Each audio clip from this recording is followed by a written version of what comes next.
our budget briefing. So let's take our respective seats and quiet down. So magandang umaga ulit.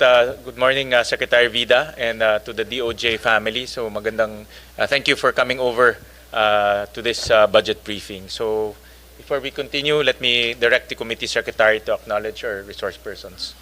Thank you, Mr. Chair. Good morning. For the briefing on the FY 2026 proposed budget of the Department of Justice and attached agencies, namely the Bureau of Corrections, Bureau of Immigration, Land Registration Authority, National Bureau of Investigation, Office for Alternative Dispute Resolution, Office of the Government Corporate Counsel, Office of the Solicitor General, Parole and Probation Administration, and Presidential Commission on Good Government or PCGG, we would like to acknowledge our resource persons. From the DOJ, we have the OIC Secretary Frederick Vida, together with Undersecretary Deo Marco, Assistant Secretary Maria Elisa Germar, Assistant Secretary Majkan Anika Granong, Assistant Secretary Francis John Tejano, Assistant Secretary Eliseo DC Cruz, Prosecutor General Richard Anthony Fadulion, and Chief State Counsel Dennis Arvin Chan. For the Bureau of Corrections, we have the Director General, General Gregorio Pio P. Catapang Jr. AFP, together with ASEC Hiel Toralba and Chief Superintendent Celso Bravo. For the Bureau of Immigration, we have the Commissioner, Commissioner Joel Anthony Viado. For the LRA, we have the Administrator, Administrator Gerardo Sirios. For the NBI, we have Director Jaime Santiago, together with the Deputy Director Antonio Pagatpat and Deputy Director Jose Justo Yap.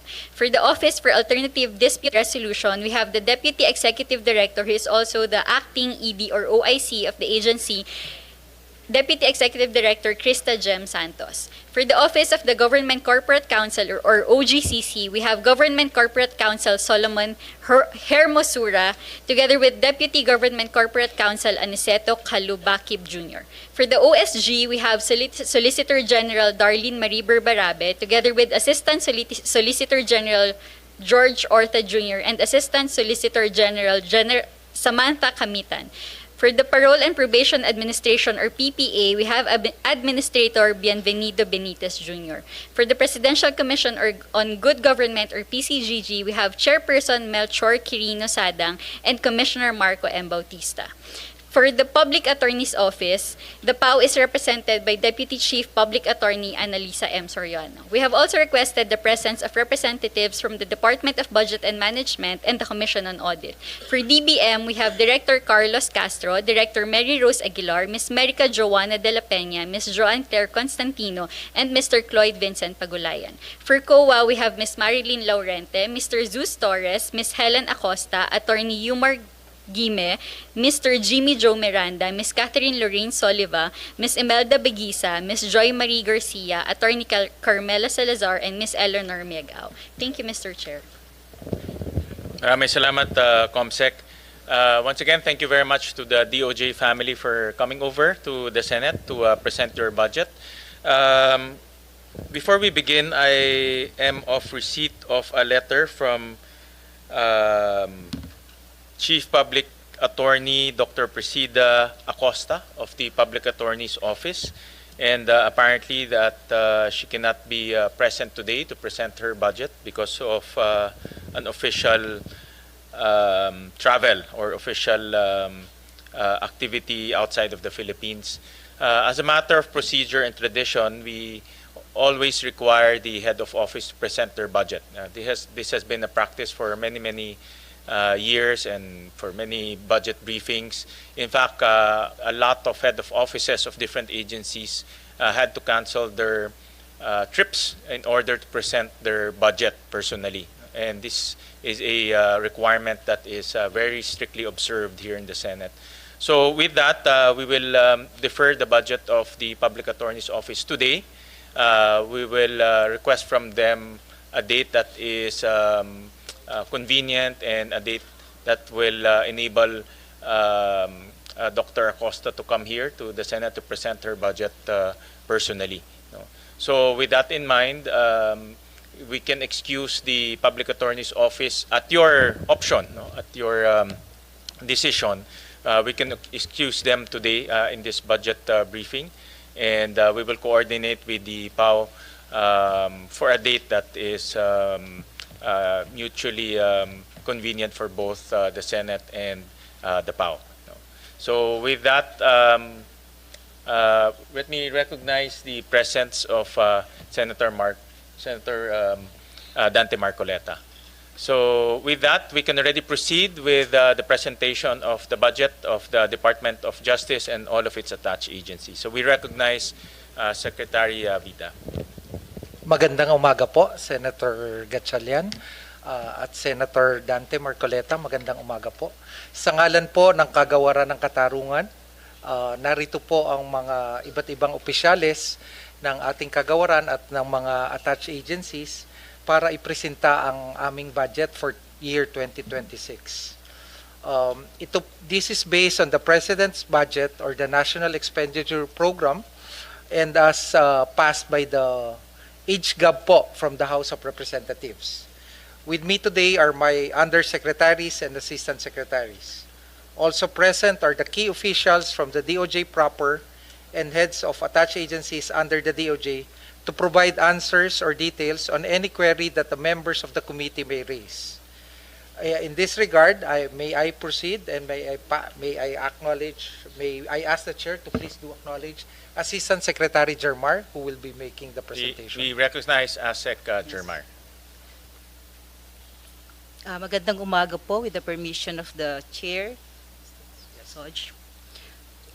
Primarily, it is the department's mandate to uphold the rule of law by serving as the principal law agency of the government. Under the 1987 Administrative Code, the DOJ serves as the legal counsel and prosecutorial arm of the government and administers the government criminal justice system by investigating crimes, prosecuting offenders, and administering the correctional system. It also implements law on the admission and stay of aliens, citizenship, and land titling system. Further, the department provides free legal services to indigent persons. First, in the next few slides, we will highlight some of the major accomplishments of the department. As shown in this slide, the department, through the National Prosecution Service, was able to sustain an improving case disposition rate post-pandemic. In November 2023, Department Circular Number 39 was issued prescribing guidelines on the performance measure and evaluation of the NPS. Thus, a new formula was adopted for the case disposition rate being equal to the resolved cases as a percentage of the difference between total caseload and those pending within 120 days or those not yet due for resolution. In addition, based on the total caseload of 430,638, 26,017 or 6.04% remain pending by year-end of 2024. However, out of the total pending of 22,273 are still within the reglementary period of 120 days, thus not yet due for resolution. This implies that only 3,744 or 14.39% are the complaints pending beyond the maximum of 120 days reglementary period. In terms of addressing case backlog, this slide shows a significant reduction in the number of complaints pending beyond 120 days maximum reglementary period by 13,051, that is from 16,795 in 2020 down to 3,744 in 2024. This translates to a 77.71 decrease in backlogs over the 5-year period. More particularly, with the strengthened performance management and sustained implementation of case decongestion initiatives starting in 2016, the case backlog in 2024 were significantly reduced to 14.39% from 27.09% in 2020. With regard to court disposition, the department was able to sustain high prosecution rate over the 5-year period. At present, the prosecution success rate measures the proportion of conviction relative to the sum of conviction and acquittals. The prosecution success rate excludes other court dispositions such as dismissal, archivals, successful mediation, etc. As shown in this slide, from 2020 to 2024, the PSR increased from 89.39% to 90.14% respectively. This reflects the improving effort and proactive stance of the department on investigation and case build-up of court cases through the years. For the prosecution sub-program, the National Prosecution Service was able to resolve 99.08% of the criminal complaints handled in 2024.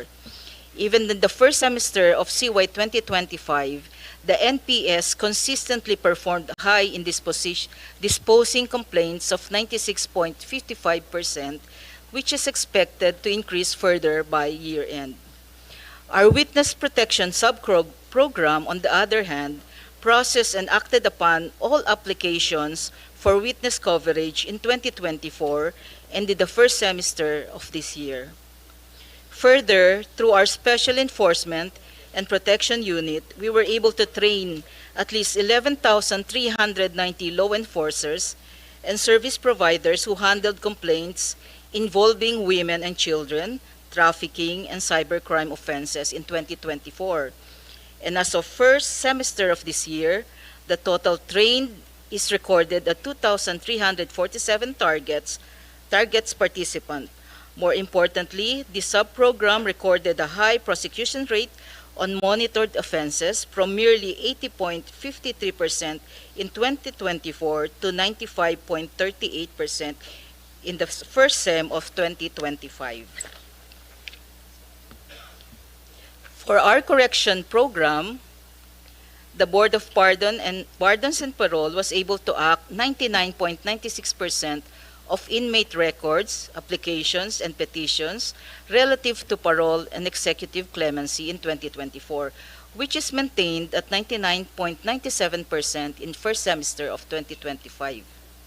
Meanwhile, the department, to our Board of Claims, has acted upon 100% of victim compensation claims both in 2024 and in the first semester of 2025.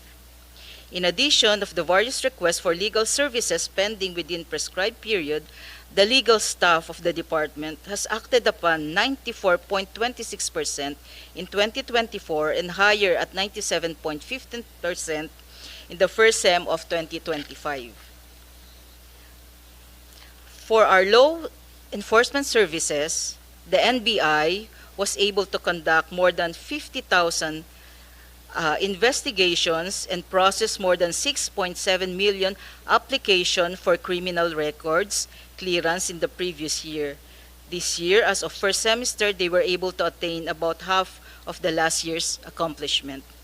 On the other hand, the Bureau of Immigration processed at least 97.70% of international airport passengers coming in and out of the country within 45 seconds upon primary inspection in 2024, which is slightly increased at 99.53% as of first sem of this year.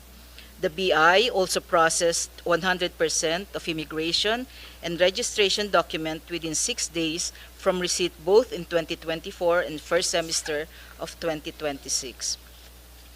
For our correction agencies, the Bureau of Correction managed a daily average of 53,617 inmates under its custody in 2024, which increased by 998 inmates as of first semester of this year.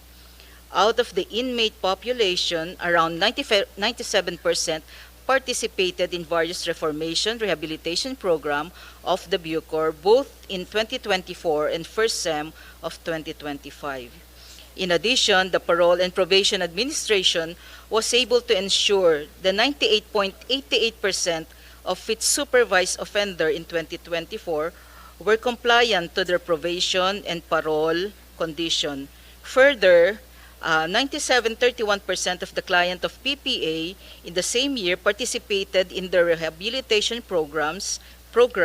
As of first semester of this year, the PPA maintained its highest performance in this indicator.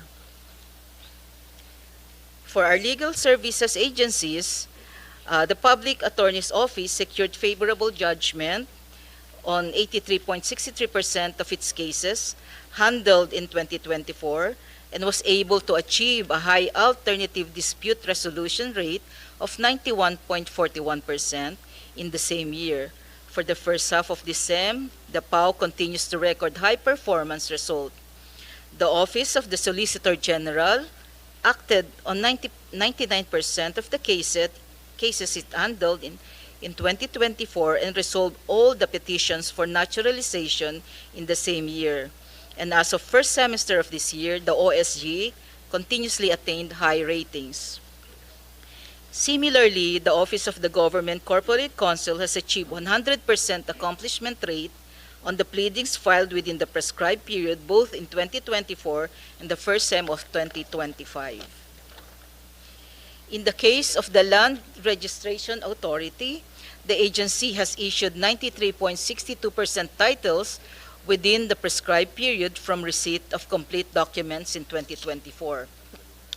Meanwhile, the Presidential Commission on Good Government reported around 2.24 billion of recovered amount and proceeds from the administration of fully taken over sequestered asset in 2024. And as of first SEM, this year naman, the PCGG accomplished more than half of said figure, amounting to 1.3 billion. And lastly, the alternative dispute resolution was able to train 2,090 ADR practitioners and implementers in 2024 and has acted upon all applications for accreditation and approval of ADR training. And as of first SEM of 2025, the OADR has already trained 945 ADR practitioners and implementers. Overall, the whole department remains steadfast and optimistic in sustaining, if not surpassing, its performance result. Sir, may I now proceed with the budget proposal of the department? Yes, go ahead, please. For the total 2026 program budget of the Department of Justice, including its constituent and attached agencies, amounts to 43.653 billion as compared with FY 2025 of 42.189 billion. As you may note, the DOJ budget for 2026 is only 0.64% or less than 1% of the total national budget for 2026 of 6.793 trillion. On the overall, about 64.29% of these is for personal services, including salaries and other compensation of employees. Only 24.73% is provided for MOOE, while 10.98% is allocated for capital outlay. For 2026, the department-wide budget proposal submitted amounts to 133.810 billion. The total budget recommended in the 2026 National Expenditure Program is only 43.653 billion, which is 3.47% higher than the 2025 budget. The next slide shows our comparative budget for FY 2025 and 2026 by allotment class in millions. Details on this figure will be shown later. Yes, with the permission of the honorable members, I will continue with the details. For 2026, we are provided with a budget of for the OSEX expenditure program, we are provided with 10.844 billion, wherein 82.11% is for PS, 14.05% for MOOE, and only 3.84% for capital outlay. Now we are now in the OSEC expenditure program. For our law enforcement program, the budget for the National Prosecution Service increased by 7.35%.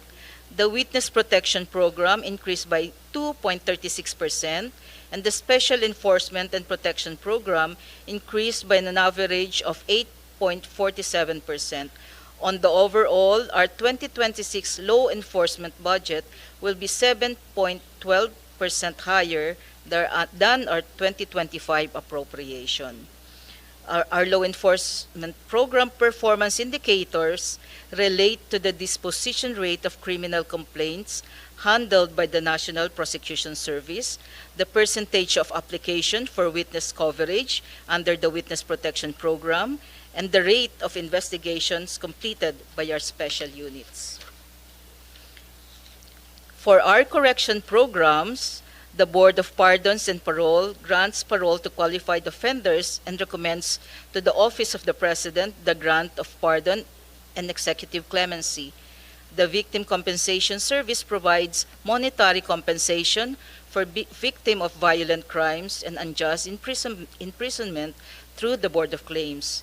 In terms of performance, the indicators focus on pardons and parole, services and actions on claims for victim compensation.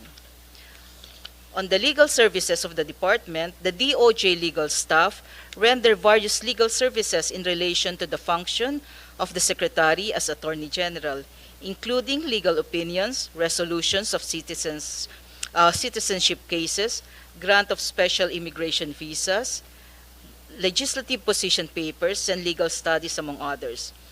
DOJ lawyers also participate in negotiation of economic agreements within the country and abroad, and its implementation to ensure consistency with our legal interest framework.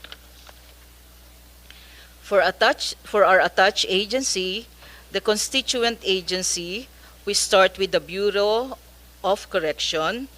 The Bureau of Correction, the 2026 recommended budget amounts to 10.08 billion, which is 9.52% higher than the 9.2 billion in 2025. Bucor aims to achieve a performance target of 98.13% on inmate participation in rehabilitation program. While the BI, the Bureau of Immigration, the 2026 recommended budget amounts to 5.256 billion, which is 7.58% lower than the budget in 2025. For the Land Registration Authority, the 2026 recommended budget amounts to 1.36 billion, which is 9.81% higher than the 1.24 billion in 2025. In addition to the amounts appropriated herein, 1.154 billion shall be used for MOOE and 267 million for capital outlay requirements of the LRA, sourced from the 20% of the land registration fees of collection in accordance with Section 111 of PD number 1529. The LRA will be able to provide land registration services and will ensure that at least 93.62% of titles will be issued and 95.64% of deeds annotated in 20 days after the submission of complete documents. For our National Bureau of Investigation, the 2026 recommended budget for our law enforcement agency amounts to 3.64 billion, which is about 595% lower than the 3.87 billion in 2025.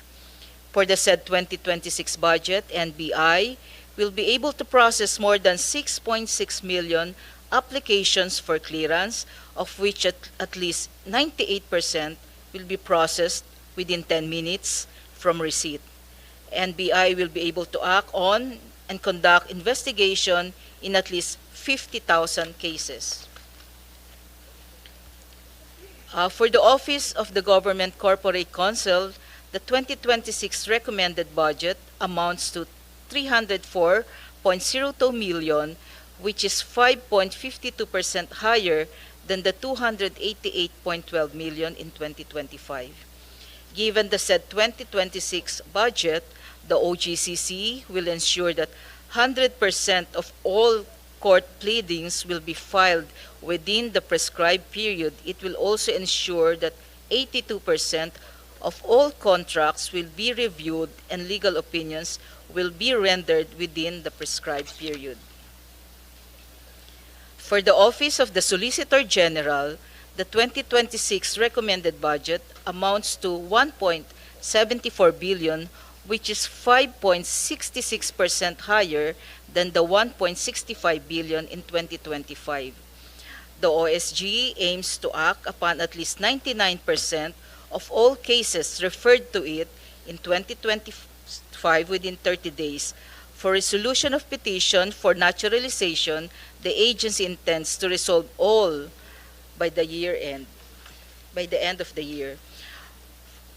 For the PPA, the 2026 recommended budget amounts to 1.20 billion, which is about 5.68% higher than the 1.14 billion in 2025.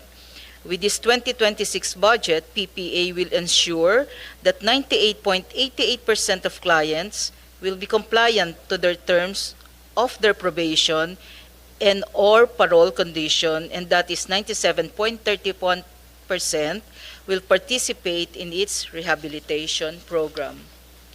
For the Presidential Commission on Good Government, the 2026 recommended budget amounts to 275.25 million, which is 57.15% higher than the 175.15 million in 2025.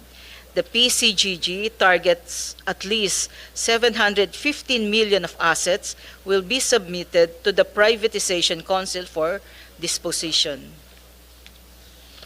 And for the Public Attorney's Office, the 2026 recommended budget amounts to 6.41 billion, which is 18.25% higher than the 5.42 billion in 2025.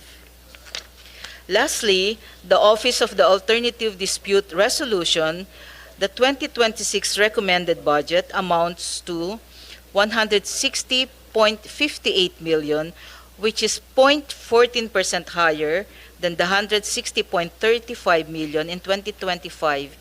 Given the said budget, the OADR will ensure that 1,740 ADR practitioners and implementers will be trained, and 100% of application for accreditation and approval of the ADR training program will be acted upon within the prescribed period. Sir, this ends our presentation. We are looking forward to your favorable consideration of our budget. Maraming salamat, ASEC. Thank you for the budget presentation. And now we open the floor to questions. And of course, we will start off with the most seasoned legislator of our country, Senator Dante Marcoleta. Masison ka naman sa akin, Mr. Chair. Pero salamat po sa opportunity makapagtanong sa inyong budget as well as your presentation.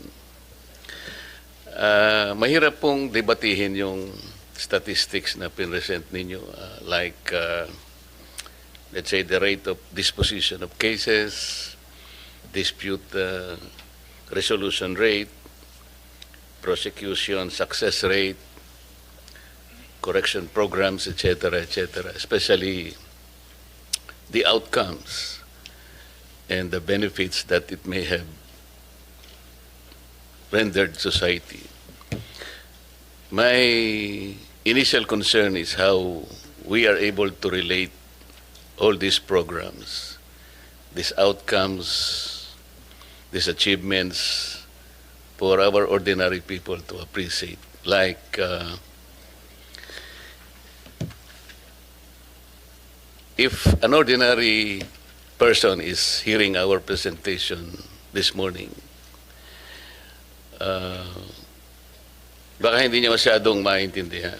What are the benefits that it may accrue the society in general? Can I walk at night more peacefully and more confidently today because the Department of Justice has presented several accomplishments that may or may not be understandable to him?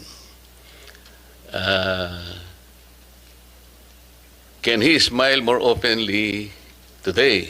Kasi as compared to the last year or previous years, necessarily you achieve more than the previous years. Paano kaya yun? How can we make our ordinary citizen appreciate all this? Para sa ganon, they can relate to what the DOJ is trying to do.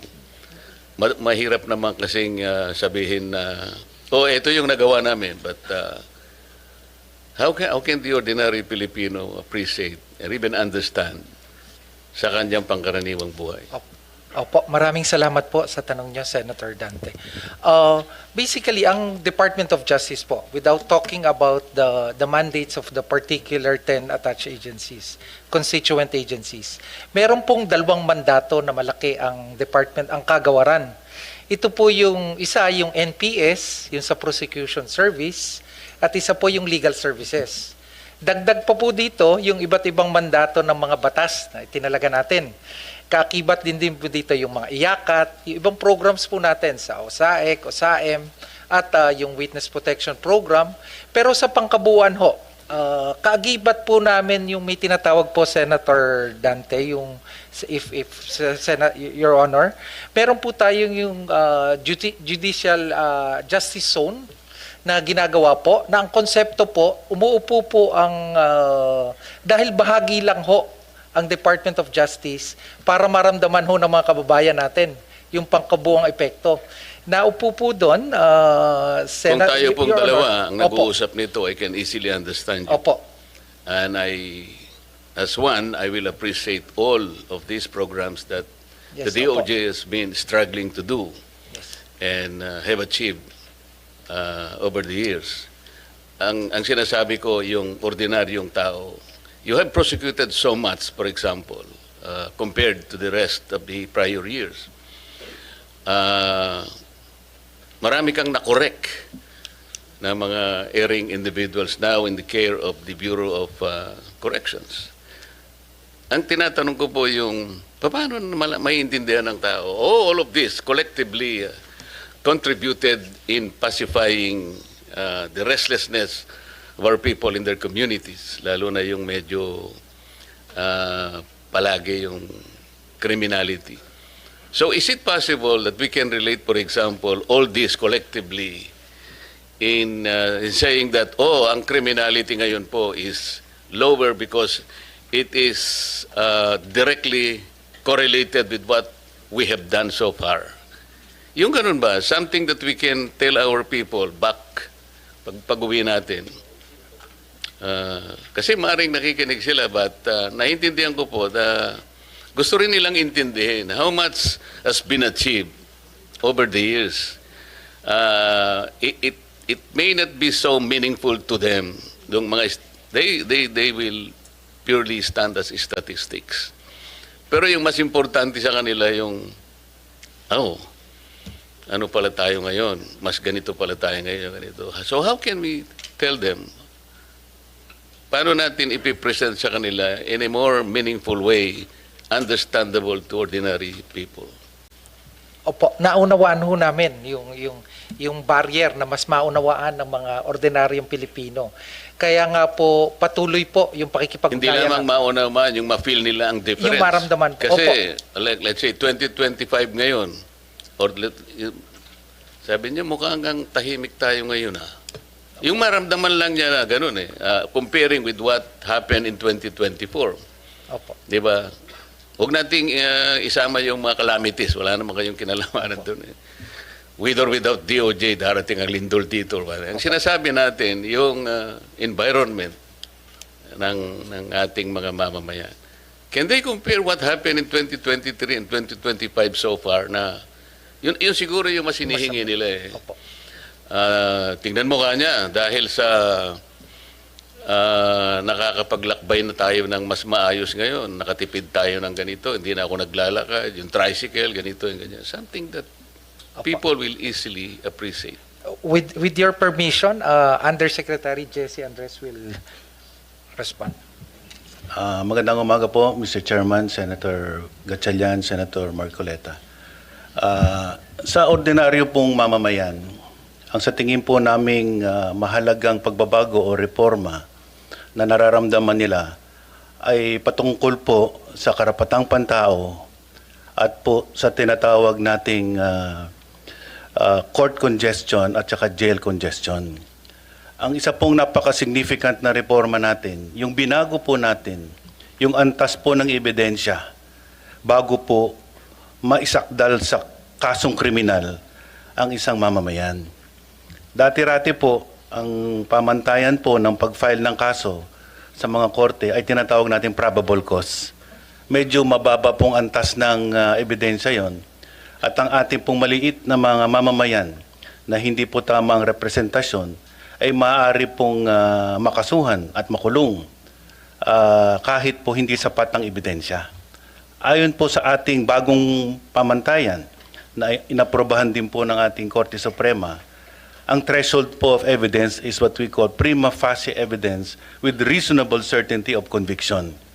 Ibig sabihin po, nasa kamay na po ng law enforcement agents at ng prosecutors ang sapat na ebidensya para masakdal ng isang individual bago po siya simulan ng preliminary investigation at eventually ma-file yung case sa court. So napakalaking bagay po nito na ang isang inosenteng tao hindi po madedeprive ng liberty when cases are filed against them because no longer is probable cause the threshold of evidence but a higher threshold that assures the respect for human rights, especially against deprivation of liberty. At even for bailable offenses, ang masama pong nangyayari, hindi naman po nakakapagpiyansa ang mga tao kapag sila po ay na-charge ng offenses na bailable dahil po kulang din po ang kanilang kakayahan na mag-post ng bail. Kaya po ang dagdag na reforma po natin ay patungkol po sa pagbababa ng bail na hanggang 10,000. Yan po ay napag-usapan sa Justice Sector Coordinating Council at kaya po binaba natin for indigent accused yung bail to a maximum of 10,000 pesos. So mas marami pong mga nasasakdal na maari na pong lumaya temporarily while the case is ongoing trial. Ang pangalawa po ay tungkol sa jail congestion. Napakalaki pong pagbabago ang ginawa natin sa Bureau of Corrections, especially po sa prison records. Between 2022 to the present, there is an astounding number of releases. 26,000 individuals have been released from Bucor simply because we have now reviewed their prison records and we are now making sure that no one stays incarcerated one day more than what they should be imprisoned for. Dati-rati po, manual po ang review ng mga prison records. Kaya marami pong dapat makalaya na dahil napagsilbihan na po nila yung sentensya nila. Ngunit dahil hindi gumagalaw ang papeles, nakakulong. Tsinaga po namin ito manually and then ngayon po, fully digitized na po ang ating prison records sa Bucor. Kaya po, napakarami na pong na-process, na-release ng mga tao. So yun po ang immediate na impact sa taong bayan. Hindi po kayo dapat mangamba na makasuhan dahil po kapag meron lang sapat na ebidensya, doon lang po kayo maaring kasuhan. And this is in favor of ordinary people who cannot have sufficient representation. At sa jail congestion naman po, napakalaki na po ng improvement.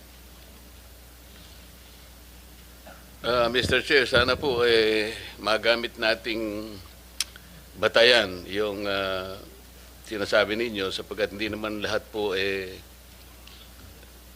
merong potential po na pagkakataon na sila ay ma-charge either criminally or civilly, no? Baka hindi rin nila maunawaan po yung ganun. As a matter of fact, 3 weeks ago, meron pong pumunta sa akin, nagpapatulong kung anong kanyang gagawin sapagkat ang gusto niyang kasuhan ay talaga pong influential member ng ating society. As a matter of fact, siya po ay official ng ating judicial system. So, nagtangka po siya na mag-file ng charge. Alam po ba niyo kung ano sinabi ng piskal? Sa may parting Laguna po ito eh. Alam mo ba, bata, kung sino yung gusto mong idemanda? Wala kang kalaban-laban dito. So, under the standard, yung success rate mo sa prosecution, wala, zero ka dito eh. So, umuwi yung tao, hindi lamang malungkot na malungkot, kundi prostrated siya. So, ito pong mga ganito yung lumilitaw. Maring tama rin po kayo na mayroong nangyayari na mga bagay na kinatutuwa ng ilan. Pero mayroon din pong downside kasi. Ang sinasabi natin, wag na yung masyadong highly technical na pag-uusap. Yun lang ma-feel sana ng tao na, kasi po kung hindi naman siya pumupunta sa Bureau of Corrections, paano niya malalaman gaano karami po yung nakukorek natin o ganito. Anyway, kaya ko po tinatanong ito, importante lang na ma-relate po yung Department of Justice sa ordinary na buhay po ng ating mga mamamayan. Yun lang naman po yung ano.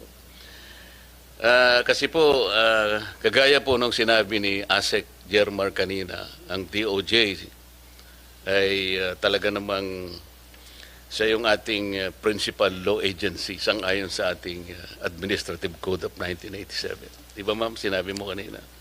Sa napaka-importante po ng role na ginagampanan po ng DOJ. Earlier po in our work in the Senate, more particularly the Blue Ribbon Committee, this representation as the erstwhile chairman of the Blue Ribbon Committee tried his best to get to the bottom of the investigation. We're talking about the flood control anomalous projects. Ang sabi pa nga namin noon, sisisirin po namin yung baha na yan para makita natin ang mastermind. Napakahirap po ng objective na sinet ng inyong lingkod kasi ayoko naman ng pinpoint lang natin. Sabi ko nga, puro sap-sap lang o maliliit na isda. Dapat yung matarget natin, yung pinakamalaking isda. Kasi siya yung nanggulo ng sistema kung bakit nangyari sa atin ito. And so, I maximize the potential. Naisip po yung Witness Protection Program. Dahil sa hirap po ng pagpipinpoint ng utak talaga niyan, mga ngailangan ka. So I floated the idea doon sa 15 contractors initially invited in the hearing.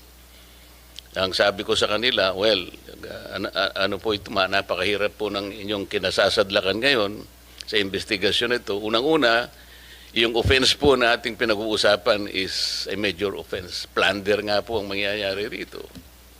At least marami pang iba. So, kung gusto po ninyo na tulungan ng Estado, meron po tayong remedyo rito because this is legislative investigation. And under the Witness Protection Program, Section 4, sinasabi niya, kung gusto po ninyong tulungan ng Estado, mahirap po ang gagawin nyo, ngunit may nakalaan pong protection and benefit provided by law. So, nung pinload ko po yung idea na yon, dalawa po yung lumabas, yung mag-asawang Diskaya. And initially, he enumerated 17 members of Congress, House of Representatives. Ang nangyari po, kasi hiningi naman nila yung Witness Protection Program, so nung panahon ko po, I recommended that they be processed under the Witness Protection Program. So sumulat po ako sa Senate President, yun naman po yung dapat Sa kamalasan naman po, yung araw din na yun, nagkaroon ng coup. So napalitan po ang Senate President, yung naging Senate President, ayaw niya na po. Ayaw niyang ituloy. At dahil nga po, merong sinabi yung former Secretary of Justice, we cannot process them until and unless they return yung kanilang mga ninakaw, blah, blah, blah. So the new Senate President, pinangatawanan niya yun. Oo nga naman, sabi niya, the Secretary of Justice, sabi niya, yeah, that's a good policy. Kailangan mag-restitute muna sila before they can covered by the WPP. Paano po? How can we begin to even pretend that we know what to do and to help the state prosecute? Kung sasabihin na kahit nawala po sa batas, ipipilit halimbawa ng inyong dating secretary na kailangan mag-restitute muna. I told him it is not a requirement under the law. But he insisted in saying, well, yeah, it's not in the law, but we can always agree on something like a good policy for the state. Do you agree with it? I agree with the position of Secretary Boying Rimulyan, now the Ombudsman. Basically, it being one of the conditions. When we look at this, Your Honor, no, we're looking on the ultimate objective, paano yung Estado mananalo at mapapanagot itong mga to. Wala pa pong tapos sa pagpoproseso ng mga nakasalang na nag-a-apply po ng Witness Protection Program. Kasi kaakibat po sa pag-aaral na to, kasama rin po yung under the Witness Protection Program, kasama rin po sa pag-aaral ng atin pong prosecution team na yung paano kung pwede ba under Rule 119 naman pagpasok po. Marami pong iba't ibang binabalangkas at pinag-aaralan, Your Honor, at itong mga bagay na to, pwede pa pong makapagdagdag. Ipapasa ko ho kay Chief Dong at ito po ay aming masusing pinag-aralan at ilalahad niyo po yung iba pa pong mga prosesong tinitimbang. Wala pa pong sarado, Senator. Lahat po ay tinitimbang pa. If with the permission of the Senator, Hindi, ang ibig kong sabihin, Opo. kung ipipilit na merong restitution kahit wala sa batas, so how can you process the application, for example, of the applicant? Kasi, kapag tinignan mo yung, I think the applicable section is section 10. Basahin mo yun, wala namang restitution. So, kung ipipilit natin that somebody should first restitute, doon pa lamang sa title ng batas, Secretary, it is all for the benefit, interest, and protection of the witness. To burden him or her with additional requirement which is not in the law, hindi ko ba intindihan? How can you agree with that? Your Honor, ang tinitingnan po dito ay yung pangkalahatan. No, I'm talking about Opo. the WPP. Opo. What pangkalahatan ang sinasabi ninyo? Ang kailangan po kasi sa dulo nito, manalo po yung Estado laban Kaya nga, po but before you do that, Opo. you have to proceed with the process. Yes, opo. So, paano siya mapaprocess? Kung ipipilit po na mag-restitute muna, for example, ano i-restitute niya? How much? Sino magkukompute? How can it be done? Sino magsasabi na ganito ang dapat niyang i-restitute? Meron na bang ano? Meron na bang pronouncement? We are in the process of asking their help to identify yung mastermind. Opo. It cannot be done easily. Kaya nga natin ginamit ang batas na to help the state. Ngayon, kung kayo po pala ay mag-prescribe ng isa pang requirement which is not in the law, I cannot believe this. Ito yung dilemma namin eh. Kaya nung pinipilit niya, and ako po nagtataka kung bakit kayo rin nag-agree kayo. So ano po talaga, kayo po yung ano eh. Ang DOJ is the principal law agency.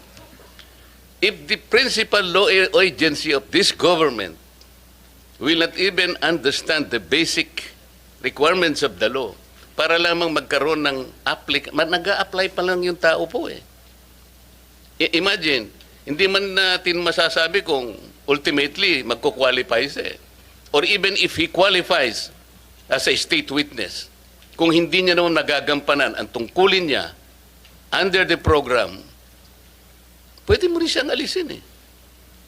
So, the point, Mr. Chair, is they cannot even begin to be processed under the law kasi naglalagay po kayo ng requirement which has not been included by law. Sino yung mag-explain ulit? Sabi? May I be educated on that? Yes, Mr. Chairman. I just wanted to make an attempt to reconcile the debate on this matter. There's actually no inconsistency. First, it is correct that under Section 10, the law provides for the qualifications for a person to be qualified as a state witness. Nandun po yung materiality at absolute necessity ng testimony ng tao at corroborated po to on its material points by other witnesses and that he is not the most guilty. Okay. Now, under Section 5, which refers to the memorandum of agreement that has to be executed between the DOJ and the potential state witness, nakalagay din po dyan yung necessary matters that should bind the agreement dito po sa Witness Protection Program. And under Section 5, letter D, nakalagay din po dyan kung ano po yung legal obligations and civil judgments or civil aspect of the case against him. Ang ibig lang pong sabihin niyan, kakausapin naman po siya, maari pong i-process yung application niya, but under the first statement under Section 5, what specific provision under that law, Section- under that provision? Section 5 po says Ano nga, that basahin mo. before a person is provided protection under this act, he shall first execute a memorandum of agreement Okay? which shall set forth his responsibilities including the following. Oh, ano So nga? kasama po dun sa mga obligations. Ano nga? Ito po, to comply with legal obligations and civil judgments. So doon sa civil judgments po, this refers po to the civil obligation pertaining to the crime. Civil judgment. No. We are saying legal obligations. Ang basis po ng legal obligations The basis of legal obligation is the law itself. is the law itself, Oh, which walang includes, nakalagay na restitution. Bakit mo ikokot yung which includes memorandum? po other provisions of law, including the civil code on unjust enrichment. Kasama po yan. Every law should be read consistent and harmoniously Paano mo nga with other i-apply provisions yun, of the even law. the civil code? How can you apply? Paano, ano yung i-restitute niya? Alam mo, magkakatalo lang tayo rito eh. Hindi ho. The Let DOJ me is in a position to even calculate how much the applicant should restitute before he can be processed under the application. I'm making a distinction po between process and enjoying the benefits under this act. So, ipoprocess na po yan dahil matagal po naman ang paraan para malaman at matuntun ang lahat ng civil wala obligation. pa nga pong statement whether or not meron nga sila. Wala pa tayo eh. Kailangan po natin makuha ang mga statement ng mga potential witnesses. Kailangan pong evaluate, kailangan pong malaman Doon kung sa, ano po doon sa yung memorandum lahat po na ng sinasabi mo, Yusek, sinasabi restitution? Opo, kasama po. Sinasabi dyan? Hindi, ang word po dito ay civil and legal obligations. Understood po na ang legal obligations has many sources. Saan ang Kasama gagaling po- ang obligation? The law does not provide restitution in the first place. That is very simple. Legal obligation po has a Huwag specific kayong definition. mag-imagine ng argument, Yusek. Magtatagal lang tayo rito. This is very simple enough. Apo. Anyway, ang sinasabi ko lang Kapag po, ka ba hindi provided ng batas, magiging reasonabling obligation under the provision you're quoting? we are saying that legal obligations is defined under You the law. cannot And legal even obligations you includes cannot unjust use enrichment. your opinion will even matter here. That's your opinion. Ang pinag-uusapan natin is the requisite of law. Thus, the maxim expressio unius est exclusio alterius ring a bell to you? Alam po natin yun. Ang O anong sinasabi ibig ko po, sabihin nun? ang what is expressed excluded is not included. Kaya nga. So- You are including an opinion which was not expressly enumerated under Section 10 of the law. Hindi. We submit, Your Honor, that witness can be processed under this program, but he cannot receive any of the benefits as stated in Section 5 unless the matter referring to legal obligations is reduced into writing in a memorandum. So, Yan Mr. po ang Chair, posisyon namin. the opinion of the USEC is trying to supplant the very clear and categorical provision of law. We submit, Your Honor. We're just reading the text of Section 5.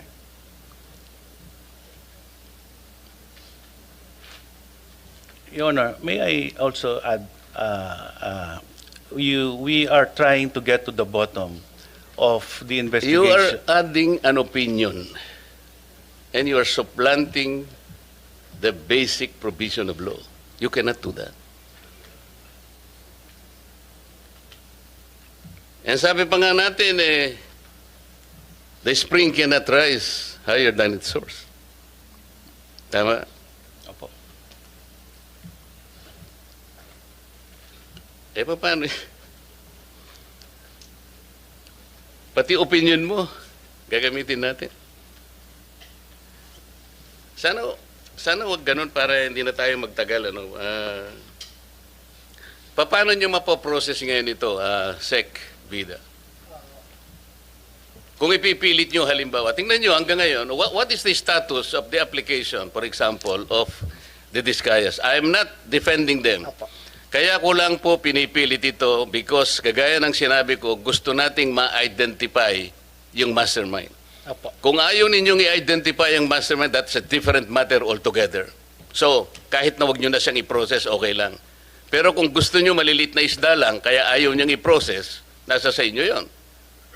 Nasa sa inyo yon. Kasi dito sa inyong presentation,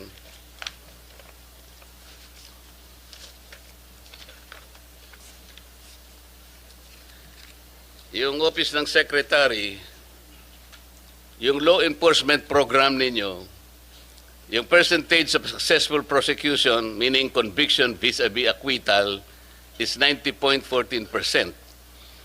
Pero yung percentage of successful prosecution in cases with witnesses covered by the program, it's 95.3%. And then the third, percentage of successful prosecution in relevant cases handled by the DOJ prosecutors, 80.5%. So dito mas mataas talaga yung success if you will use the WPP. Hindi nga ako, nagtataka nga ako kung bakit averse kayo dun sa pag-process dun sa, samantalang wala namang nilalagay na restitution, ipipilit nyo para lang hindi sila makover ng program. So ano mangyayari sa batas natin? You will insist on an opinion supplanting the requisites categorically provided by law. Hindi talaga makakapaprocess. So pinipili nyo yung gusto nyo i-process. Paano natin? Sila lamang ang nakapag-identify initially ng 17 congressmen. At doon sa kanilang mga testimony, lumalabas na rin ang pangalan ni Saldico and Martin Romualdez. Ngayon, kung ayaw ninyong bigyan sila ng protection under that law, kaya siguro umayaw na sila sa ICI. So what is their status now with the DOJ? Are you insisting that they restitute? How much? How do you compute it? If I may, Your Honor. Oh, yes. If I may, Your Honor, to be consistent, the Department of Justice. No, you are not consistent from the beginning. Huwag mo sasabihin to be consistent. Okay. There is no consistency here. Sige po. Magkano ang gusto nyong restitute nila in the first place? Okay. Wala pa po sa estado na ganon. So mga tweet, hindi mapoprocess talaga yan. Pinoproseso po namin, Your Honor, yung kanyang application. How can you process the application, Mr. Chair, if you are providing another requisite which is not even written in the law? You are imagining something that is not within the law. You are Department of Justice. Ito yung sinasabi ko sa inyo. You're supposed to be the chief. Pwede ho bang magdagdag, Your Honor? Halimbawa po, sa pagitan po ng pagpapalitan ng statement mula sa witness, sinabi ng isang witness, 'di ba? Kasama ako sa sindikatong ito. 'Di ba? At dahil sa kumita ako dito sa pagsali ko sa sindikatong ito, kumita ako ng 10 milyon. Kuwasa ho ba naman hindi pa kukuhanin ng DOJ bago siya matanggap sa Witness Protection Program. Mga practical na aspeto lang po, Your Honor. So ano nga sinabi sa inyo ng mga diskaya? Ah, Na-determine ninyo kung magkano ang kinita nila? diba? Kaya po, Your Honor, Hindi nga, nakuha nyo na ba? Did they admit to you na sila ay nangulimbat ng ganito karaming pera? I have to explain myself. Yeah, po. Hindi ko dinidepensa ng mga taong iyon. Opo. Ginawa ko lamang yon doon sa nalalaman ko na ma-identify natin ang pinaka-mastermind dito. Yun lang, wala nang iba. Opo. Kung gusto nyong ang ma-identify, puro butete at saka sapsap, bahala na kayo sa buhay nyo. Gusto rin po namin, Your Honor. Gusto nyo pala eh. Opo. Why are you putting a requirement that is not within the law? Tsaka na natin sila pag na-prosecute na natin yung mandarambong, na-prosecute na natin yung mastermind. Bakit? Makakalampas ba sila sa civil liability? Of course, the court will, in proper time, adjudicate kung anong dapat nilang isoli sa gobyerno. That is the only time when restitution can be done. Kasi mayroong court order eh. Pero sa ngayon, will you abuse your discretion na kaya niyong gawin ito kahit na wala sa batas? How can the Department of Justice do that? You're supposed to be the embodiment of justice. Mr.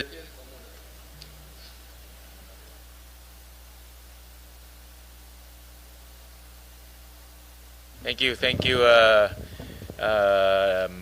Senator Marcoleta, and would like to implore on the Department of Justice to reflect on the exchange between Senator Marcoleta and, of course, the members of the Department of Justice. It's something that the Department of Justice, the department, might study carefully, analyze the situation carefully. I think the objectives are the same, no? To put people into account or hold people to account, and those who transgressed our laws should be put in jail. No? I think that is very clear in our objectives. I think the approach might be different, the opinions might be different, but let's reflect on it, no? Because ang gusto naman natin yung objective na may managot at may makulong at mabilis. No? We will do, Your Honor. Thank you very much. Yes. So while we take a break on this topic, I'll go to a similar topic, but not going into the legal aspect of it. No? But I just want to get a broader sense of where we are in terms of holding people to account and putting people to jail. May movement sa Department of Justice, alam naman natin. Si Secretary Remulla ngayon nasa Ombudsman at ngayon may bago tayong kalihim, may bago tayong secretary, and then may ICI na binuo. No? So, what is the role now of DOJ, the role of ICI, and the role of Ombudsman in this quest to hold people to account and put people in jail, those who transgressed our laws? So, ano ngayon ang role ng Department of Justice in, kasi parang may added body, no, yung ICI, no? So paano yung itong interplay or anong mga roles nitong bodies na ito? Ang basic po ng paghabol po sa mga tiwaling lingkod bayan na hindi tumutupad sa kanilang tungkulin sa batas ay nakaatang mayorya sa Ombudsman. Noong 2012 po, merong Memorandum of Agreement ang DOJ at Ombudsman kung saan nagkaroon ng sanib-puwersa, paano mausig, paano mapanagot yung mga tiwaling lingkod bayan. At base po dito sa MOA na to, nagkaroon po ng hatian ng trabaho. Yung po yung case build-up, pagpo-prosecute, para po dun sa salary grade 26 and below, yung po ang napaatang sa DOJ. At yung 27 and above, ang mayorya pong jurisdiction ay nasa Ombudsman. Pero sa kabila po nung deputization na yon sa DOJ, ang ang kabuuang pagpapatakbo pa rin ng pag-uusig ng plano, kung ano man ang dapat gawin para usigin yung mga dapat managot na public officials ay nasa ombudsman pa rin po. Sa kasalukuyan po, create po yung ICI. Yung ICI po ay pursuant to executive order. At kasama po sa kanilang mandato ay magkalap, 'di ba? Nag-offer sila sa public, basically public crowdsourcing po. Kung sino man ang may kaukulang impormasyon ay tinatanggap nila at pinoproseso. Dahil nga po na-appoint na at nag-assume na ang ating bagong ombudsman, ang lahat po ng aming mga findings sa DOJ, meron din po kaming task force on this flood control. So lahat po ng findings namin ngayon, lahat po ay ipinapasa namin sa ombudsman, no? Kasama na po, referral po lahat sa ombudsman. Kasi sa ilalim po ng mandato ng ombudsman ay ang opisina po ng ombudsman ang may pangkabuoang kapangyarihan at mandato para usigin yung mga iba't iba pong dapat managot. So ngayon, itong mga investigasyon, ombudsman na ang magtutuloy. Hindi po, patuloy po yung mandato kasi ng iba na pagkakalap, pero sa dulo po yung pag-refer po namin sa ombudsman, no? Pati po rin po yung pag-case build-up, iniipon po namin tulad po nung aming task force. May na-refer po kami sa Office of the Ombudsman Tuesday last week na 5 pong kaso. Ito po yung mga nabuo na po ng mga team ng DOJ kung saan po yung mga ghost project po. Diba? Na-refer na po namin. Ngayon po, ang inaantay po namin ay kung sasabihin sa amin ng ombudsman, sila ba magfa-file magsisimula ng prosecution nun o DOJ po? Diba ang ICI is also a fact-finding body? Yes, opo. They're also, meron rin silang case build-up Yes, opo. responsibility. So paano yung interplay nun? Paano yung roles ng DOJ and ICI in terms of case build-up, in terms of fact-finding? Sa fact-finding po, humingi po ng tulong sa amin ng ICI. May conflict ba? Yun ang inaano ko, mayroon bang conflict na ginagawa ng ICI pero ginagawa na rin ng task force ninyo? Wala naman pong conflict. More po ang nagko-coordinate po yung ICI. Kasi may iba po silang sources na hindi po available sa, tulad po yung kakayanan nilang magpatawag sa iba't ibang ahensya ay nagagawa ng ICI. Sa kasalukuyan nga po,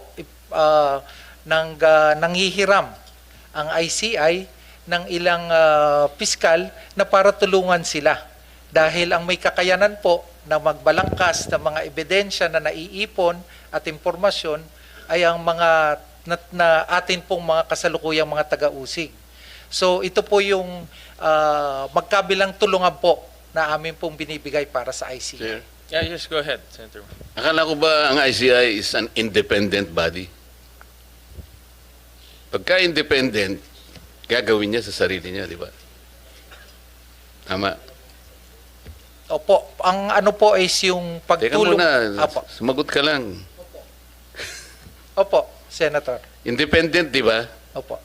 Ba't kinakailangan siyang humingi ng tulong sa mga fiscal ninyo, prosecutors? That is not being independent. Okay. Tama? We submit to your wisdom, Your Honor. Of course. Kasi tingnan mo yung creation niya. It should be sa pangalan pa lang, independent, ano na yun, Che? ICI. Independent Commission on Infrastructure. Pag binasa mo yung kanyang mga powers, di ba, this is something that also the senators will, one way or the other, discuss probably in the course of time. Sabi niya, upon request, it can obtain information from the House of Representatives, the Senate, the courts, the Ombudsman, and other authorities So paano yun? Bakit ka independent? And dami mo namang nagre-request ka kung kani-kanino eh. Can the Senate refuse, for example? In observance of the separation of powers. Halimbawa, nag-request siya, address to the Senate President. Wala pa kaming choice. Because there are institutional boundaries. We need to exercise the system of checks and balances. So sasabihin niya, Independent Commission on Infrastructure. Paano kang independent and dami mong kinakasangkapan, hingi ka ng hingi? You should obtain the information by yourself, all alone. Yun ang independent. Tama? Yes, Your Honor. Okay. May I continue, Mr. Chair? Yes, go ahead, Mr. Senator Mark. You're familiar with the now famous statement, sometimes you have to bend the law to please our people. You're familiar with that? Not so familiar with that, Your Honor. How come you're not familiar with that?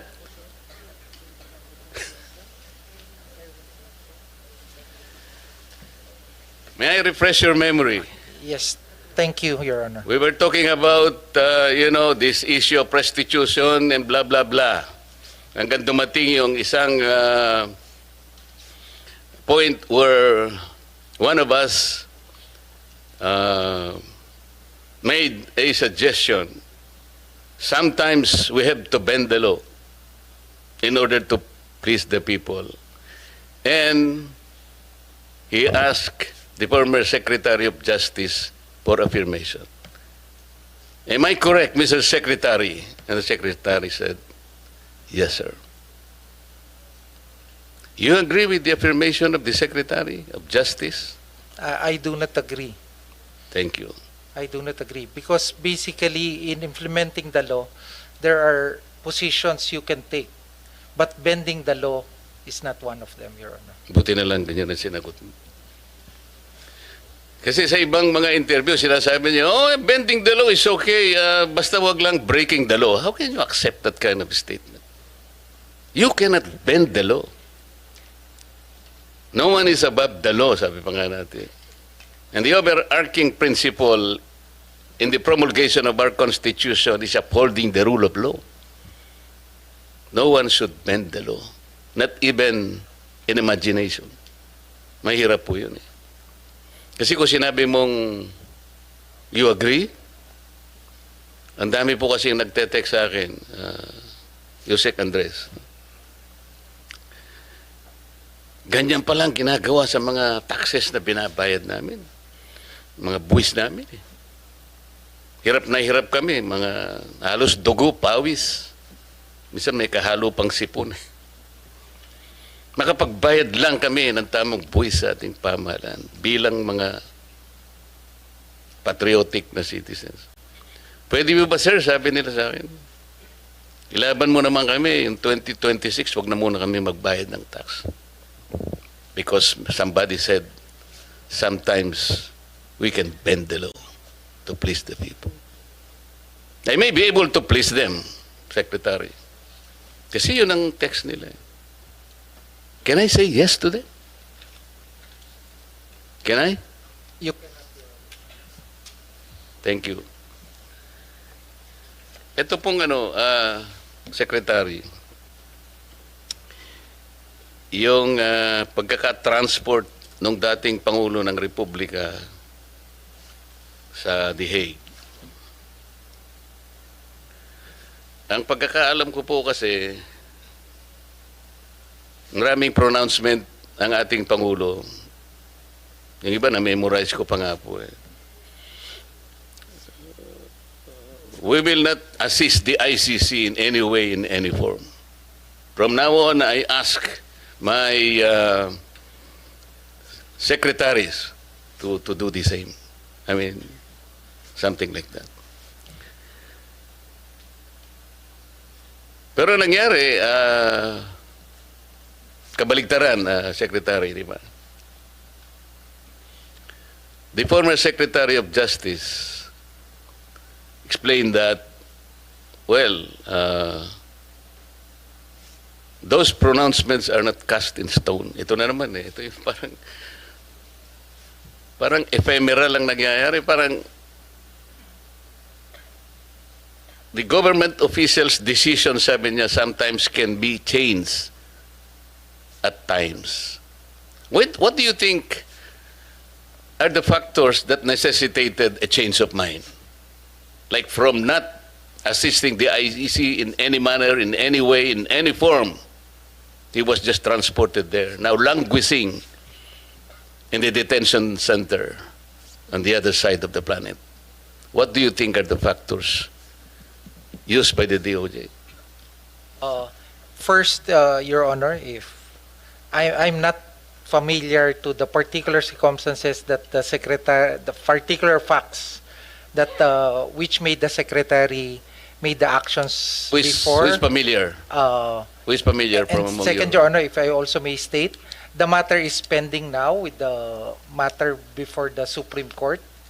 So the position, the legal position on the actions of the former Secretary of Justice has been elucidated with the court. But for the Department of Justice, it's Chief Dennis Chan who made the argument and presented the position of the DOJ in this regard, Your Honor. My question is, what are the factors that necessitated a change of mind from not helping the ICC in any way, in any form, which is a policy matter, with the reverse that happened? I'm not privy to that, Your Honor. Who is privy? Kasi parang, Your Honor, it may be the former secretary, now the ombudsman. oh, wala na siya sa DOJ, nasa ombudsman na siya. Alam nga naman Yes. ipatawag natin siya rito. Yes, Your Honor. What happens now to the principle of continuity?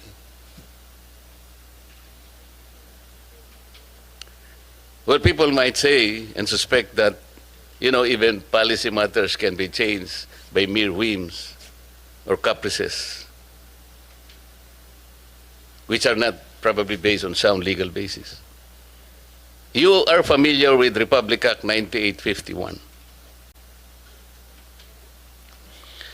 This is our Philippine Act on crimes against international humanitarian law, genocide, and other crimes against humanity. Not so familiar with that. 9851, Your Honor. Kasi, Secretary, under that law,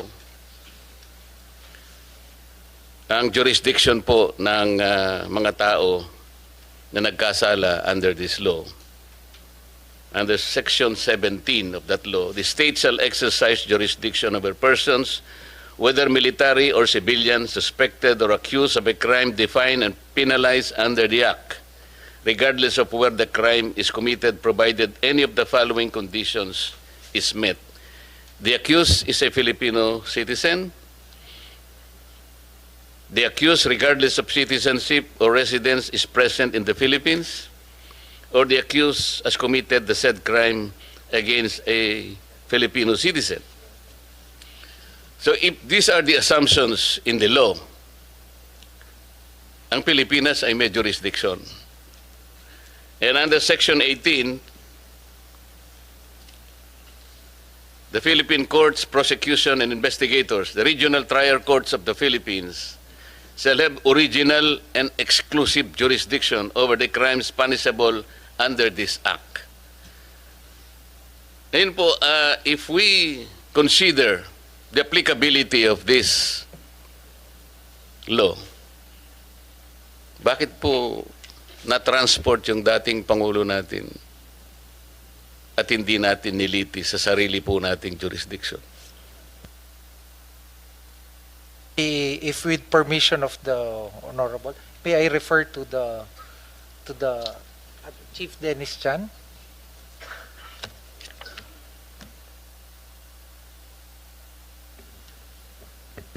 Good, good morning, Your Honors. Good morning, Senator Marcoleta and Senator Gatchalian. You are correct, Your Honor, that Section 17 on jurisdiction provides for the state exercising jurisdiction over persons suspected or accused of committing a crime penalized under RA 9851.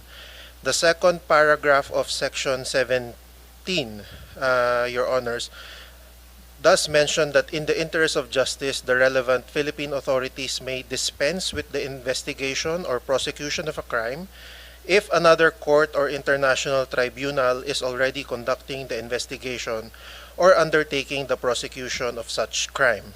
Instead, the authorities may surrender or extradite suspected or accused persons in the Philippines to the appropriate international court, if any, or to another state pursuant to the applicable extradition laws and treaties. Your Honor, I believe this was the justification relied upon by the former Secretary of Justice in the action leading to the transfer of the former President, Your Honor. So, Mr. Chair, they are referring to the second paragraph of Section 17 of 9851. Is that correct? Yes, yes, Your Honor. Mr. Prosecutor, I noted that, but I think the colatilla is very, very clear.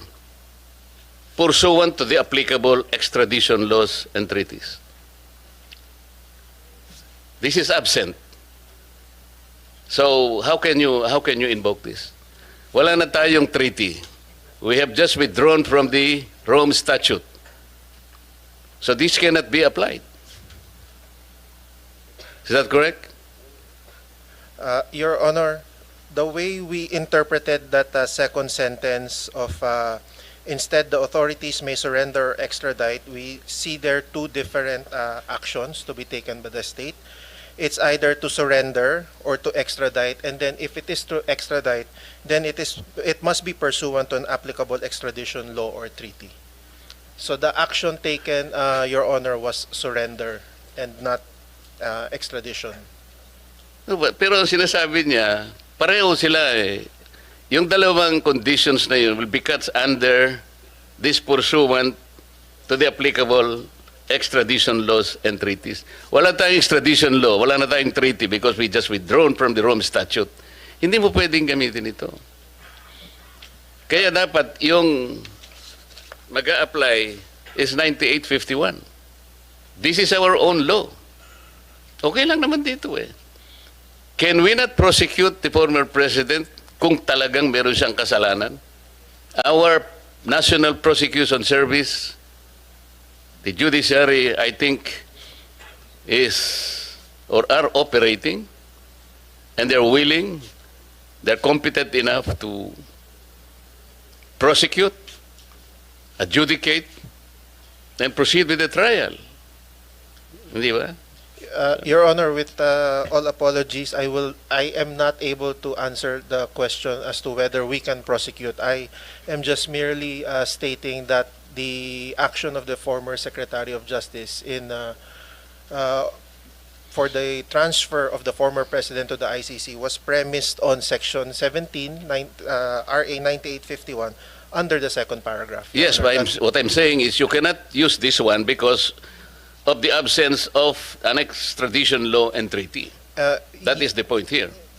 And Your Honor, that is the subject matter or among one of the issues that we raised in the, or that is being discussed in the Supreme Court petitions that were filed. Pero nangyari na kasi, dinala nyo na siya doon eh, under the false claim na pwede nyo gawin because of this. But you did not complete the whole statement. Kung kinonsider nyo yung pursuant to the applicable extradition laws and treaties, hindi dapat nangyari yun eh. So ngayon, kung halimbawa nag-argue kayo sa Supreme Court, nangyari na yun, ando na yung mama, di ba? Your Honor, if I may also explain, I have no knowledge or participation whatsoever in the events that Hindi, okay naman yun, kaya tinuro ka kasi ni... Yes, Your Honor, to explain the legal justification or premise on which Yeah, but the legal justification is wrong. We submit, Your Honor, although that is already pending before the Supreme Court, Your Honor. Thank you. Thank you. You're welcome, Your Honor. Chair, salamat po. Thank you, Senator Marcoleta, for those interventions. Secretary, babalik lang ako doon sa yung tanong kong the roles between ICI. Meron bang duplication between ICI and DOJ? Both are fact-finding, both are case building. Meron bang duplication, and how do we differentiate the two roles or the two bodies? May PG Dong would answer. Good morning, Mr. Chair. There would be no duplication, sir, because in the investigations which are conducted by the Department of Justice, with the assistance of the NBI, during the meetings that we have, members of or representatives from the ICI are also present. And we supply them and we furnish them copies of whatever the results are of the investigation, just to make sure that ICI is also informed of the actions being taken by the Department of Justice. And as much as possible, any filings, for example, that we did with the Office of the Ombudsman is also furnished the ICI, just so to make sure that we're not investigating the same cases. Now, as far as the Department of Justice is concerned, we can proceed already with our own investigation depending on the evidence that is submitted to us or gathered by the National Bureau of Investigation. So on our own, we can already, through the assistance of the NBI, make recommendations for cases which may be filed already for preliminary investigation. Now, as far as the ICI is concerned, my understanding, sir, is that they are fact-finding, and whatever the results of their fact-finding investigation would be is the one which will be forwarded to the Office of the Ombudsman or the Department of Justice, as the case may be. The ICI now in full blast. Is the DOJ still investigating flood control projects through your task force? Yes, sir. We still are conducting investigations, like I said, with the assistance of the National Bureau of Investigation. Okay. And yun ang yun yung instinct ko, baka magkaroon ng duplication, baka you might be investigating the same personalities and filing the same cases to the ombudsman. And of course, ayaw natin magkaroon ng conflict between the two investigations. That's also another aspect that we are also looking at here in the Senate through the Blue Ribbon Committee. We're very mindful of that, na hindi magkaroon ng duplication or conflict.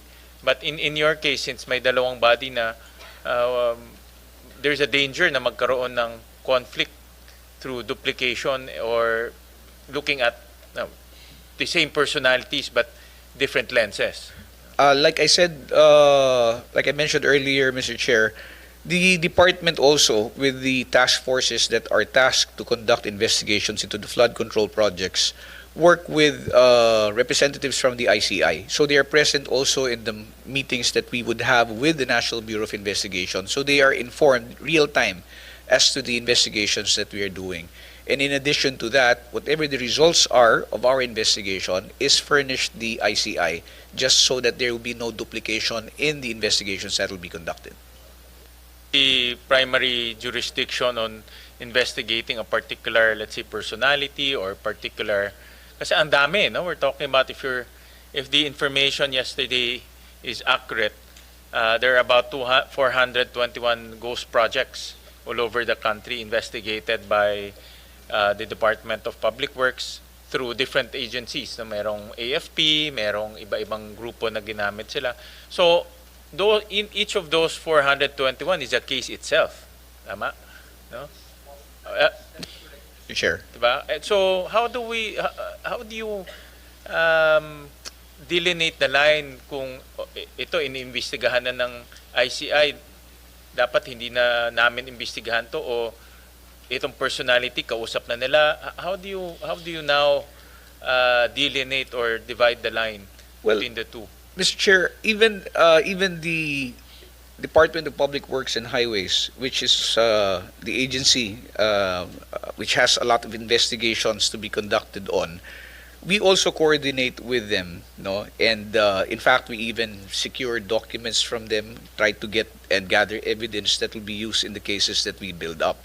Now, We are aware of the investigations being conducted by the Department of Public Works and Highways, and that is also the reason why when we sit down and meet with our counterparts from the National Bureau of Investigation, the DPWH representatives are also there, just so that we are aware of the investigations that they are conducting or looking into, the personalities who are involved. And we compare our notes and exchange notes. In fact, we get some help from them, and they also secure some documents from us, just to make sure that we're not tackling the same case which is being investigated by both agencies, Your Honor. Manner, I heard you earlier na merong tao ang ICI sa DOJ. Doon sa, I would assume doon sa task force nyo. Just to make sure that they're in the loop on real time. They are not assigned with the Department of Justice, but they do attend, and we notify and inform them every time there's a meeting of the task force of the Department of Justice and the National Bureau of Investigation. Yusek Andres would be able to expound on it, sir. Yeah, in the same manner, DOJ also has a representative in the ICI to know which items are they investigating, which personalities are they looking at. Earlier, sir, Secretary Vida mentioned that we have also prior coordination with the ICI, as in fact, ICI has also requested for assistance from the department to have our prosecutors help out in the technical working groups. The purpose of which is also for us to have access and knowledge of the investigations which are being conducted, the witnesses who are being interviewed, to see if they can also be of help in the cases that are being developed by the Department of Justice. So go ahead. Yes.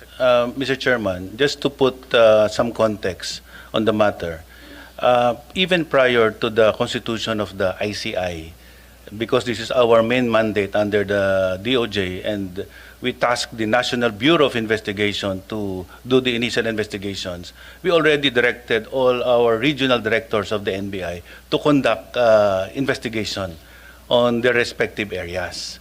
So even before the ICI was constituted, we already had some groundwork. That's why we were able to file 5 cases immediately with the Ombudsman, referring to 5 cases in Bulacan, because we did this.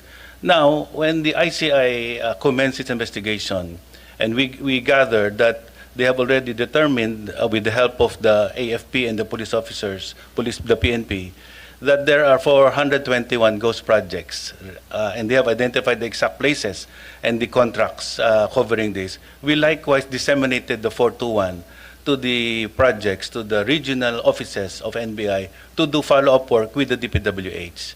So even before the ICI was constituted, our office already took the initiative to do the investigation because we believe it's our primary mandate.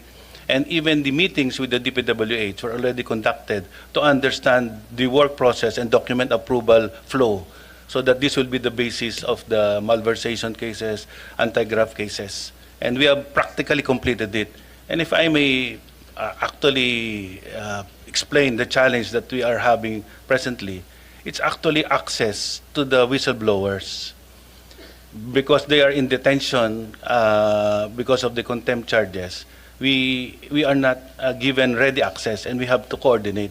It would be most helpful for the DOJ to complete its investigation if the witness protection program already admits them as protected witnesses, and we can have direct access to them at any given time, and they will have access to their own documents and people that they need to talk to complete the investigation.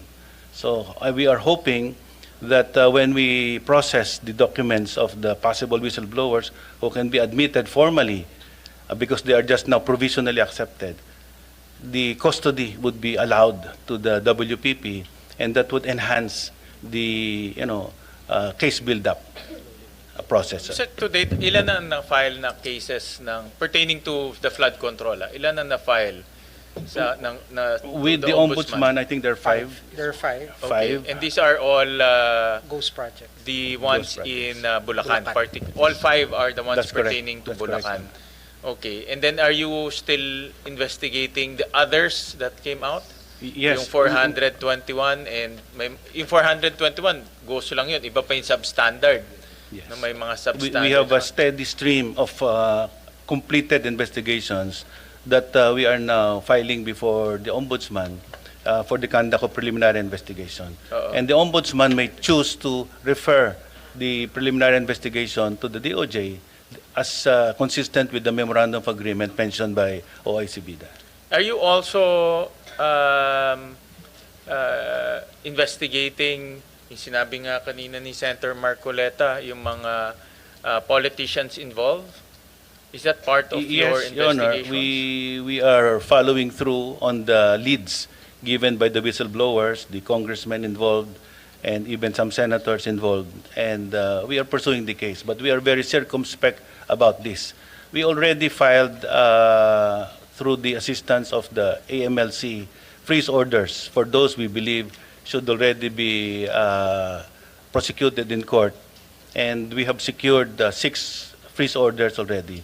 That includes the officials of DBWH, some of the contractors, and some of those involved in the kickback mechanism.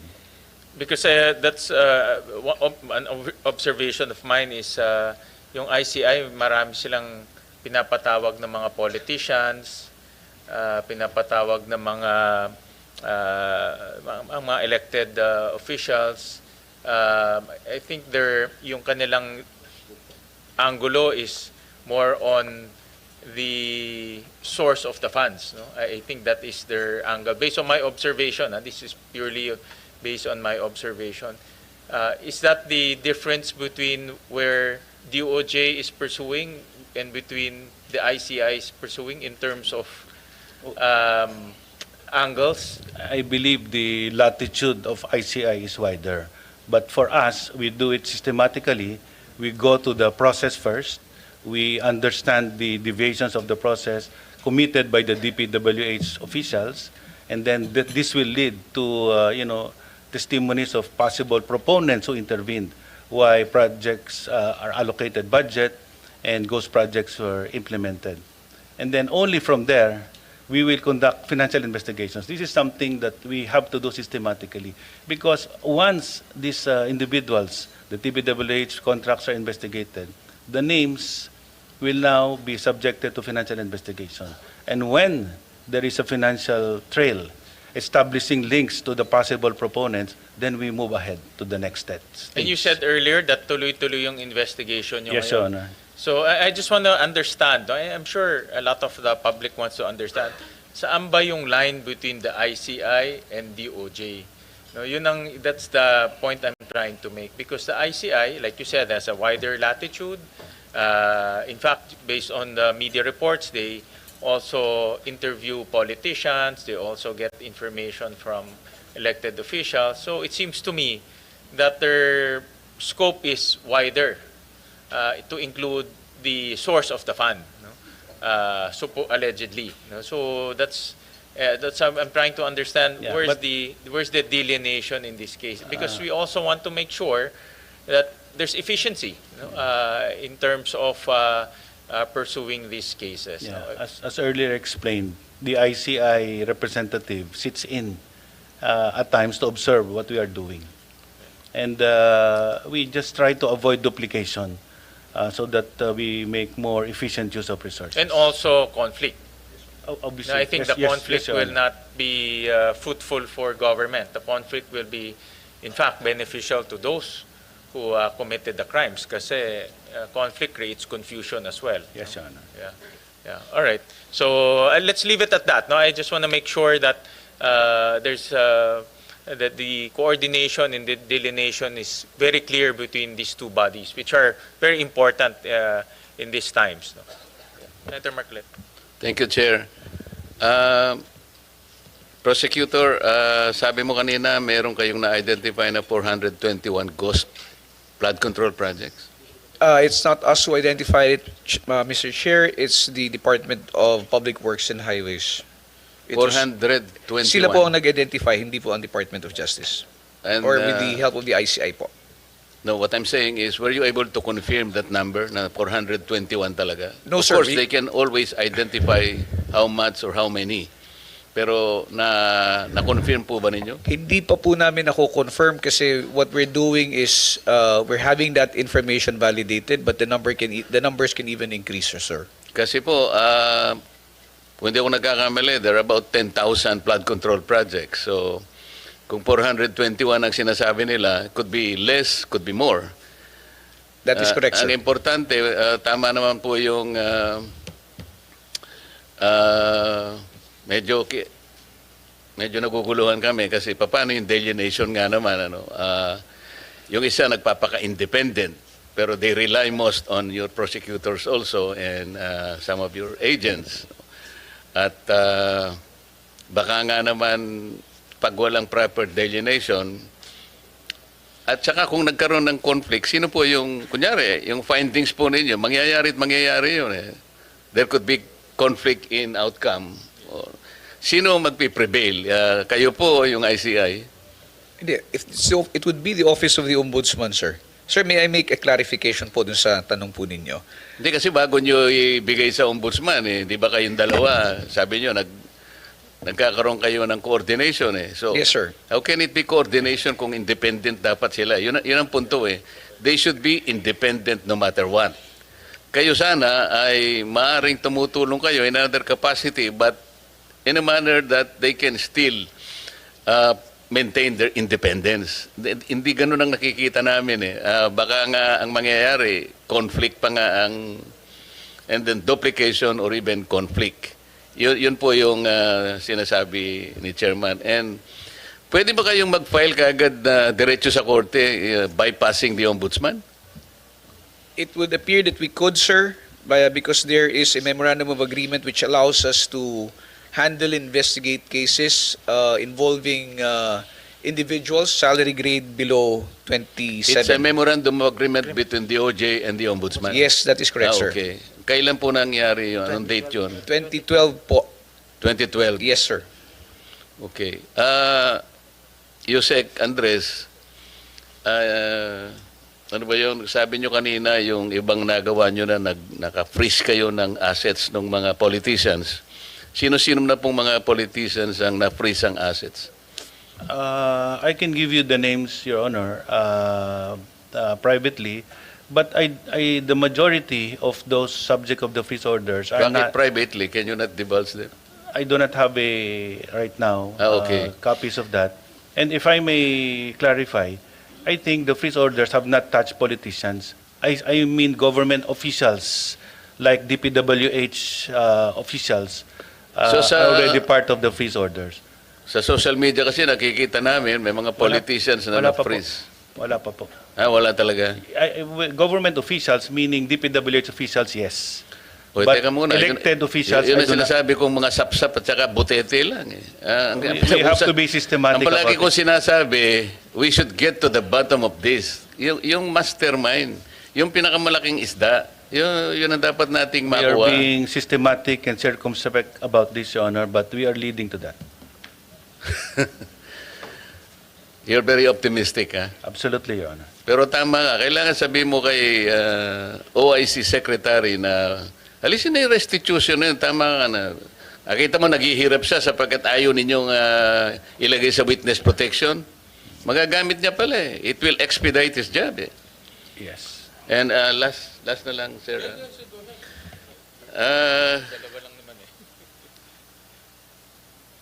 Yun pong OGCC.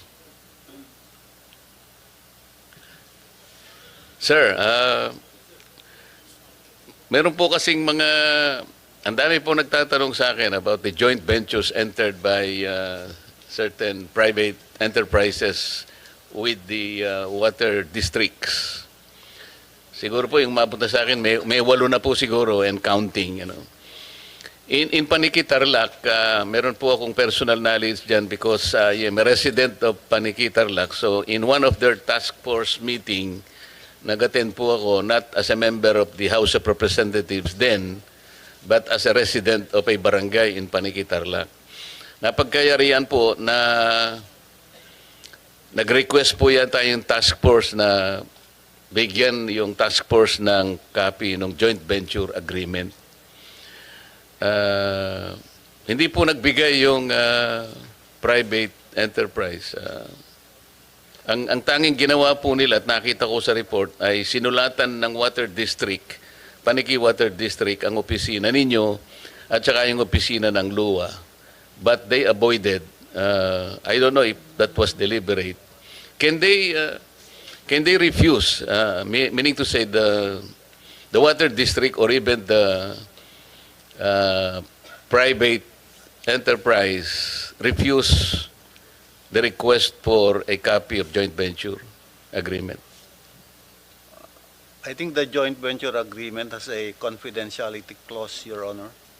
But we have expressed an opinion in the OGCC that that confidentiality clause cannot prevail over the provision of the law that allows public access, Your Honor, to the joint venture agreement.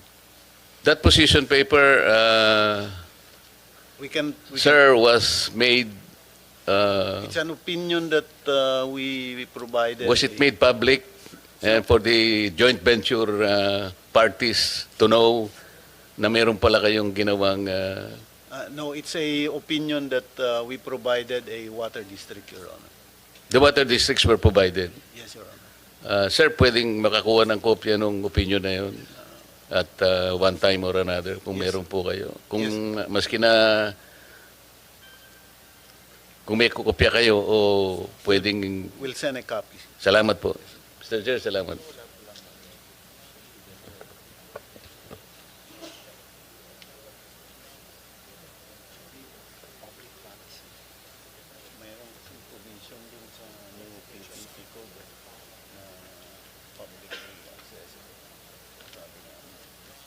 Yusek Andres, na sabi nyo lang kanina na one of the bottlenecks yung mga whistleblowers, no, na I think they're held in contempt here.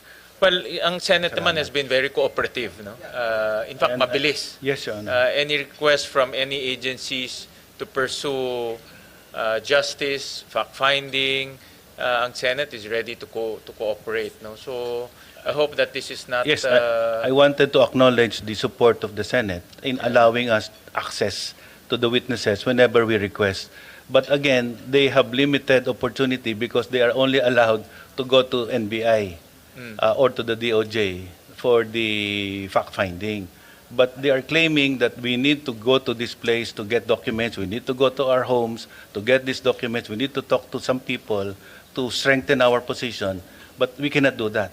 That's why we are formally, we will soon file something formally that once we have accepted all of these whistleblowers as protected witnesses, without according them state witness status, we be allowed to be responsible for their protection in our safe houses so that we can as long as more those expeditiously. whistleblowers can substantiate their claim and they can prove that going to their homes or their offices in order for them to substantiate their testimonies, then I think the Senate will cooperate, no, in order to pursue the truth and gather evidence. We are in the midst of an in-depth investigation, and I am very confident that this will bear fruit. In fact, some of the whistleblowers have already surrendered. You cannot imagine their own CPs, their own cell phones for forensic investigation. Yeah. And just to put this topic, just to go to the next topic before we end, ang importante ngayon, bilis Secretary. No? I think the public is growing really impatient to the investigation. Nag-investigate kami dito, nag-investigate kayo, nag-investigate ICI, House nag-investigate, but wala pang nakukulong. No? Let alone, rinig ko kanina, wala rin na-freeze na assets ng mga politicians.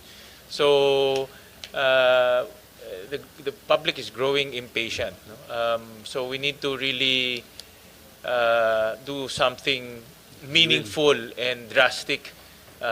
Hindi lang yung sinasabi nga, borrowing the words of Senator Marcoleta, yung mga sapsap at ano isa? Botete. We can only go to the higher level, Mr. Chairman, with the assistance of the whistleblowers. Because ang tao rin, alam nila kung sino sapsap, sino butete eh. Yes, Your Honor. Alam rin nila yan. We cannot underestimate the public. They know. Mr. Chair, ulitin mo nga yung sinabi mo, Yusek, para marinig ni... Heard loud and Meron ka clear, sinabi Your kanina Honor. eh. Yes. We can only do this, kamo. We can only do this with the support of the whistleblowers. Kita mo na. Yes, Yes, Your completely agree. Oh. Thank you, Senator Marcoleta. I'll go to the budget proper. I think this is the topic of the day.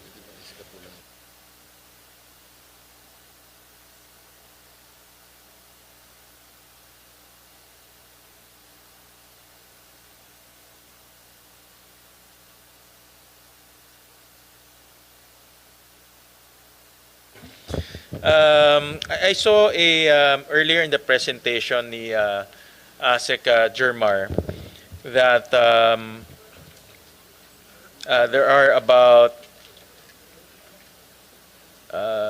22,000 cases, pending cases within the 120 days, and beyond the 120 days is about 3,744 cases. No? So in other words, in the total number of cases, only 6% remains pending, and out of that 6%, only 14% is beyond 120 days. Yes, no? yes, Your Honor. So this is actually a commendable statistics kasi with 400,000 cases. Talagang challenging, no? But I also note that and how many cases are being handled by one prosecutor? Nasabi ko kanina kay Senator Marcoleta na one of the services ng DOJ na nafi-feel ng tao on the ground is through the prosecutors, diba? Kasi kung may kaso, pumupunta yan kaagad sa piskal, at yan talaga yung matatawag nating grassroots, no, services ng DOJ. No, so I want to understand, ilan ang per prosecutor, ilang case ang hinahawakan ng ating mga prosecutors? Your Honor, we have 248 offices, prosecutorial offices nationwide. There are provincial prosecution offices in the 82 provinces and 149 city prosecution offices nationwide. So basically, we have 3,000 prosecutors. We were thankful for the Office of the President, which released the other day the appointments of 166 new prosecutors. Basically, out of the 166, 104 refers to promotions, and the 62 were new prosecutors. And hopefully, the DBM also committed to release new NOSCA positions, plantilla positions, so that new positions are being created, so that the DOJ will be able to achieve its ideal number of 3,800 prosecutors. Currently, we only have a plantilla position of 3,046. So based on the mandates of the NPS law, Your Honor, RA 10071, there would be 2 prosecutors assigned per RTC. That's for the trial prosecution, Your Honor. But for the cases referred to, the 400 plus thousand, that refers to the preliminary investigation cases. So this is prior to the filing of the cases. But once we file the appropriate information, once we find there's a reasonable certainty to convict a particular accused, then particular prosecutors are assigned particular courts, and wherein they have various caseloads. But on the average, Your Honor, caseload for 2023 was 167 per each prosecutor. For 2024, this is slightly improved to 161. Based on this load, they have resolution for 2023. They were able to resolve 157 per prosecutor, And for 2024, 152 per prosecutor, Your Honor. So, one prosecutor handles about 167 cases. Tama? Yes. Per year. Is that the These are the PI cases, Your Honor. yeah, the PI cases? Just to put it simply, is that the ideal number of cases being handled by one prosecutor? Di ba marami siya? No? I mean, I'm Marami. sure mga lawyers, they can only handle so much, no? So that's one observation that Yes, I saw. And also in the data that we saw, I think this is the DOJ annual report, there's 520 unfilled positions, prosecutors and prosecution attorneys, no? So that's about 16% of your total authorized position. So my point I'm trying to make is marami silang hinahawakan, no? 167 per prosecutor, and yet there's 520 unfilled positions, no, for prosecutors.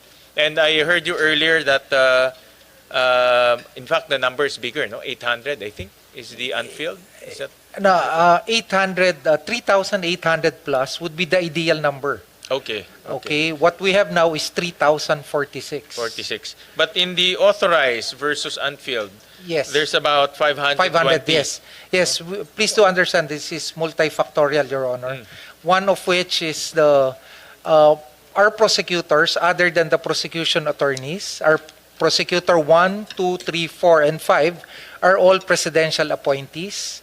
So the process to get them appointed takes longer, Your Honor.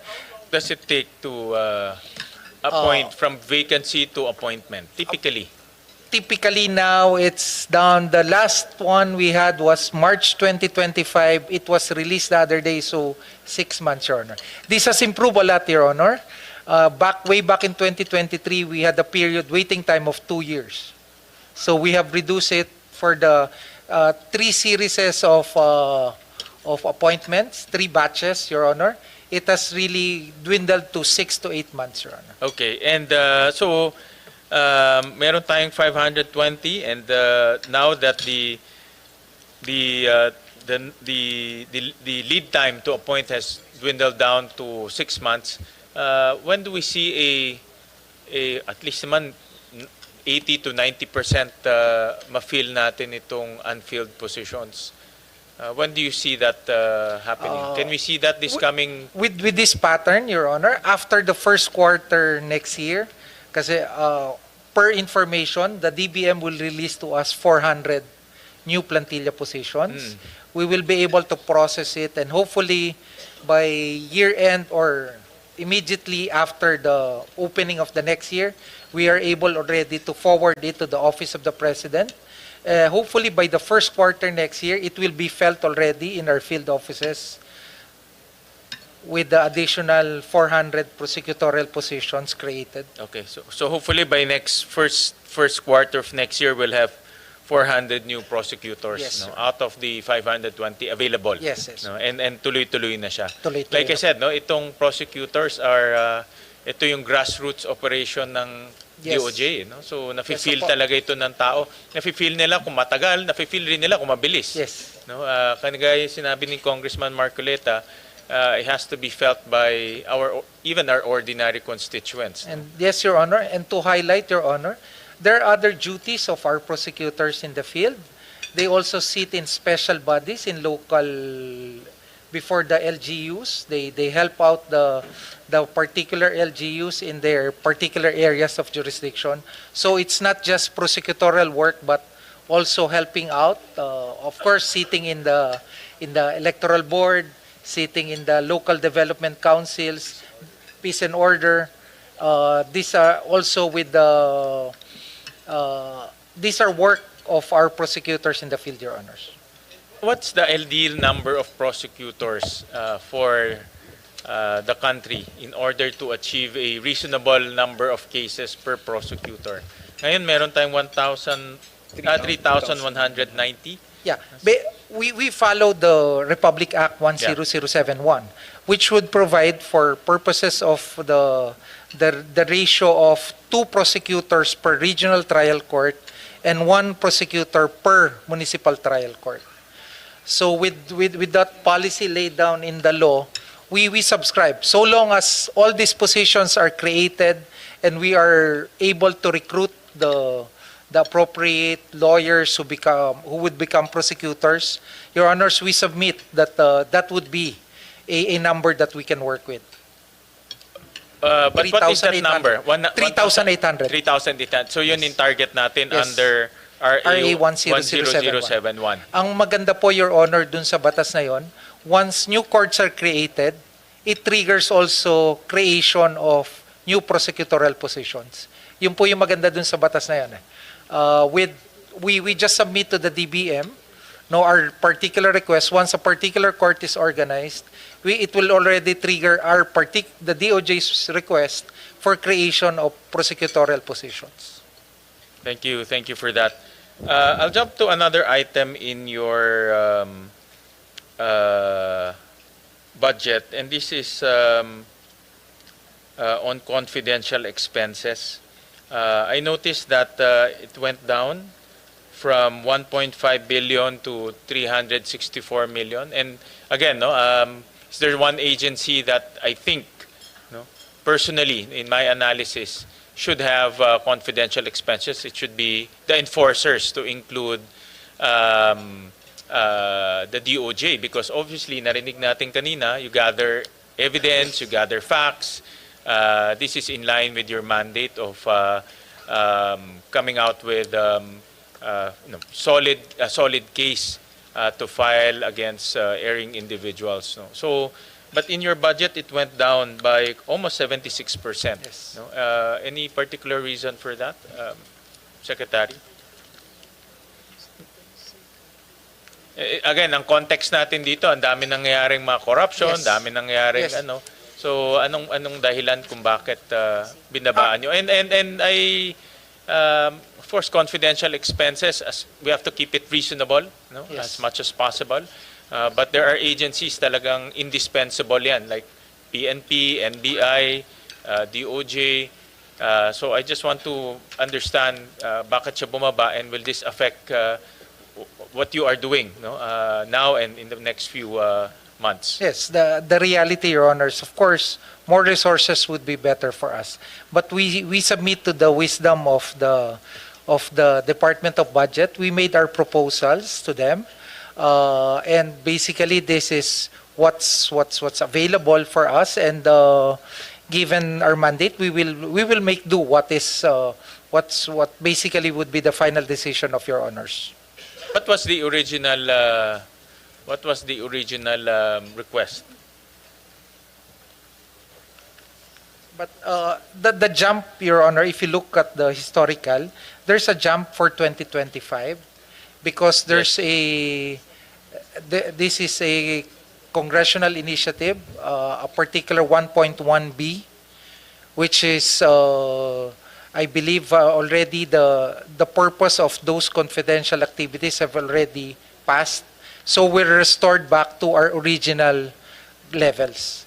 So if you look at comparing 2025, 2020, there's a drop, but basically 2026 would be at the same level at 23-24. Okay, so the 1.1B was a congressional initiative. Was the 1.1 used in 2025? Yes, Your Honor. Nagamit the whole 2020, sorry, hindi pa tayo na-end ng 2025. Not yet, no? but Pero based on your... based on the program, the first 3 quarters have been nagagamit Yes, naman? Your Honor. Okay, all right. Is there any intention of requesting any intention to request to increase? We have a request, in particular for the witness protection program, Your Honor. So for confidential expenses? For confidential okay, expenses. for under the witness protection program. Okay, all right.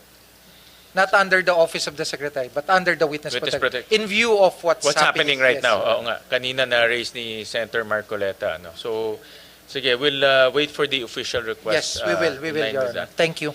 There's another program or another item in the DOJ budget that's very close to my advocacy, and this is on the this is on AYACAT. This is on human trafficking. No? It received a budget of 69 million. And over the years, the budget for IACAT has fluctuated. No? But this is a very important, for me, one of the most important enforcement duties of the DOJ, considering that we have very porous borders.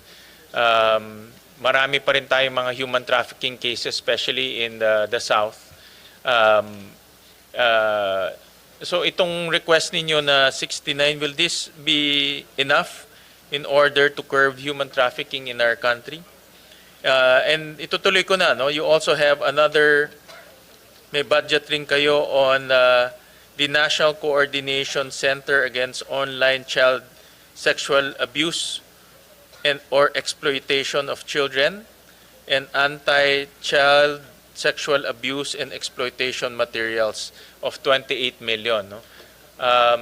Recently, marami akong nakikita on media na huhuling yung mga nang-aabuso ng mga minor, yung iba nagbebenta ng mga sexual materials. Dami ako nakikita. No? And I congratulate our enforcers for doing a very important job. Pero in the budget now, it's only 28 million. No? Sa human trafficking, it's only 69 million. Will this be enough considering nga na dami tayong mga ganitong cases na huhuli? Not enough, Your Honors. That's why we ask in the final data on the HGAB, they have properly, the House has considered our request.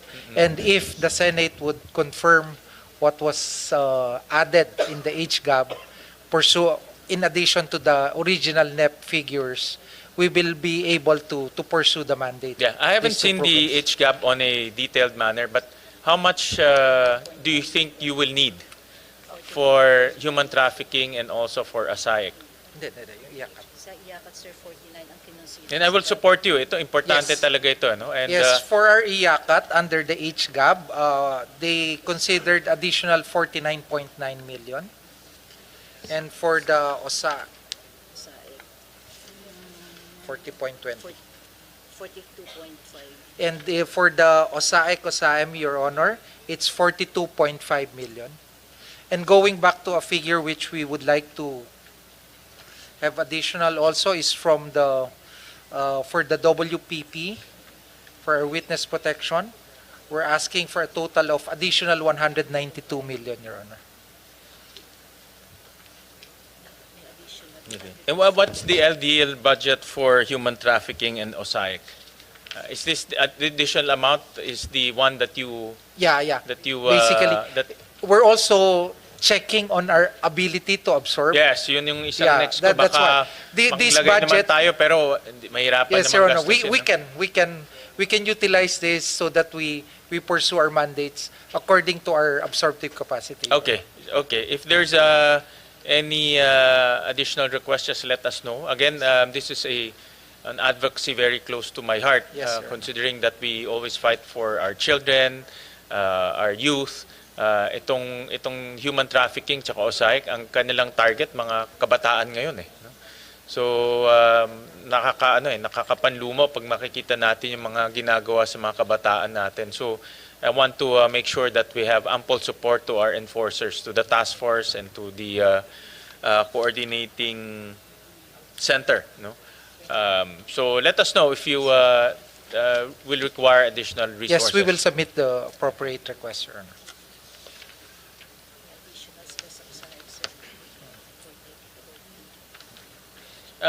Secretary, I saw in a COA report, no, and this is something that I want to bring to your attention. May mga unremitted balance, BIR, GSIS, Pag-ibig, PhilHealth. To the BIR, it's 2.4 million. To GSIS is 47 million. Pag-ibig, 2 million. PhilHealth, 6 million.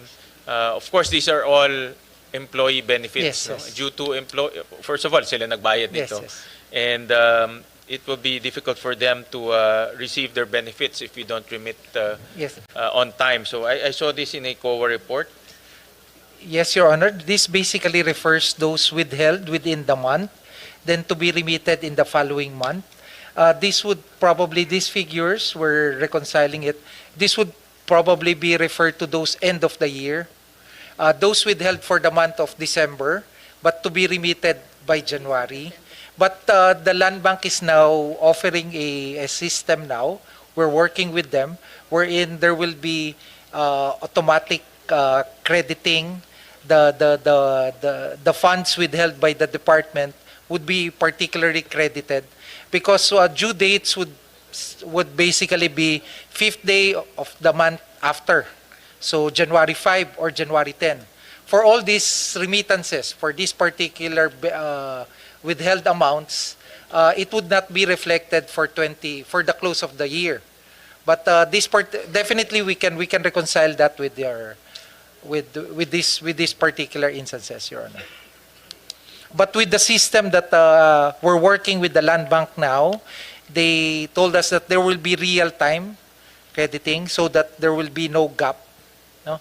The issue here would be yung withheld, then remitted the month after. Well, I just want to flag the department on this matter. Important kasi sa tao ito no? And hindi maganda na nagde-detect tayo sa tao tapos hindi natin nare-remit. This came out in a COA report, and it's important that we fulfill our our duties in remitting the deductions from our from the salaries of our people.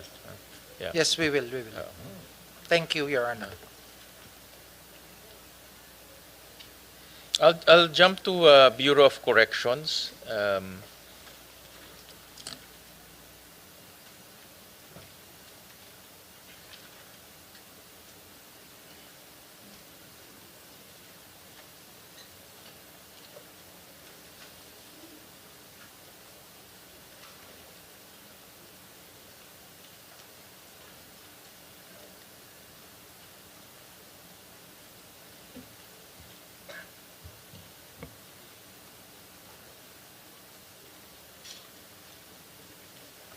Meron lang ako nakita dito sa Bureau of Corrections na I also took note of the comments ni Yusek address kanina on jail congestion, but I saw in let me just pull out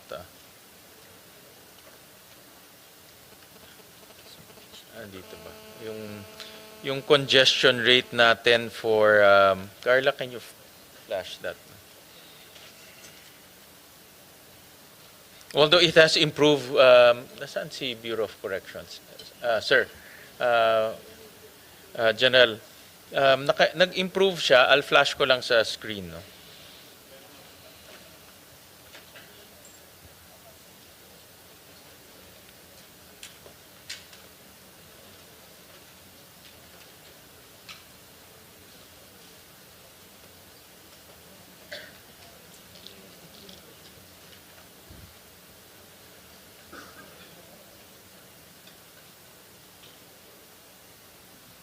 Yan, ito yung congestion rate natin. When I say congestion rate, yung over the capacity, no? So we're close to about 300%, so 3 times over the capacity. If you look at the entire system natin, halos lahat over the capacity na ngayon, no? How do we keep up with this, General? Medyo, like for example, if you look at itong sa Iwahig, 600%. Sa Davao Prison and Penal Farm, about 612%. So, meron pa bang hinihigaan yung mga tao doon pag ganyan?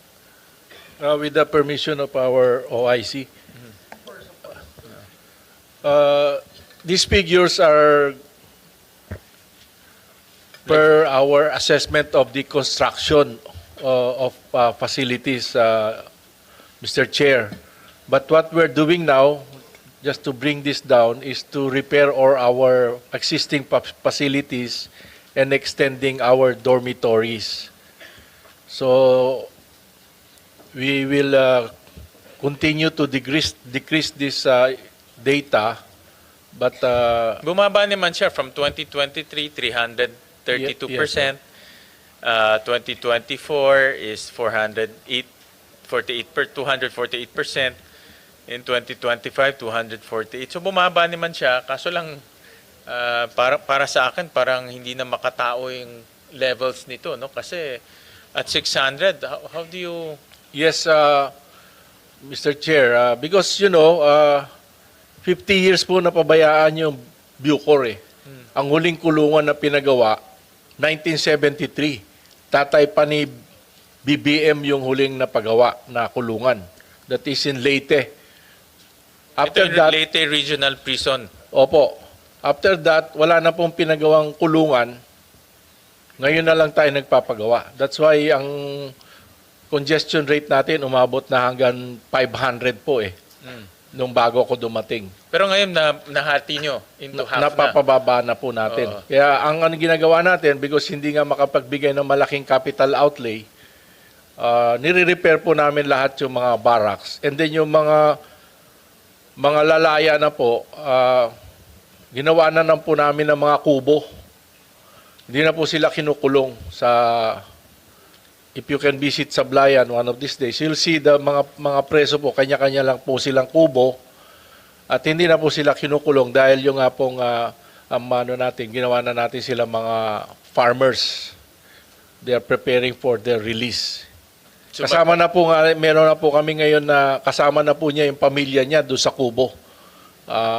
Para hindi yung iisipin namin tatakas, hindi na po tatakas kasi kasama na po niya yung pamilya niya. Pero legal ba yun na mayroong civilian sa loob? Opo. Is that allowed? Diba? Preso pa rin siya, di ba? PDL pa rin Hindi siya. na po kulungan po. Wala na po siya sa loob ng kulungan. Kubo na po. Awaiting release na lang po sila. Saan yun? Sa labas ng... Sa labas po ng mga dormitories na congested. Okay. And then yung mga may mga matitinding sakit na po, ginawa na rin na po namin ang kanlungan ni Lolo. Hindi na po rin sila nakakulong. May mga na sila, kubo-kubo.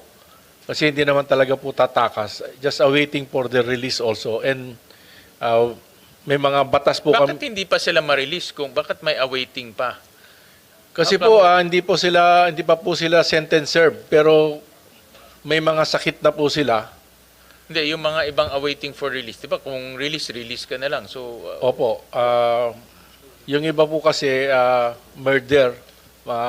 Mga 3 months to go bago sila ma-release. So, yun na po, sinesegregate na po namin sila.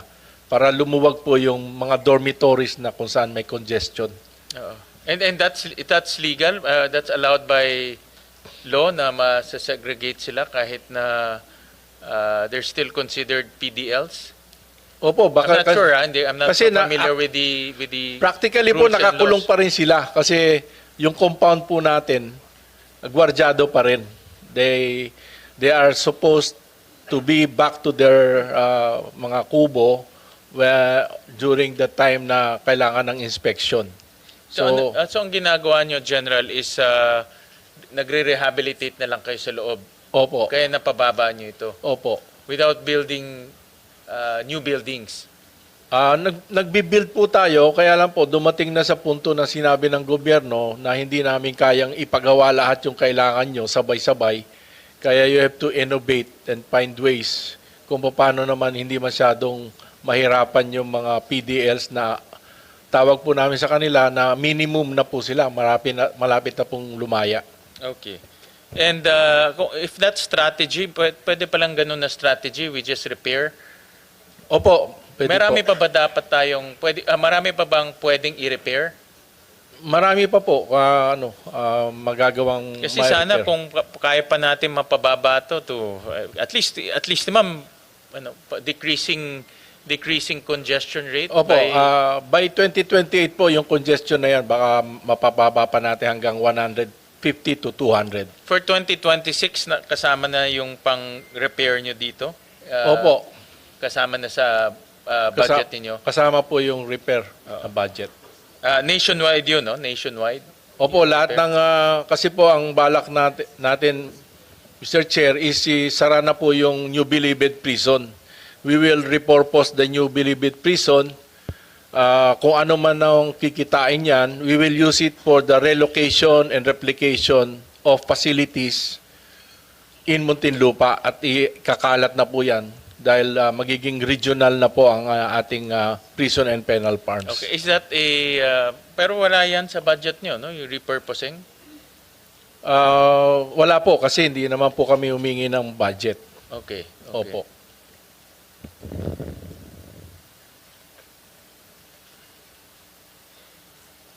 And then nakita ko dito may nakita lang ko na stats, no? Slide 24, Carla. Yung number of deaths. Merong mga namamatay sa loob ng prison facilities natin. Ano itong yung namamatay dito is anong dahilan? Dahilan na rin po ng Mr. Chair ng congestion. Kasi pag congestion? Opo, pag nahawa po yung isang may sakit, and lalo na kung may edad, kaya po we'd like to, over and above yung asking ng increase in our budget, we would like to file a bill for medical parole. Yung pong mga sakitin na terminally ill, alam naman natin na talagang hindi naghihintay na lang po. We want parang maibalik na po sila sa kanilang pamilya so that they will be able to regain yung camaraderie o whatever na mga pagkukulang na nangyari sa kanilang pamilya. In your estimate dito sa 732 na namatay, ilan dyan is due to congestion, ilan dyan due to old age, more or less lang.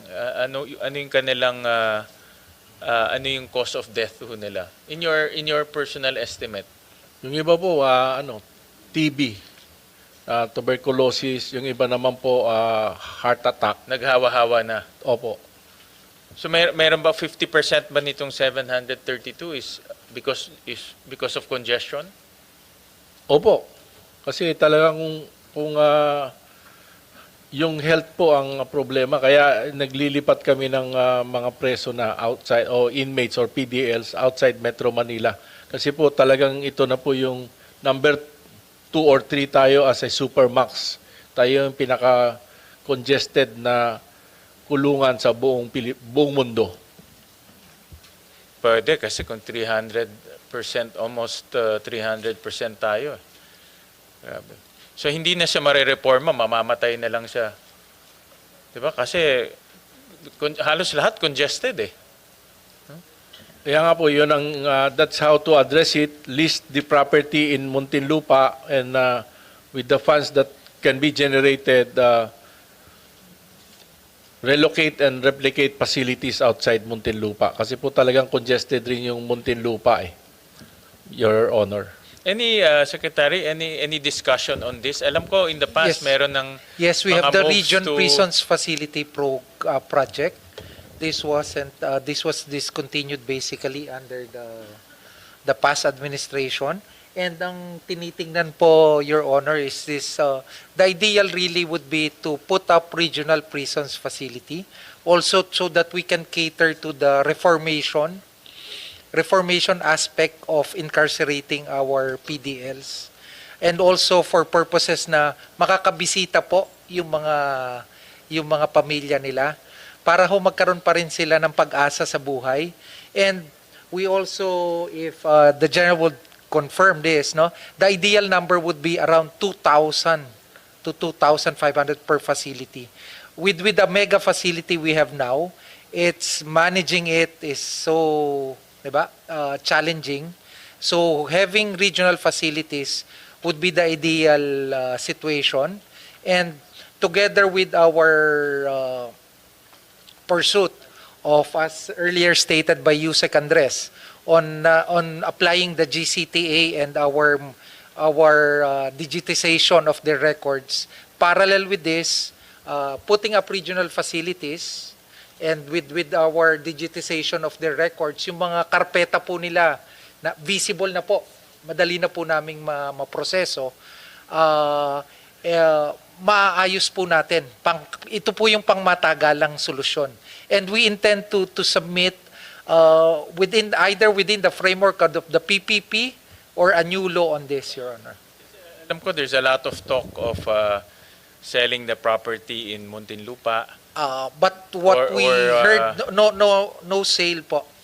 Ano No bang sale. ano bang new ano? The new direction now is What's the new definitely direction? no sale of the property, but possibly a long-term lease. A long-term lease. Oh. A long-term Just, lease. I think the concept there is to generate revenue to Yes. pay off for. Pay off in The other- constructing and developing all these regional Okay, facilities. okay. And will that happen soon in 2026? Is that? There were earlier proponents, General Greg, no? But General Greg would be more familiar with. Yes, go ahead. With the permission again of our secretary, we are now appraising our property. And lately, there's an appraisal of 140 pesos per square per month. And we already published the guidelines. If you want to lease property in Bucor, you will be most welcome. How big is the property in Bucor? It's 365 hectares. And how big is the area that you plan to lease? About 265 hectares. You plan to lease? We will lease, we plan to lease, Mr. Chair. Saan lilipat yung mga inmates doon? Kasi Uh, halos wala na, kung 200, that's almost the entire property. yung iba po, we will transfer in Palawan. We have 29,000 hectares in Palawan. Palawan, doon na lang sila. And also Palawan has been converted to a PESA zone because what we want to happen is when we transfer 70% of these PDLs in Palawan, they will be equally positioned to be hired as PESA zone employees. And the agreement will be is after kung makalaya na sila, they will be hired as regular employees by the people or the locators. Okay. Yan ba yung Sablayan? Sablayan, sir. Okay. We are also inviting you to visit Sablayan. Sablayan is the one in Palawan. In Palawan, 29,000 hectares. Bakit siya congested ng 244%? It's because of the facilities that we have not yet erected. Kasi okay. way back na yung But last you have the land, no? 29,000 yun. Opo. So land is not a problem. land is not a problem, Your Honor, or Mr. Chair. Okay. That sounds like a good plan. Lipat na lang sila doon, expand Palawan, and maganda pa sa Palawan, walang pollution. And it's earthquake proof, Mr. Chair. Oo. So, and then I don't think you need to build a tall structure kasi you have the luxury of land, eh. No? Yes, Mr. Chair. Okay. And then I'm also looking at the food and the medical allowance of PDLs. And the current food allowance is 70 per PDL. Ang mababa is the medical, 15 pesos per PDL. Ewan ko, kaya pa ba bumili ng gamot ng 15 pesos? With the permission of our secretary, the DBM increased our food allowance from 70 to 100. So that's a big jump.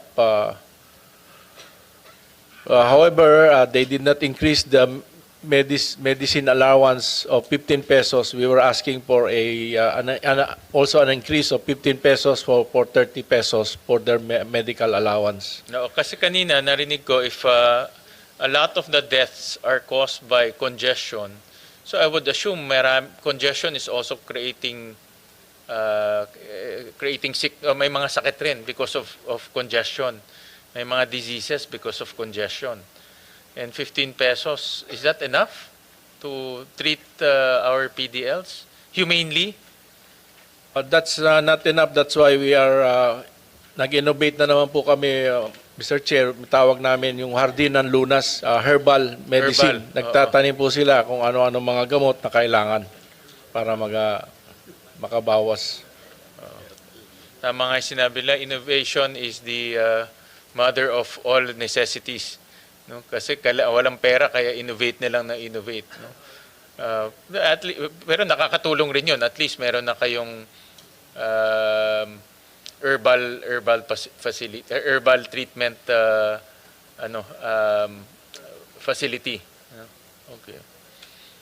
And I saw that you requested to increase the medical to 35 pesos per PDL. Yes, Mr. Chair, with the permission of our Secretary.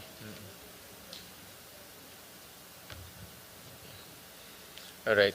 Is that request still is that are you still going to make that request? Padala nyo na lang sa amin if Yes, through Mr. the Chair. Secretary, Yes, no? that will be included in the request. Plus other requests that we are forwarding to your office. Ako naman is just humane treatment of our PDLs, no? I think 300 or 244 percent congestion is really magkakahawaan talaga, and nakita ko yan when I was a mayor, hindi na sila natutulog sa kama, nag-share na sila ng kama. Ganun ba ngayong situation? Hindi naman po. We would think sa like mga you city to jails, ganyan eh. Opo, we are inviting also you to visit our Muntinlupa so that you'll see the change that happened. Kasi dati po talaga ganun na kuminsan agawan talaga ng tulugan. Pag nagising kang maaga, punta ka ng CR, pagbalik mo wala ka nang babalikan. So but that's not hindi na po Doon na ganun. lang padala yung mga nahuli sa flood control. 'Di ba? Para dapat doon na ipadala yung mga mga corrupt na nahuli sa flood control.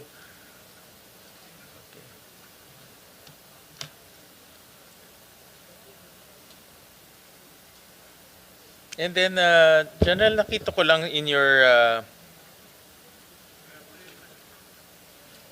meron kayong in your MOOE, nakita ko lang meron kayong nag-increase yung inyong donations from 300,000 to 700,000. Yes, Mr. Chair. 126% increase. Yes, And then Mr. meron Chair. kayong Mga commitments po, Mr. Chair, yan sa mga international organizations because okay. we are joining international organizations to learn more yung mga best practices nila, and we have to pay some fees, Mr. Chair. Okay, so these are for your mga international organizations. Meron din, tumaas rin yung inyong advertising expense. How much is the advertising expense? Hindi nakasulat.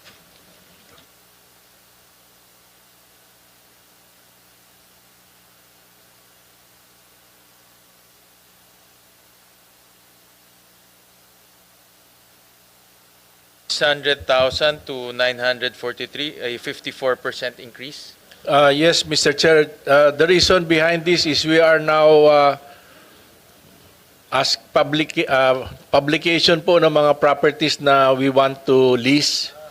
Opo, katulad Income din, generating to. opo, income generating po. Katulad sa we have master plan Palawan po, and then we're creating a new city, a new airport, a new seaport in Palawan, at the same time sa Sablayan, together with the municipality of Sablayan.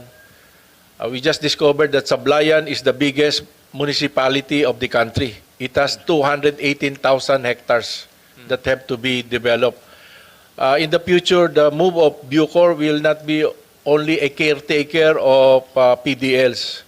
We want our PDLs to also take care of the food security of our country so that our PDLs will be relevant. And in due time also, Bucor, if it is able to lease its properties, it will be sustainable. Kasi hindi talaga po kayang maging maibigay lahat. We request for 80 billion funding, ang binibigay lang po ngayon 10 billion. So hanggang doon na lang po talaga. And now we were told by our government that we have to look for ways and means to utilize our vacant land. Kaya nga po we are raising funds Initially, ito pong New Bilibid Prison, which is we want to repurpose it as also a global city, and I think there will be many interested parties who want to lease our property. So itong advertising nyo is for to invite potential lessees. Opo, we need to publish po kasi if we invite para sa lahat na sa publication, newspaper publication, if we want to list our properties. And I saw mayroon din kayong income generating, no? May off-budget account kayo. Yes, Mr. Chair, we meron po tayong property sa Davao. It's Tadeco, they call it Tadeco, the #1 banana producer, export. They pay us about 20 million a month for renting our almost 5,000 hectares. Yun yung inyong income Opo. generating right Opo, now. but that will increase because yung nga po, we are also asking appraisals or appraisers to know if whether the property that we are leasing are really on or at par with the current rate of properties that are being leased in the area. Wala ba kayong income generating from, let's say, yung pagtatanim ng mga PDLs? Do they also generate Yun some po, income? Sayang, andun na sila. that income goes to the PDL po. Pero yung PDLs themselves, meron ba silang income generating? Yun Let's say, po, pagtatanim, if they plant, let's say sa Tadeco, they receive a regular salary. Pero we do not get it. Yung pong kinikita ng PDL, naiipon po nila yon, pinapadala sa pamilya nila. Okay, so sila rin yung trabahador Opo, sila po. doon sa Tadeco. Opo, sila po yung nagtatanim at saka nag-harvest ng mga banana.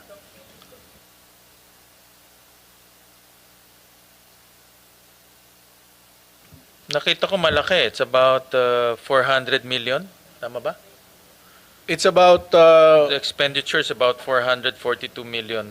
Source from this it's called a revolving fund eh. Opo, Fund 284. Oo. Yung binabayad po sa amin ng Tadeco, almost 20 million a month. And then over time, mabot na rin po yan ng mga 200 million plus. Mm-mm. That's why if we can do that in one of our prison and penal farms, and we can generate in 10 regional prison farm about 20 million per month. So in due time po, we can provide for our PDLs to have better living conditions in their dormitories.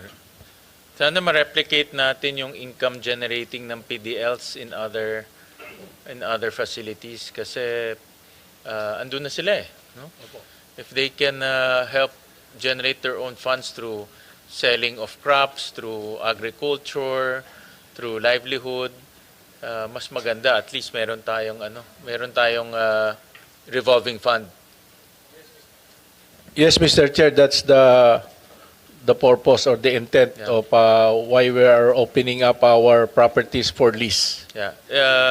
In 2026, ang projected is 365 million. Yes, Mr. Chair. Malaki rin, ha? Opo, sa isang kolonya pa lang po yun. Oh, malaki rin. Malaki rin. Imagine 365, your revolving fund yun. You can use it to help the PDLs, improve your facility. Opo, yun lahat ng pondo na po na yan is only for the use of PDL, no other other purpose. Correct. Opo, Tama. Oo. We recognize the presence of Senator J.V. Arcito. I'll go to thank you, General. I'll go to Bureau of Immigration. And Good afternoon, yes, Mr. good afternoon, Chairperson. Commissioner. Good afternoon, Mr. Senator.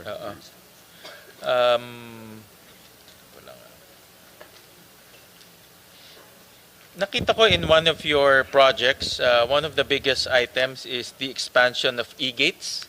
That's correct po, And Your ako, pag bumabiyahe kami, o pag bumabiyahe ako, Isa sa mga nanonotice ko sa mga international airports, halos lahat, they strive for contactless immigration. No? I think the best example will be Singapore and also Dubai na talagang wala ka ng kausap. No? Pagpasok mo doon, biometrics na lang. Paglabas mo, biometrics naman. Granted na wala kang kaso o wala kang mga issue. So the trend is really to fully automate the entry and exits in our airports and use technology to detect anything unusual. No? So ito bang 893 million expansion of e-gates will achieve that humanless or contactless immigration? Yes, Your Honor. We are adopting a step-ladder approach. Maari pong initially, hindi po natin ma-achieve yung level na na-achieve na po ng mga bansang na site ninyo. But we are getting there. We are aiming for less number of seconds as far as the processing of the departure and arrival of these passengers are concerned, Your Honor. As a matter of fact, Your Honor, yung pong figure na site nyo po is, ang total po niyan is 3.2 billion, Your Honor. Ako nga, malaking investment ng BI, malaking part ng BI budget is ICT. No? At almost 300 billion, 3 billion ang ICT investments. Opo, Your Honor. Yeah, and can you give us a description yung 3 billion kung ano yung mga investments na gagawin ninyo and ano ang resulta, no, para naman sa ating mga constituents?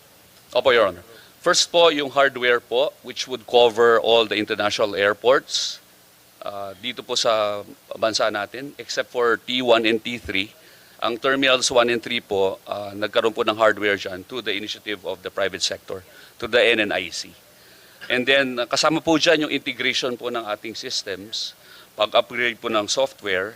Tapos po, we are aiming for a more secure, reliable, and modern immigration platform, supporting both efficient service delivery and protection ng sensitive data because the sovereign function of border control remains with us. Kahit na po, ang hardware po, binili po ng private sector sa T1 and T3, border control remains within the function or sovereign function of the Bureau of Immigration.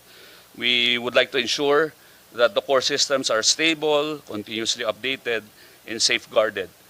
Kahit po nagkaroon kunwari po ng problema, at least meron po kaming backup lagi po sa aming pag-maintain ng aming systems.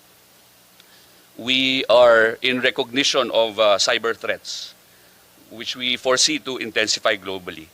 So we aim for sustained investment in system protection, which has become essential in preserving the integrity of immigration records and the trustworthiness of border control processes. So to ensure that modernization efforts are not only implemented but consistently upheld, keeping our services secure, resilient, and aligned with emerging security requirements. Ano po itong categories ng mga improvements na na-foresee po namin? These pertain to cybersecurity and data integrity to protect our immigration systems and data from unauthorized access, cyber attacks, and tampering. Nandyan din po ang database continuity and platform reliability to ensure that the immigration database and digitized records remain intact, retrievable, compliant, and continuously operational. We also want to ensure and secure communications and connectivity to maintain secure and for the information of those concerned po, for your honors, we maintain 12 international airports, 1 seaport, and 60 plus subport offices all over the Philippines po. We also aim for productivity and support subscriptions to support our day-to-day operations and services. Yan po ang bulk po ng aming kailangan, sir. Thank you, Commissioner. We recognize Senator JV for his intervention. Thank you, Mr. Chair. Good afternoon to the DOJ family. Good afternoon, Your Honor. Commissioner Good afternoon Diado, that's a welcome development, no? At least sabi ko, we're trying to keep abreast with our, at least ASEAN neighbors. Sabi ko na chairman natin, yung convenience is very important, very important, especially for investors and tourists alike. My question is, what is the status now of itong e-gate project natin? Is it already ongoing? Have we purchased the equipment? Sige pa. Nag-open na po kami nung bid document, Your Honor. So we expect the notice of award to be done on or before December 5 of this year. So within a year, siguro, we can expect that na ma-deliver na to and functional as well, itong e-gates. Opo, Your Honor. Sa naman po, sa private sector naman po, ang target po is for T1 and T3 within the year po, by December, Your Honor. I remember, that, Mr. Chair, we have a radio show, the radio program kami Secretary Boying, and he mentioned to me before, yung plan, no, to have these e-gates. Kaya lang, he disapproved yung una daw po dahil mayroong naglabi na yun din po naglalabi sa ibang mga departamenta, yung nag-i-import gusto magpa-import ng 3,000, Mr. Chair. Tama ba? 3,000 na galunggong. Is it the same person that lobbied for this e-gate facility equipment? Your Honor, meron pong company that hindi po nakapasa sa aming technical specifications. I can provide you later on with the name of the company. There was a failure for bidding sometime November of last year. So we had to practically redo the whole process. Nag-hire po kami ng isang may doctorate in machine computing sometime January. And then we also got our people from finance, internal na po sa amin, finance, the legal division, and all concerned divisions para ho to do a thorough market study which took 3 or 4 months. We are glad to say na naayon po sa technical needs and specifications ang ginawa pong market study. And eventually this became the reference, this became the basis for the terms of reference na naging na-publish. Eventually meron po nagkaroon ng bidding process. Nagkaroon po kami ng isang bidder. At we are glad to say, base po dun sa sinabit na bid, mababa po yung gastusin at magbabalik po kami sa Bureau of Treasury ng mga 400 million. Oh, that's very welcome news, Commissioner Viado, that Yes po. we saved 400 million. No? Yes safe po, to say, Your Honor. 400 million for the e-gate procurement of the e-gate equipment. Opo, Your Honor. So, thank you. The process was live streamed. Kaya po nakita ng buong kapuluan kung ano ho naging proseso, Your Honor. Sana lahat ng ahensya ganito nagsisave. Laking bagay. Pero parang 99% dumadagdag. So, congratulations with that, no? That's 400 million. That's a big amount that we saved, no? Yes po, Your Honor. With the purchase of the e-gates equipment. Thank you, Mr. Chair. Thank you rin po, Your Honor. Thank you. Commissioner, I also welcome the investments in ICT infrastructure. Yan rin isa sa mga paniniwala ko Opo, Your Honor. na we can only eliminate corruption through digitalization, and we can only serve our constituents to the best or give them the best service through digitalization as well, no, through ICT. And but nakita ko rin in your spending over the past few years, mababa ang spending ng EBMIS. I'll show on the slide. Slide 34, Carla. Mababa yung kanyang spending. 2023, 25%. 2024, only 2%. We want to support yung initiative ninyo, but we have to make sure na nagagastos to o na procure, no, yung mga kailangan bilhin natin, or else sayang yung pondo, no. 3 billion is quite a significant amount, no. So, well, Carla, 34? Yes po, Your Honor. Anyways, papakita ho namin in a while. So,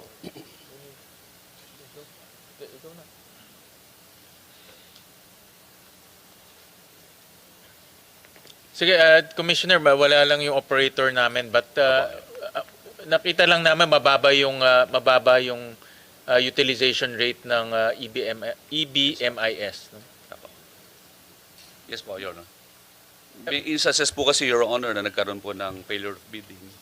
Kasi po ang paggastos naman po namin sa kaban ng bayan, nagiging maingat po kami, Your Honor. As a matter of fact, gaya po nung nasabi kong instance kanina, when we saw that technically deficient po yung maari pong manalo, we declared a failure of bidding dun po sa proseso. So, naging maingat po kami sa paggastos, Your Honor. But much as we would like to maximize, but we also have to be very, very careful in spending the funds that were given. So itong low utilization is due to that failure of bidding. Dahil ng failure of bidding, obviously hindi natuloy yung proyekto. One of the instances, Your Honor. Pero ito pong e-gates project, 2023 pa po yata, 2023 pa po yata yun. Pero hindi namin natapos admittedly agad yung proseso. Ito, yan, nasa slide. 2022, 81%, 2025, 23%, 2024. So, utilization niya mababa, no? Although na-obligate naman, but yung paggastos, mababa. And one of the reasons, sabi niyo, is because of the failure of bidding. I guess, dahil na-failure of bidding, nagkaroon na ng domino effect eh. Opo, Hindi mo na makabit yung mga ibang accessories or ibang mga softwares. Opo, No? Your Honor. Yeah. Can we have an assurance that itong 3 billion na ilalagay natin sa EBMIS will be utilized this coming 2026? Yes, yes, Your Honor, you have our assurance, Your Honor. Thank you for that, Your Honor.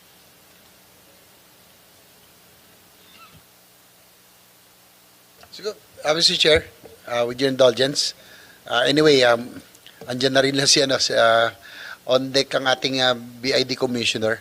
I'm in receipt of a letter from the Bureau of Immigration requesting for additional budgetary allocation. Wala yung chairman, baka hindi marinig. Importante kasi ito. For ASEAN Border Control Team, Core Group 2026, amounting to 265,583,100 pesos. Pasensya na, kasi request to ng 250. So after this, in consideration of the revised ASEAN 2026 National Calendar Revision 5.1 dated August 6, 2025. This is for the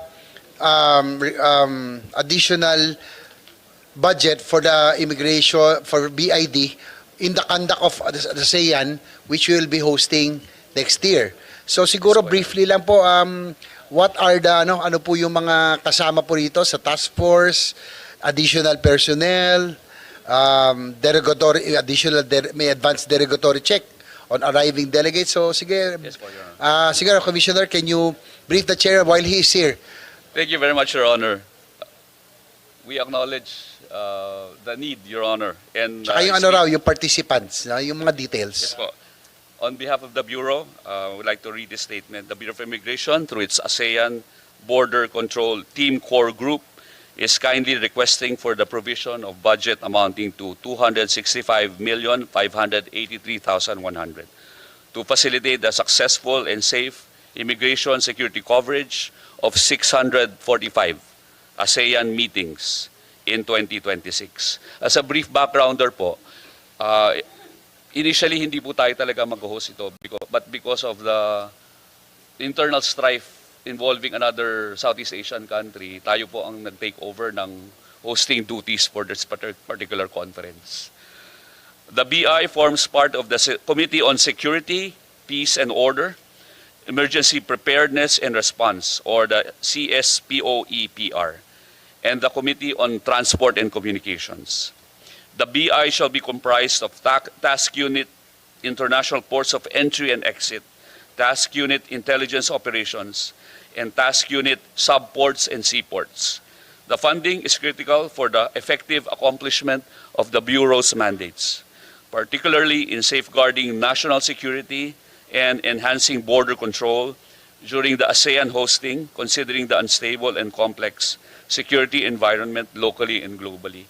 So pagpasok pa lang po ng mga delegates dito sa ASEAN Conference, kami na po ang nasa frontline. At pag-alis po nila, kami rin po ang mamamahala sa seguridad. And anything that happens in between involves the Bureau of Immigration, maximally. Yun po ang hinihingi po naming tulong po at suporta galing po sa Senado. Thank you, sir.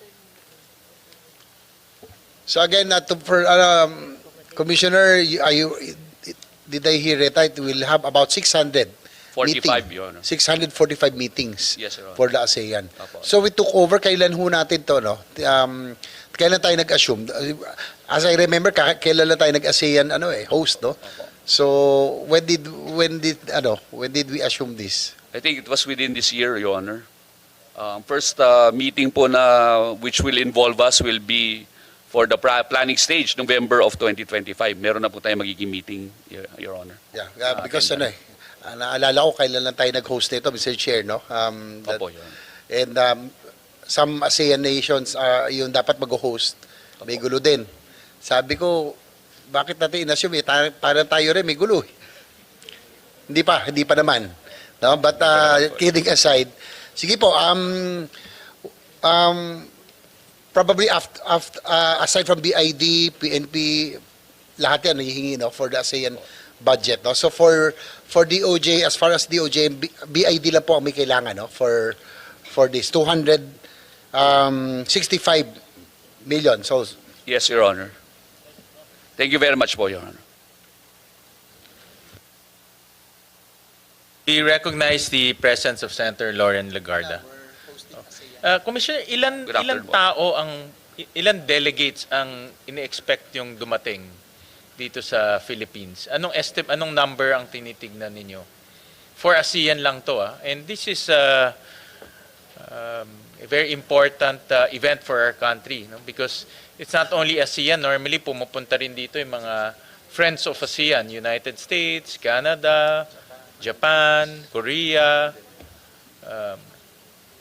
So ilan ang estimated number of guests na pupunta dito? Your Honor, wala pa pong binibigay na estimated number, but once we get that number, we will provide this office right away. Oo, kasi kaya ko natanong yan, ang first experience nila dito will be immigration.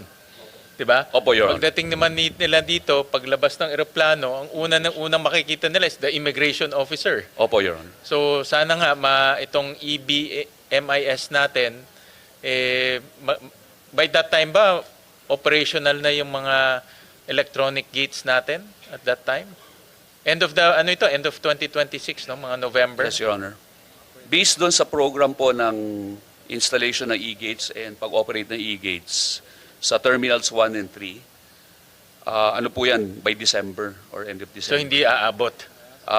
Nationwide po, baka po hindi umabot, admittedly, Your Honor. But we have our immigration officers manning those international airports. So kung pumasok po ng Cebu, pumasok ng Clark, nandyan po kami para po ensure ang security po at control over our borders, Your Honor. Pero yung e-gates na automated, hindi pa nila may experience yun. Yung mga delegates, hindi pa nila, here in Manila, Meron pong may install na about 54 or 56 e-gates sa Terminals 1 and 3. Okay. So may experience na rin po nila. May experience nila rin. Opo, Your So Honor. at least makikita nila na nakakasabay tayo sa other countries like Singapore, Korea. Ang pinakanakita kong talagang walang tao is Dubai. Talagang you go in, you go out, wala kang kausap . Your Honor, recently po nasa Korea po kami. As a brief backgrounder po, yung ating e-gates na presently ginagamit po natin only involves yung paglagay ng boarding pass. Dapat po yan, passport na. Ngayon, 2017 or 2018 pa po yun dito sa atin. Now, yung sa Korea po, nakita po namin, nung tinanong ko po, for the past 10 years, ilang beses kayo nagpalit? Mga 5 beses na po. So on the average, nagpapalit po sila every 2 years. Kasi yung technology, mabilis. Opo.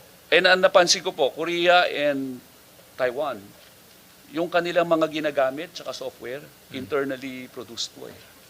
I think that's because of the security needs ng isang bansa. So it is our dream na sana po, eventually, ganun din po yung level na ma-reach natin. Not only do we have the hardware, but we have the software developed internally here in the Philippines. I think it's one thing to aim for. Yeah, but Your Honor. this one we are investing in, itong 3 billion, that's a, hindi natin dinevelop yan. That's a package deal yan, I would assume, no? Yes, Your Honor. Kasi po, syempre po, kailangan po ng warranties. Yeah, yes. Ang mga nagpo-produce lang po dyan sa ibang countries eh. Ano po, usually in Europe, yan. United States. Yan po yung mga countries na nagpo-produce po ng hardware. Na ganyan, Alright, Your Honor. okay. Well, yun na nga, no? ASEAN will be very important to us, and first Filipino contact nila will be the immigration officer. Yes, So po, it's Your Honor. important that our immigration department is ready for the ASEAN event, no? Yes, Your Especially yung I'm sure trained naman yung ating mga immigration officer, but siyempre maraming mga security aspect ito na dapat rin nilang mapag-aralan, no? Yes po, Your Honor. All right, thank you. Thank you.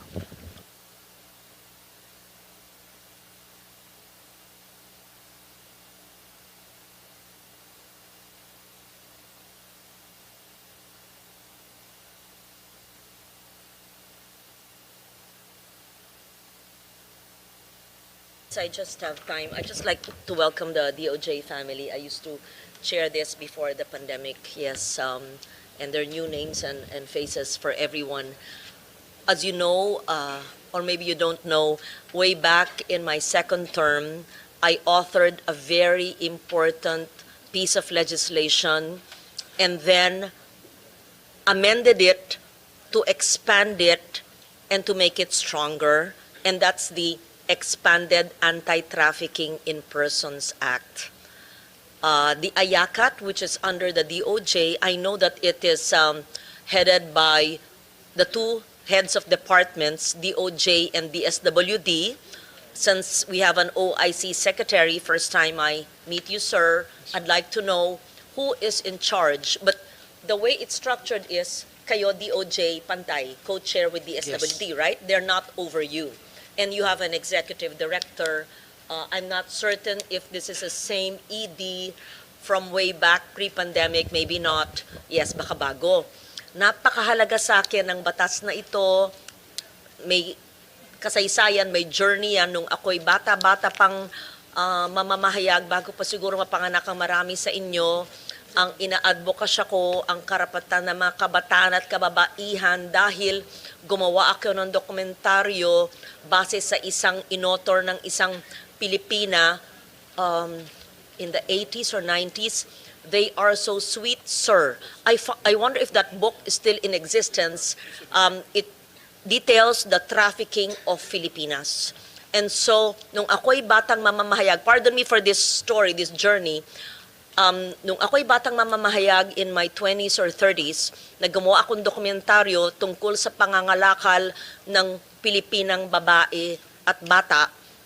At ako'y 37 years old na hinimok ni dating Pangulong Ramos na tumakbo bilang senador na ayokong-ayoko dahil ako'y mamamahayag, ay isa sa mga una kong panukalang batas na final at naipasa ay yung Anti-Trafficking in Persons Act na hindi naging matagumpay at hindi nasugpo ang pangangalakal ng bata, babae, maski lalaki. Kaya tumulong nung panahong yon sa aking pangalawang termino na ang DOJ, hindi ko maalala kung sinong head nun, maybe 2000, basta after 2010, naging expanded anti-trafficking. Sa bawat hearing taon-taon ng DOJ, tinatanong ko ang status, nakatulong yung bang batas or inutil ba yung batas na ginawa ko?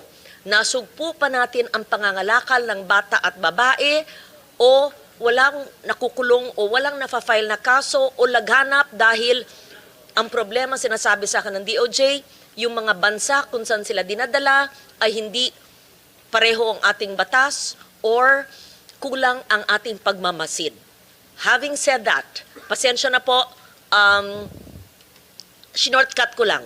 yung aking ilang dekadang advokasya. Mula sa paggagawa ng dokumentaryo at pag-i-interview, hindi pinapakita ang muka, ng mga biktima ng pangangalakal sa pamamagitan ng mga illegal recruiter, ng mga sindikato na dayuhan na may mga tanggapan dito. Kaya immigration, importante yan. At marami. Kaya ang mga sindikato, hindi lang ngayon natuklasan.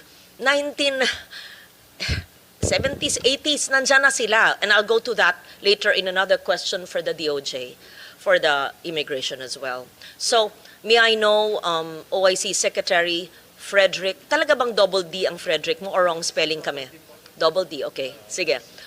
Okay, Frederick Vida. May I know, sir, and you to tell me the truth. Yes. If my law is useless, I want to know. Because they told me my first law had no fangs, so I had to revise it. If it's useless, tell us our laws are useless so that we will revise it or we will look into the implementation in our oversight function so that we can help each other improve it. Yes. The important is the bottom line. In terms of statistics and figures and lives saved. Yes. Yes. May I know? Yes. So the structure now and the status. Yes. Thank you. Thank you very much, Madam, Your Honor. We have our new executive director, Attorney Hannah Manalili. She's on the end of the no. She would be more astute and To factual. hear your voice first. Since Yes, of course. first time I'm meeting you. Yes.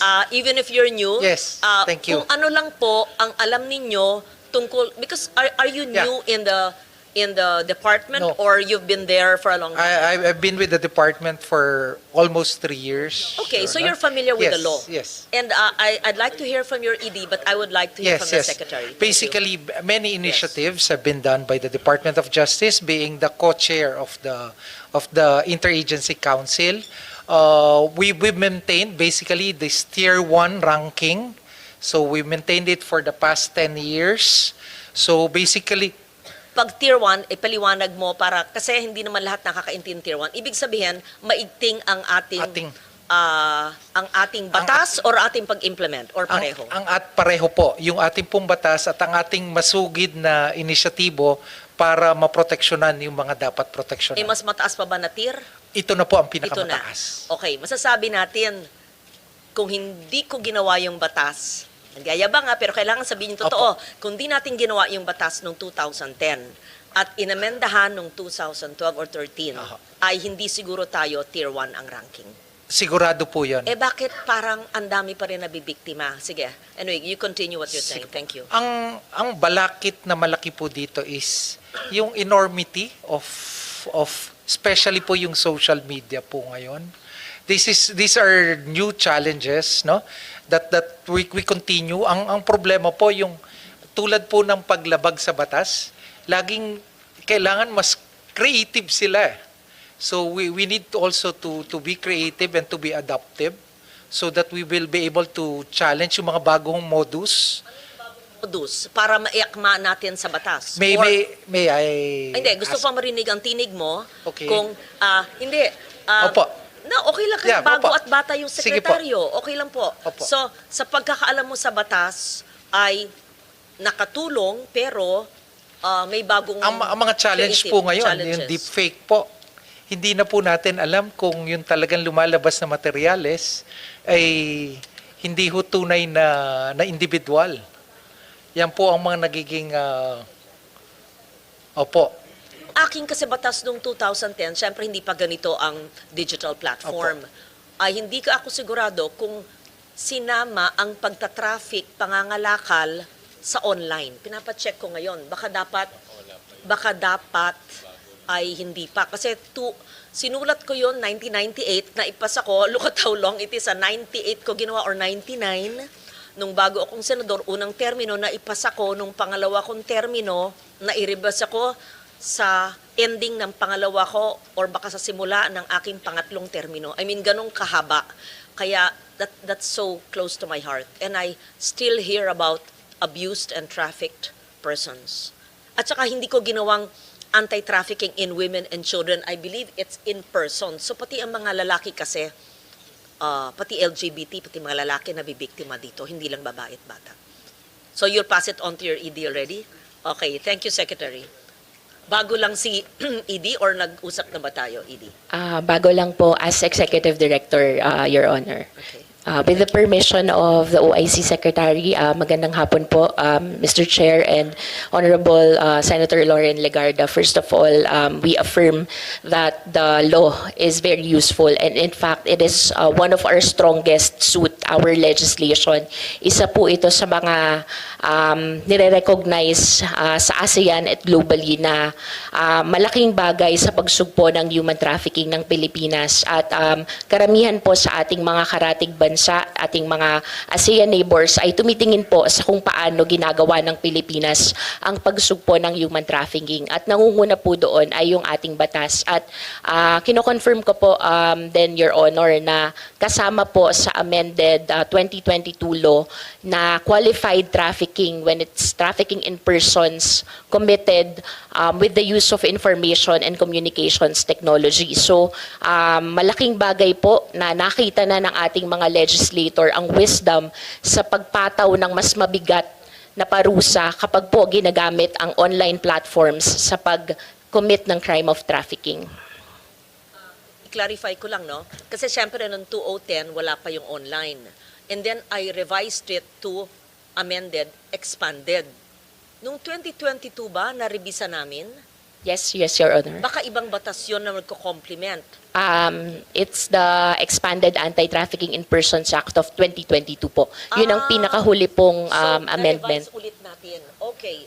So, sinama na yung online. Sinama na po. Could you, just so that we can have the legislative history but also give it to us. So, may I request, the original law, ano yung butas?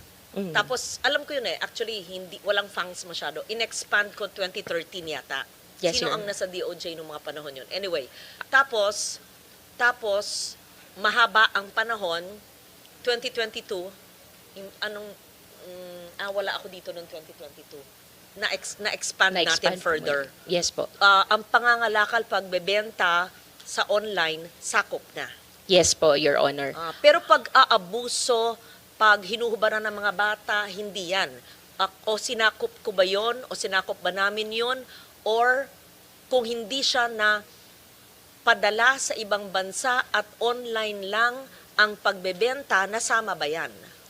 Your Honor, nasama po sa 2022 amendment, at para mas palakasin pa po at patibayin ito, pinasa rin po ang Republic Act 11930 or the Anti-OSAIC and CSAM Act na layunin talagang tugunan yung issue ng online sexual abuse and exploitation of children. Kasi yun ang aram ko na ipasa yung parallel law. Pero sa pangangalakal, dati kasi, noong 2010, yung una ko, 2007 pa nga yata, ay physical na pangangalakal. Pero tama si OIC Frederick Double D. Okay,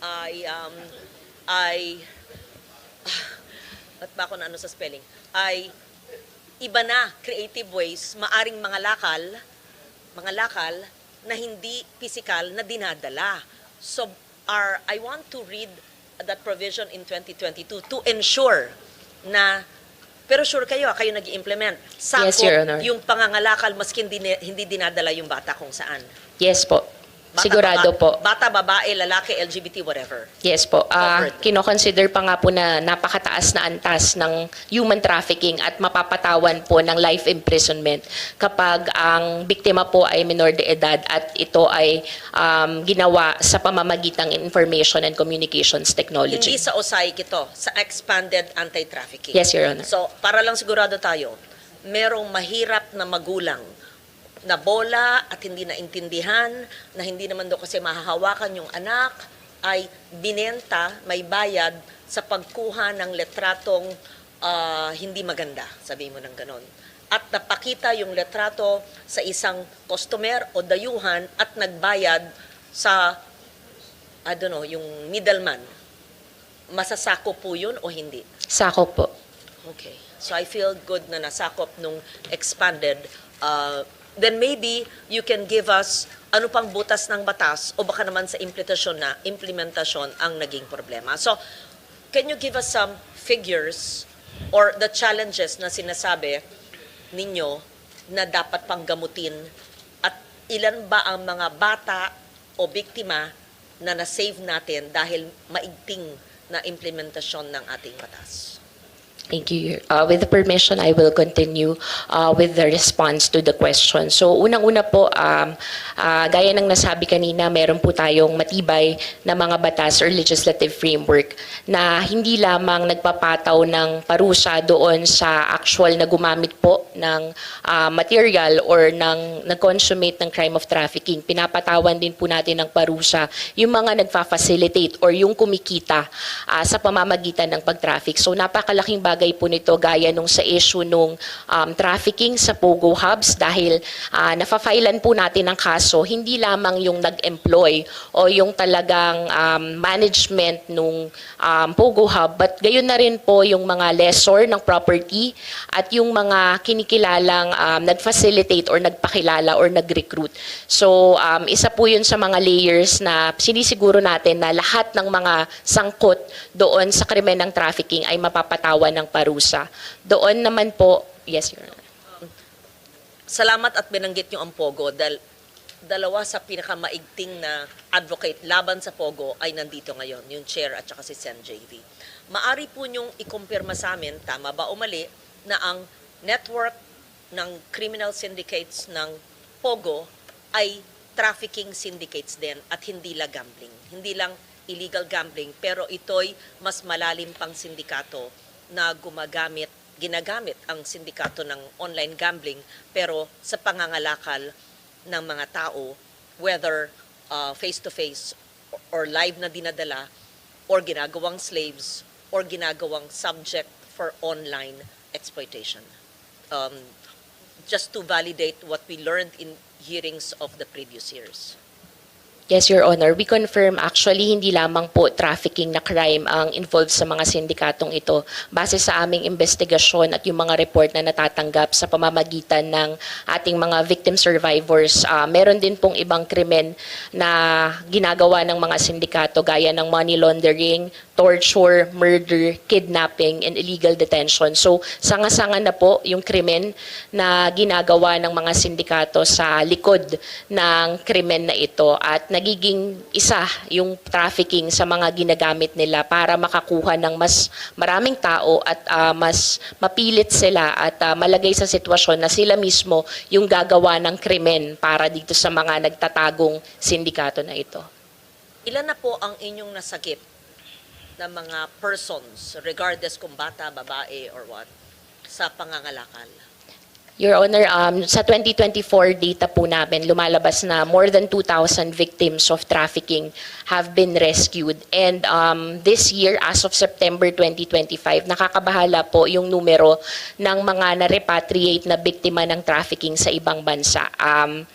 More than 800 po as of September 2025, which represents triple the number from last year. So isa po ito sa mga malaking isyong kinakaharap natin at marami pa po, no, alam ko po marami po sa ating mga senador at ating ding mga opisyal ng gobyerno ang nakakatanggap ng report na humihingi ng tulong na masaklolo. So marami pa po tayong natatanggap na impormasyon at report para po magpa-rescue ang ating mga kababayan. Anong mga bansa ang red flag, so to speak, na dapat ingatan natin na dinadala ang mga traffic victims live? Ibig sabihin, talagang sila ang pupunta. Pangalawa, anong mga bansa ang customers pag sa online abuse pero trafficking din sakop ng ating expanded na batas?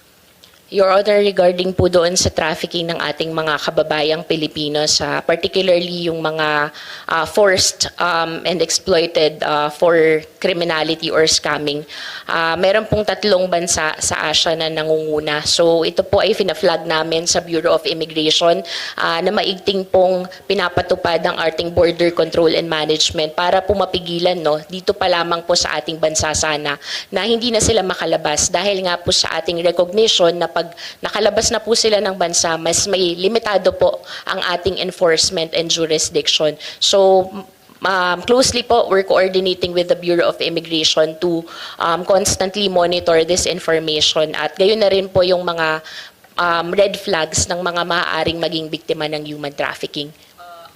Is it a national security risk or even a diplomatic issue if you name the countries? That's why you're being careful. Can you just give me the confidential report later? I will not put it online. Yes, I just need to know. Pero bakit nagpupunta at paano nakakalusot? Is this through POEA, through OWA? Paano yun? Sila recruit? Are they recruited legally and then traffic there? How do they do it? Base po sa aming monitor data, Your Honor and Mr. Chair, kadalasan po nagagamit po dahil po visa-free entry sa ASEAN. So nakakalabas po gamit ang batayan na turismo.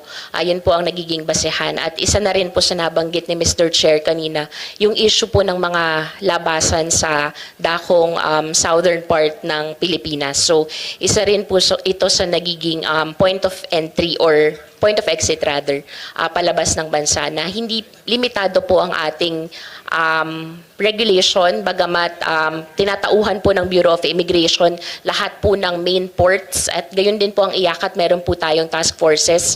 Kaya lang po gaya ng geographic make-up of the Philippines, marami pong ports, hindi lamang public ports but private ports o yung mga isla na maaaring makalabas ng bansa gamit ang maliliit na bangka. Thank you for that. Anong lugar naman sa Pilipinas ang laganap pumunta or madalas pinupuntahan ng mga sindikatong nagre-recruit para sa pangangalakal ng mga tao?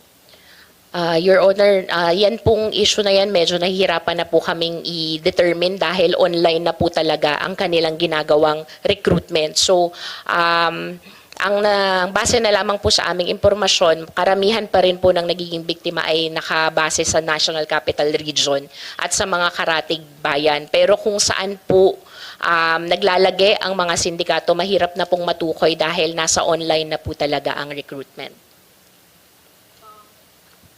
Simply put, how do we prevent our innocent people from being praise, P-R-E-Y, praise of traffic? How do you advise possible victims against trafficking? Kailangan meron tayong maalituntunin, di ba? Kasi hindi naman lahat nakapag-aral, iba naghahanap ng oportunidad sa trabaho, ang online, hindi mo alam kung anong dapat gawin. Anong abiso ninyo? Pangunahin na po nun, prevention and education pa rin po. Karamihan po talaga sa ating mga nabibiktimang kababayan, hindi kulang pa po yung safeguards, hindi pa po nila natitiyak na lehitimo o hindi ilehitimo yung kanilang nagiging recruiter. So isa pa rin yan sa mga isinusulong natin na matulungan tayo ng mga ahensya ng gobyerno gaya ng DepEd at yung mga LGUs na palakasin yung edukasyon at economy sa mga local communities para po hindi maging prone to exploitation ng ating mga kababayan. Pangalawa po, isa rin po yung hinihikayat namin talagang mapagtibay yung role ng DICT sa pagsugpo ng issue ng human trafficking dahil ito pong kalaban po natin nasa online platform na kaya po yung karampatang solusyon at pag-responde natin ay dapat mag-keep up din with the advancement in technology. So isa po sa mga issue na kinakaharap natin, paano po natin matutulungan ang ating mga kababayan na mag-spot ng mga fake advertisement, fake job offers, at para rin po matulungan silang ma-filter out yung mga ganong advertisements. Sana meron kayong grassroots na information drive sa mga barangay, lalo na sa mga lugar na maraming turista. At alam naman natin pag alam ng barangay captain, kilala nila mga tao, barangay officials, diba? May vowsy naman dyan diba sa barangay officials, alam niyo, local, may vowsy, may justice, yung head ng justice, lupon, may lupon, yun, yung mga naging kong at naging mayor, alam niyo yung mga may lupon, yun, kung sino yung head ng vowsy sa barangay at head ng lupon, yun ang pwedeng magkaroon kayo ng IEC, Oo, lalo na sa mga i-target nyo yung mga lugar na madalas puntahan ng turista para alam nila yung red flags. Pero physical yon. Pero sa online, maybe have an online platform also, so fight them where they are, na ito ang mga red flags. And I would like to see ano yung mga red flag. Kasi hindi mo alam kung sinong nagte-text na sa'yo or nag-Facebook sa'yo o naki-friend sa kanila, hindi nyo alam eh. Nakakatakot talaga. So, tumaas ngayong taon. So may dahilan. Bakit tumataas? Bakit kaya? Eh may batas tayo. So tier 1, yan ang palaisipan ko eh. Tier 1 tayo sa Asia. Pero tumataas ang biktima. Wala silang takot. Bakit kaya? Your Honor, dun lang po sa issue ng grassroots community awareness. So meron din po tayong pinapatupad na barangay iyakat. Ito po ay talagang nakatuon doon sa mga local communities dahil natukoy po natin na kapag aware at empowered yung community, no, mas nagkakaroon po ng tulungan at information sharing doon pa lamang sa komunidad at nagiging susi rin ito, no, sa pag-identify ng mga potential victims and perpetrators. Pangalawa po doon po sa issue ng pagtaas ng bilang, malaking element pa rin po. Sa kabilang banda, malaking bagay po na mas marami tayong natutulungang biktima. Posible po kasi na dati, marami pong victims of online sexual abuse or exploited children and mga cross-border trafficking, pero hindi pa lang po sila nasasakop doon sa reporting. So isa rin po sa mga malaking bagay na pagtaas ng bilang ay reported po ang kanilang mga kaso. At ibig sabihin nito, natutugan na natin as opposed to yung nakatago po, no, sa mga kanilang mga pamilya at bahay. Yun naman po sa issue ng kung bakit patuloy pa rin, malaking bagay rin po at epekto dito yung regular migration. So, isa pa rin po tayo sa mga bansa na sources of migrant workers. So, dapat na lang po talaga natin ding ipalaganap kung paano yung lehitimong pagkuha ng trabaho sa labas ng bansa. Are there government agencies, officials, staff enabling trafficking? Is corruption in government being used, or is government part of it? Nangyayari ba yan? Because in a U.S. trafficking in persons report, there is either a part of a report or an insinuation, and which government agency must we watch out for to ensure we or government agencies are not part of the web of syndicates and corruption, and we should, in fact, delineate the line, or baka naman napasukan ng sindikato. I just wanted to clarify the US TIP report. Yes, Your Honor.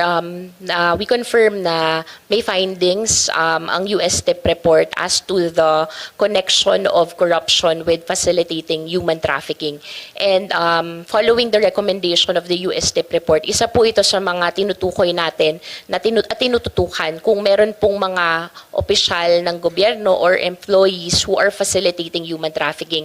In fact po, sa ilalim ng amended Anti-Trafficking in Persons Act, mas malaki rin po ang parusa or mas malalim ang parusang ipapataw kung ang involved po sa trafficking ay government official. So again, nasa batas po natin ito at mapagtibay. Doon naman po sa implementation, pinapalaganap din natin yung awareness at nag-issue ang iyakat ng guidelines to all government agencies para po maging katuwang natin, no, sa pagsugpo ng human trafficking at kung meron pong nagfa-facilitate ng trafficking sa kanilang mga opisina, na patawan po ng administrative charges at criminal charges. Perhaps hindi dapat dito sa open hearing. I would like to have a private or even executive session with OIC Sec Frederick with a double D and ED Manalili. Oo, hindi kasi yes. About this. At siguro si Darlene, sama, si Soljen. Alam naman niya, kilala niya ako from bata kami, yung advokasya ko to. So that I want the law implemented. And government, we should not allow people in government or even government to be used. really hurts me so much, and I cannot imagine so the U.S. report, the U.S. will not report it unless there's basis. And I'd like to know more of this report. In short, yung laman ng report na ito. I'm sure you know it. You just can't say it now. Yes. Which agency? What are the cases? Who? What? And I will file the necessary resolution to be referred to the appropriate Senate committee. And yes. So this is part of our duty as authors of laws from way back and as women leaders of our country. Yeah. So thank you for your answer. Magaling si ED. Yes. Bago ka lang sa IACAT. I've been with IACAT for 3 years. Recently took up the role of the executive director. Maraming salamat po, Senator Lauren. Senator Lauren, just to add, yung kanina na pag-usapan natin na we plan to increase the budget of IACAT. And IACAT is a task force, di ba?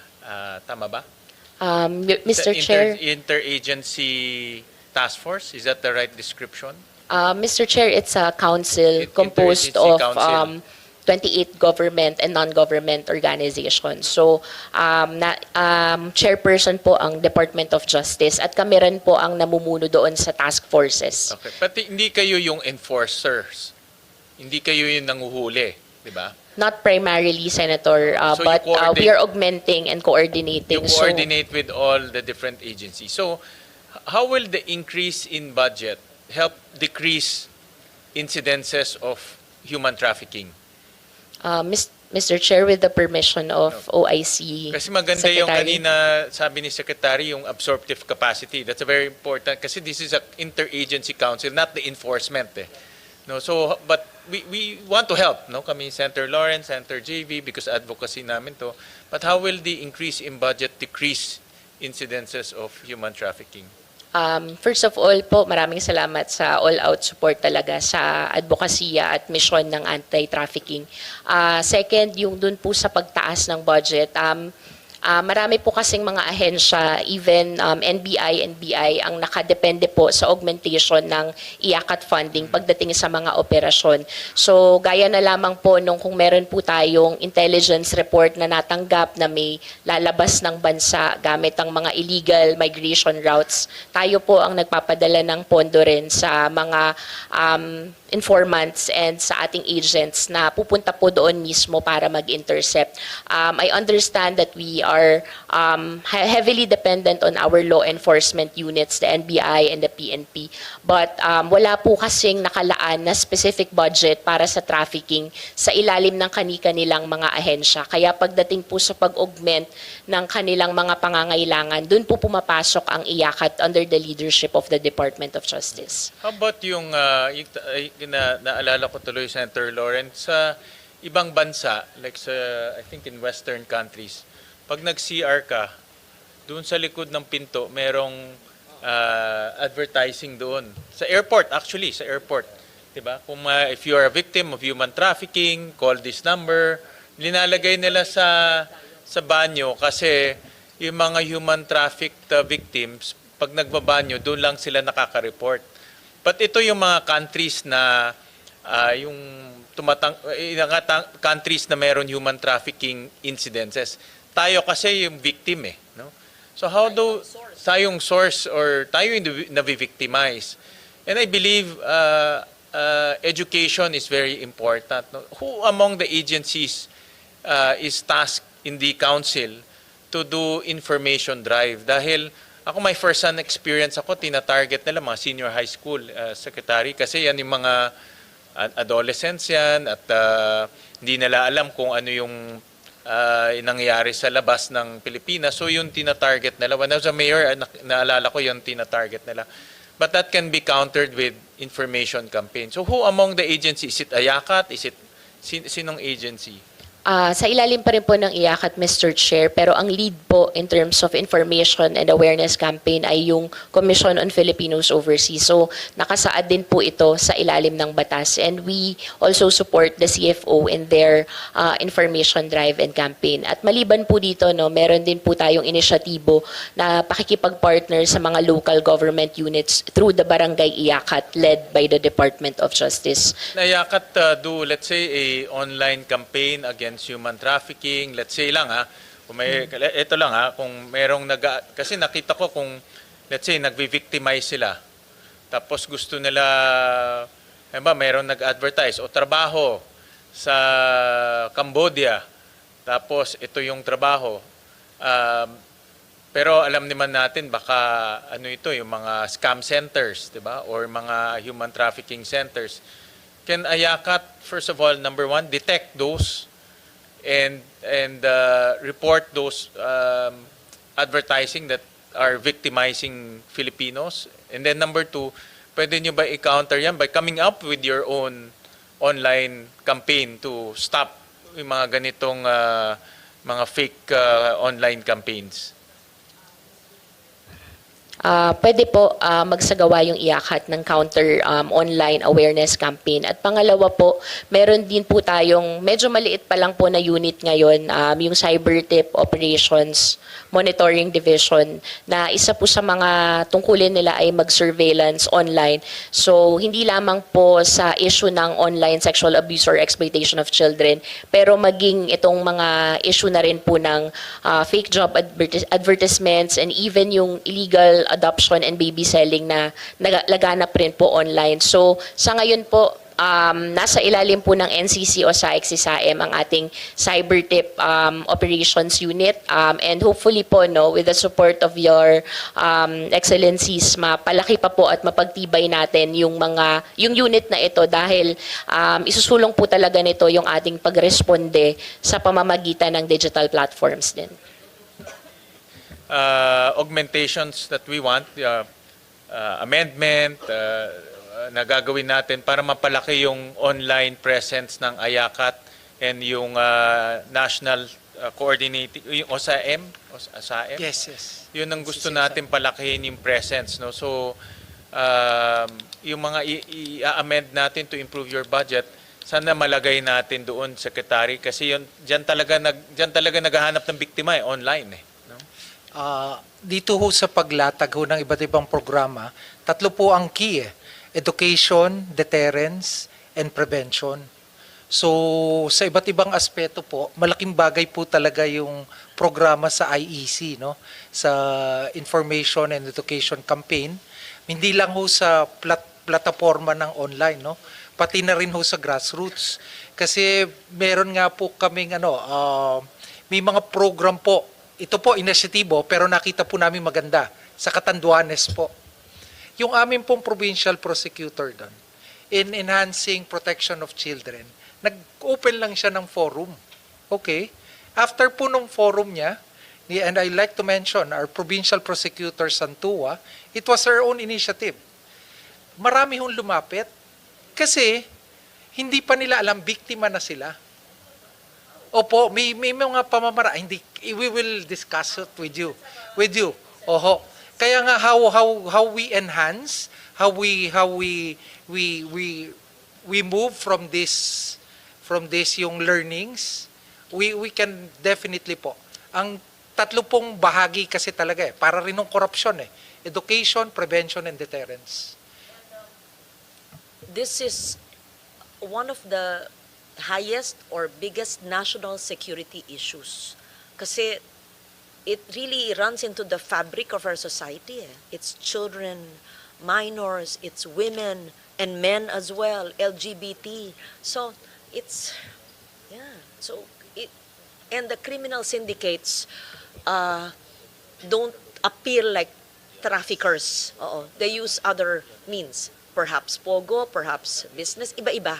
Yeah. You're supposed to have, under my original law, NGOs as part of sino ang NGO nyo? Women NGO. Women NGO po ay ang international, Ang World Vision. World Vision. World Vision. Kasi meron dapat kayong private sector, women, overseas Filipinos, and children. Sino yung inyong tatlong representante sa tatlong yun? Madam, we have World Vision, International Justice Mission for Children, and ISYU. Blas Ople Center for Overseas Filipino Workers. ICJ. I work with them. You know, Mr. Chair, just to share with these two younger senators, since the late 70s and 80s, this has been my advocacy. And as a young senator in 1998, who has been in the Senate since then, it was one of the first bills I filed, and I'm still, I feel very strongly about this, because if I may share, as a young journalist and documentarist, I would interview and meet children who were trafficked, and but of course we would cover the faces. This was 80s. I wish I could find my documentaries, investigative reports that I would do on trafficked women and children. Yeah.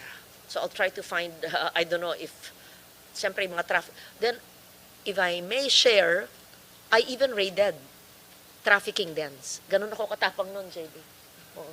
Room-raid ako, kasama ng police. No, or I would call the local police or what. You know, wala pang digital nun. Ako si ABS-CBN. Dala ko cameraman at saka ako reporter. I-raid namin. Kasama ako. Ano pa ako nun? Matapang. 1980s.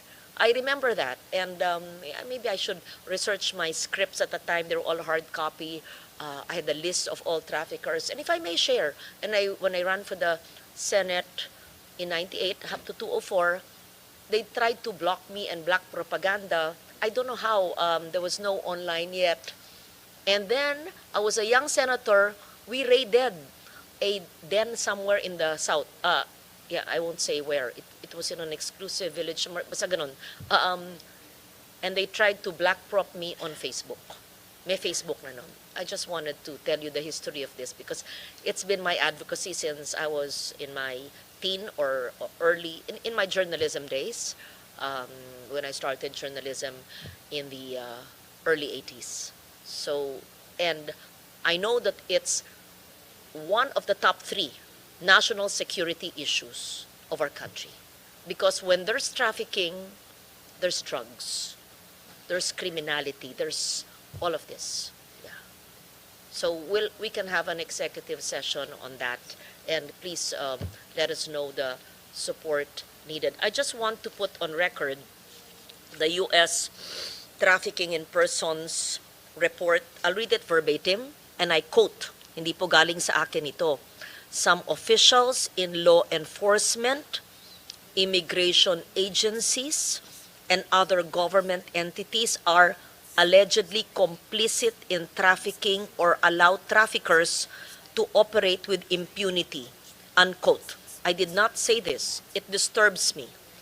This is the latest report. So, kung tayo'y napasukan sa ating ahensya ng gobyerno, this is a very big national security issue. The Immigration Commissioner is here. Yes, I wonder, Commissioner, is this a major issue that you are tackling, sir? And have you been in immigration for a long time? Are you aware of this problem? And do we actually have child traffickers or persons, trafficking in persons or traffickers, for that matter, employed by government or even casual hires? I want to know. And if it's a national security issue, we can have another meeting, but it will be executive session on trafficking. It's a very serious national security issue. Thank you. Good afternoon, Madam Senator, and with the permission of our OIC Secretary.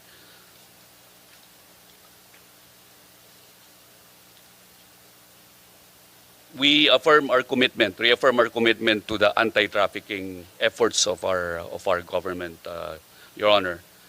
And the greatest ally in our fight against human trafficking is the law that you crafted, Your Honor. In 2022, the Bureau of Immigration turned over 392 potential victims to the Interagency Council Against Trafficking. In 2023, it was 726. In 2024, it was 1,070. Addressing the issue concerning the complicity of certain immigration officials, 42 immigration officers were endorsed to the Department of Justice for investigation. We are constantly on the lookout for officers who might be participants in this heinous crime, Your Honor. And we continually address that. We are not apologists. There are certain immigration officers and they are under investigation.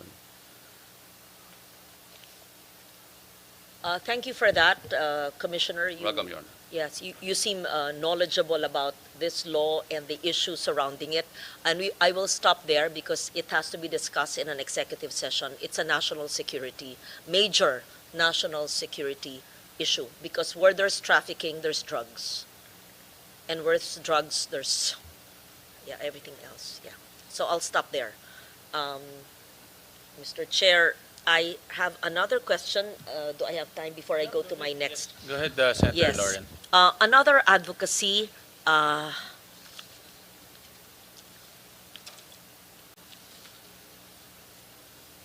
would be on stateless persons. Sino kayo makausap ko nun on stateless persons? Many years ago, alam nyo, ito lang, I amended the budget.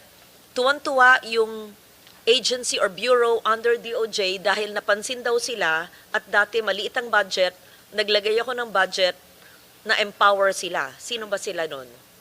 Kayo. Attorney Chan, kayo rin. No. Yes, Madam Senator. It was still you who came to me? Yes, Ikaw Madam pa rin Senator. I believe it was around December of 2023 when we 2023 personally... budget. Yes. Nakatulong ba? Yes, Ito, Madam tatapusin, Senator. babasahin ko lang yung tanong ko. Nandiyan ka pa rin. Kayo ba yon? Sana may isa-isay naman yung amendment ko sa budget nyo. Sige po, babasahin ko lang ha. The Department of Justice houses the Refugees and Stateless Persons Protection Unit, the government's primary office for handling refugee and statelessness cases in the Philippines. The RSPPU is responsible for determining refugee and stateless status, issuing official documentation, coordinating with agencies such as the Department of Foreign Affairs, the Bureau of Immigration, the UN High Commissioner for Refugees to ensure protection and legal stay for qualified individuals. The Philippines, one of the first countries in Southeast Asia to accede to relevant conventions and refugee protection, has been recognized by the UNHCR as a regional model for refugee protection and continues to process applications from displaced individuals, including Palestinian nationals seeking refugee amid the ongoing conflict, although I'm glad that there is a ceasefire now. So we introduced an amendment to a previous GAA to augment the budget for the Refugees and Stateless Persons Protection Unit. Ayun. 8.9 million, I think. Yeah. And then I made a statement on the ongoing humanitarian crisis in Gaza, condemning the unlawful military offensive across the occupied Palestinian territory, etc. And so, I'd just like to know, can the department please provide an update on the Philippines Refugee and Stateless Persons Program, particularly on how it is supporting applicants from Palestine and other areas under the ongoing humanitarian crisis. This is to seek clarity on the progress and priorities of the country's refugee protection efforts, especially in assisting displaced Palestinian and other nationals. Thank you. Thank you, Madam Senator. To reiterate, the Refugees and Stateless Persons Protection Unit extends its sincerest appreciation to the Madam Senator for the introduction of or the augmentation of the budget of the DOJ to the extent of close to 9 million, which was earmarked specifically for the Refugees and Stateless Persons Protection Unit. With the budget that the good senator allotted for the unit, we were able to conduct several orientations and trainings to various government agencies, which under Executive Order 163 Series of 2022 were mandated to provide protection services to asylum seekers, not just to refugees and stateless persons, but to asylum seekers in general. And fortunately, Madam Senator, a lot of government agencies are now made aware as to the plight of these individuals. Now, specifically with respect to the Palestinian nationals that entered the country, I believe sometime in early 2024, some have already applied for recognition as a refugee, while some did not push through with their applications for recognition as refugee. What we gathered from them, Madam Senator, was that they still intended to return to Palestine when the situation stabilizes or normalizes. For those that have already applied for recognition, a handful were already recognized as refugees. This would entitle them to the issuance of a machine-readable travel document that will allow them to travel freely in and out of the country. They were also given 47B visa that would legalize their stay in the country. Unfortunately, also, Madam Senator, the services or the protection that we can provide is only very limited. Case in point is if a person of concern would be needing medical assistance, we would most likely refer them to the DOH or to any public hospital for medical assistance. For financial assistance, we would refer them to the DSWD. Due to certain limitations on the expenditure of our, or on how we can use our budget, we cannot directly provide them the necessary financial assistance. If the committee, if the good senator and the honorable chair will allow us, the Refugees and Stateless Persons Protection Unit would also like to introduce or recommend proposals on how we can be a better, on how we can maximize the budget that will be given to the unit, so that aside from just conducting trainings to make our government officials know about the plight and situation of these persons of concerns, we could also be able to extend effective and real assistance and protection services to these individuals, Madam Senator. What is the end goal? I mean, you said you needed support. How do we deal? First, can you kindly differentiate for us, para lang maliwanag, ang ating refugees and stateless status? Isa ba yan o iba yun eh? Iba yung stateless, iba yung refugees. They are different. Please differentiate. And Yeah. ano ang kanilang status, ang end goal? Yun ang tanong ng chair. Thank you. An individual is considered a refugee, Mr. Chair, if he or she meets the qualifications under the 1951 Refugee Convention. Essentially, this person is claiming persecution from his or her mother country due to religion, gender, political opinion, membership in a particular social group, and race. Whereas a person is considered stateless if by virtue of the laws of a country, he or she does not have any citizenship or nationality. So thankfully, in the Philippine context, we do not have statelessness because we have sufficient laws to address possible issues of statelessness. However, we do have populations at risk of statelessness, and these are the Samabadjaus, the itinerant population who rely on fishing as their mode of living. So they would be mostly out in the waters whenever someone is whenever someone is born. They're not able to register this person's birth, resulting in them not being captured by our Philippine Statistics Authority. So while they are not legally speaking stateless because under the 1987 Constitution they are considered Filipinos, but by virtue of the absence of that registration, they are at risk of being statelessness and hence unable to avail of the services offered by the government. The Sama Bajaus are Filipinos, but how can they be considered or at risk of being stateless? Why don't we reach out so that they can be registered? There are efforts, Madam Senator. If I recall, IEC, di ba? yes, if I recall, Madam Senator, the Philippine Statistics Authority was able to go to the nearest civil registry that has jurisdiction over the Sama Bajaus and have been rolling out civil registration projects. It just has not been done as frequently as we would have hoped because it would depend on manpower and budget resources. Now I discovered that. Can you give us a report on stateless Filipinos or at risk of being stateless? Kakaawan man kung di nakapag-aral, kung walang resources, no, and they're mostly out at sea. Sa may tawi-tawi yan, no? Tawi-tawi, Sulu. Oo. So, kailangan mag-reach out kasi Pilipino sila. Yes, they are. They are. Hindi natin pagtabuyan sa ibang bansa. Pilipino They're sila. not. They're not, Madam Senator. And just to share, our unit is in close coordination with the Indonesian consulate in Davao to do a reciprocal processing of persons of Indonesian descent and persons of Filipino descent. So the RSPPU will process persons of Indonesian descent that will result in them being recognized as Indonesians, and our counterpart from Indonesia will also do the same for Filipino descent.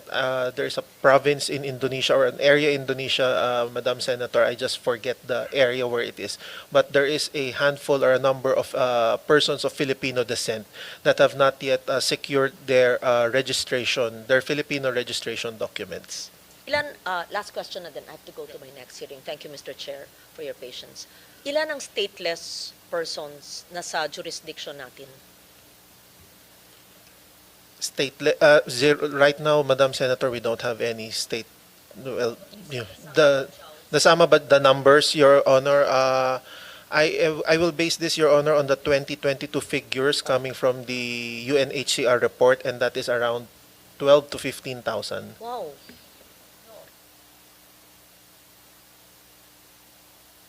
Is that what you're saying? Yes, Your Honor, at risk. At risk. They are at risk because, I don't know, they're still Filipinos. They are, Your Honor. They are Filipinos, but because, for example, if you go to a public hospital, you want to avail of certain services covered under PhilHealth, the very first requirement is, are you a Filipino? They do not have any document to prove that. Sinong ahensya ng gobyerno kayo ang dapat mangalaga doon para bigyan sila ng documentation? Mag-reach out tayo? Baka po PSA, Madam? PSA? Baka po PSA po. PSA, Your Honor, will be the lead agency for that with support coming from us.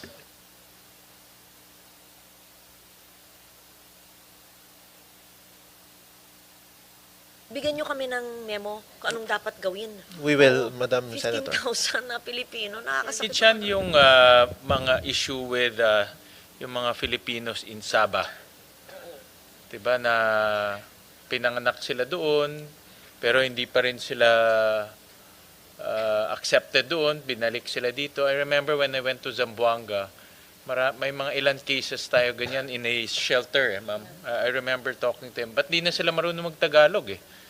No? So, but hindi naman sila Malaysian, hindi naman sila pinanganak dito. So, how do we, ano yung ganun na situation? Tagalog salita nila. Hindi nga.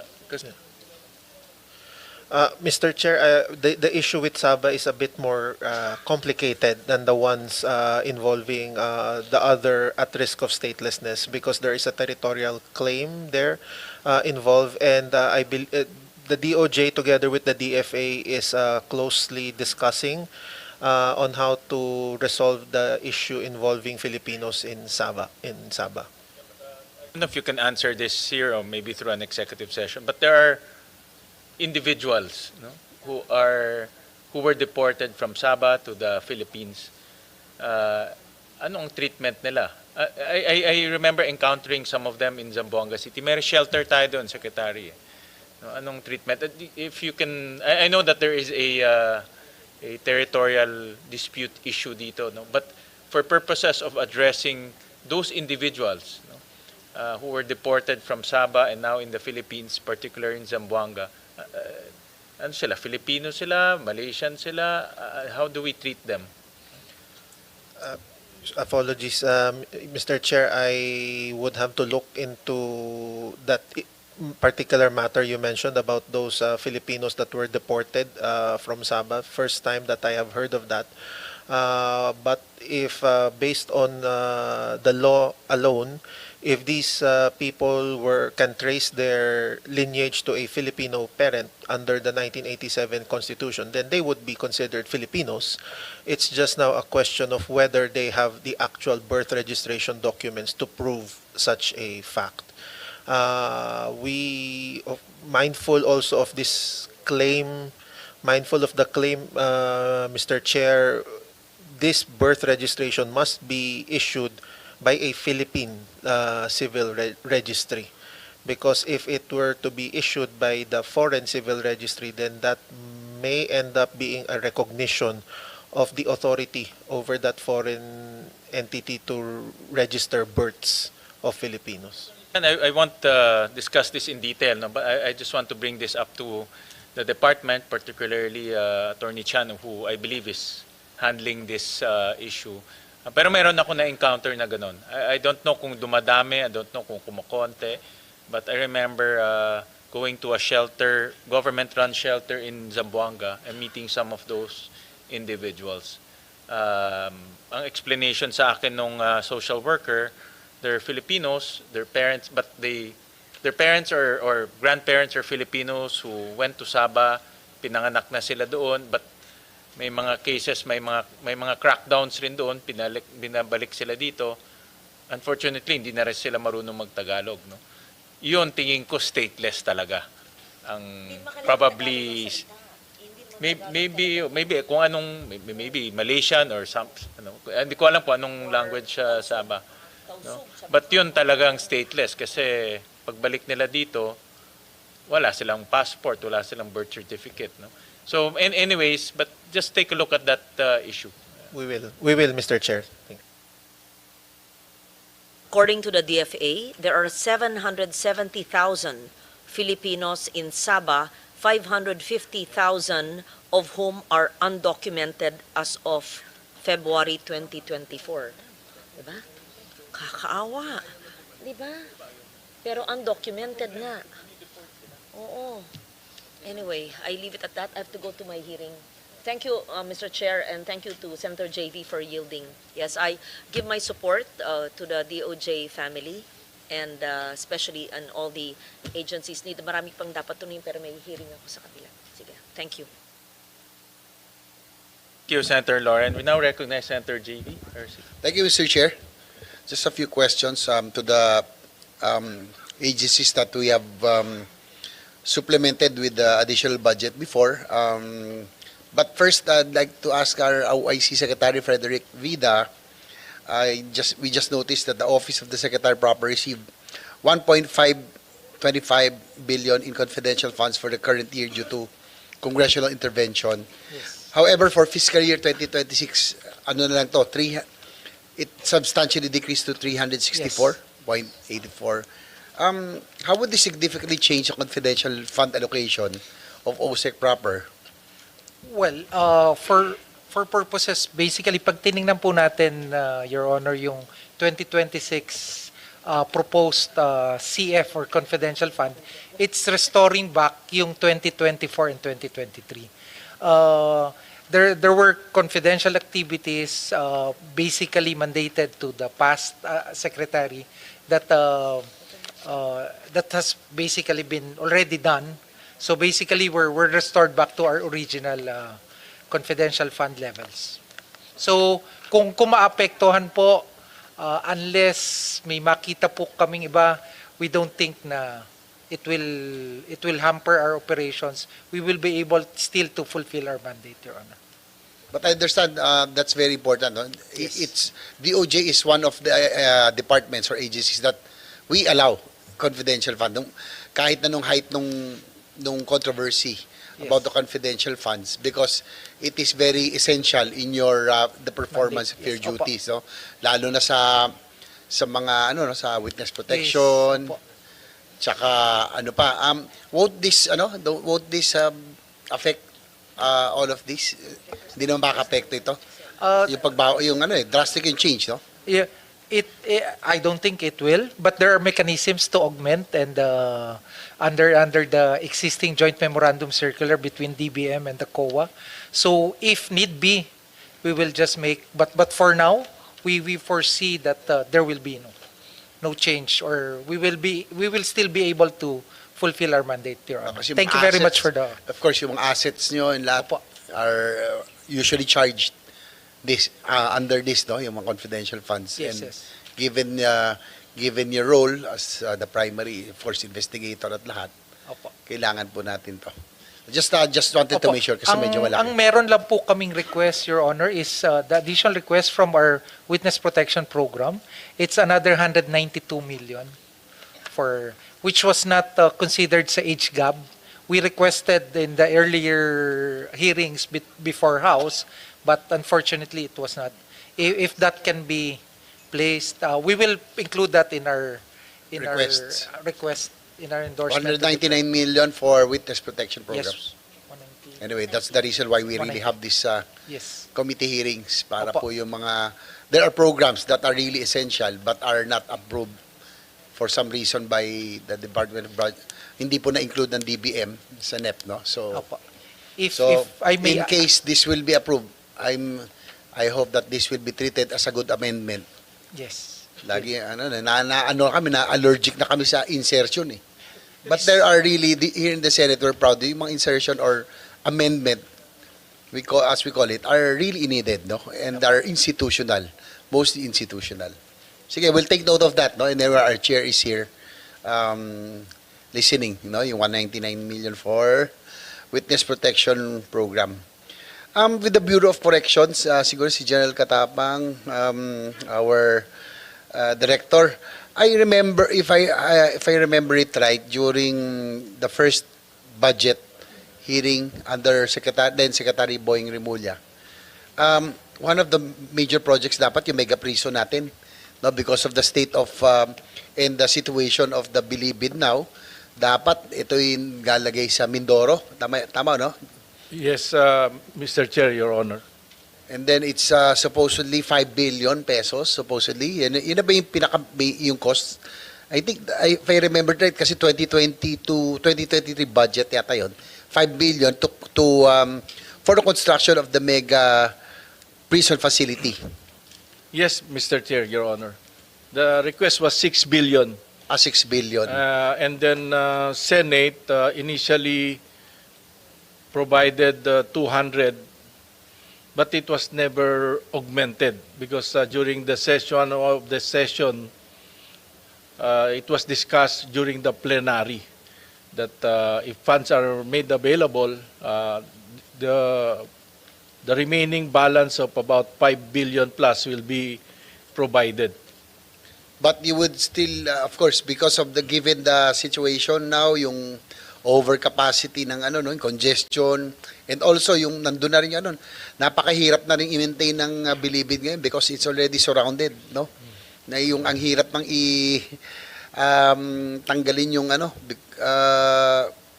yung mga kalokohan doon dahil nga nandun na rin mismo yung community is there. So do you still of course, I'm sure that you will still endorse that kung kayang matuloy to, you would still pursue. Yes, Mr. Chair, Your Honor, with the permission of our Secretary, we will request for about 6 billion as planned because this is really needed for us to ensure that the congestion will be addressed in Muntinlupa. Well, this is I think we really have to act on this because ang sabi nga ang national congestion rate is if correct me if it's 242.32%.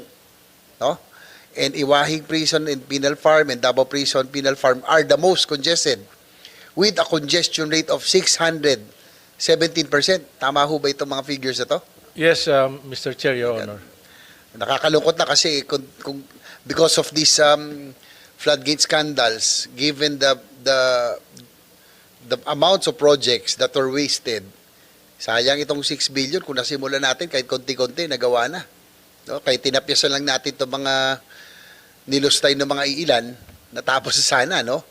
So, but we will see. We'll see.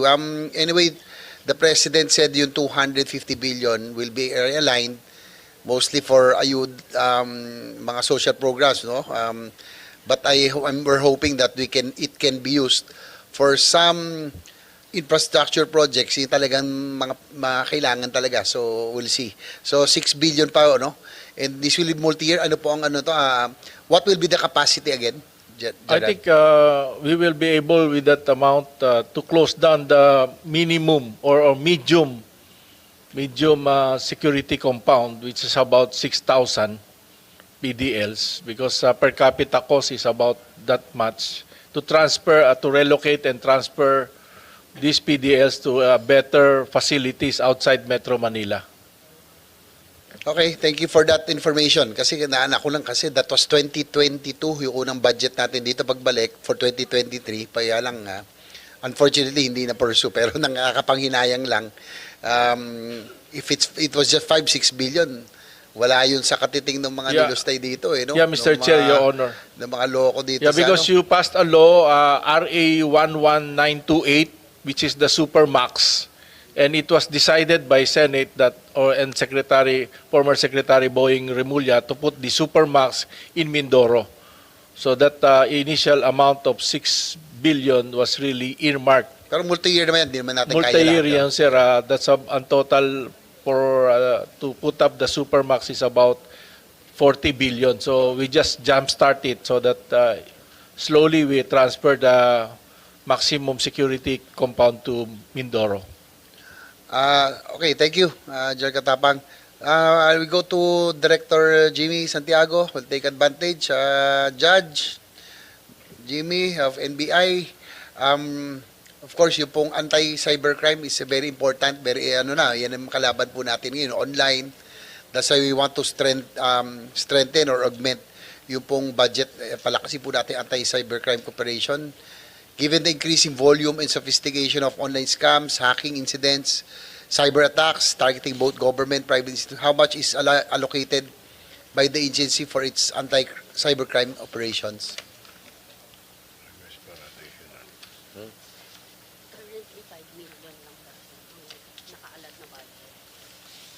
Currently, 5 million lang nakaalat na budget, Your Honor.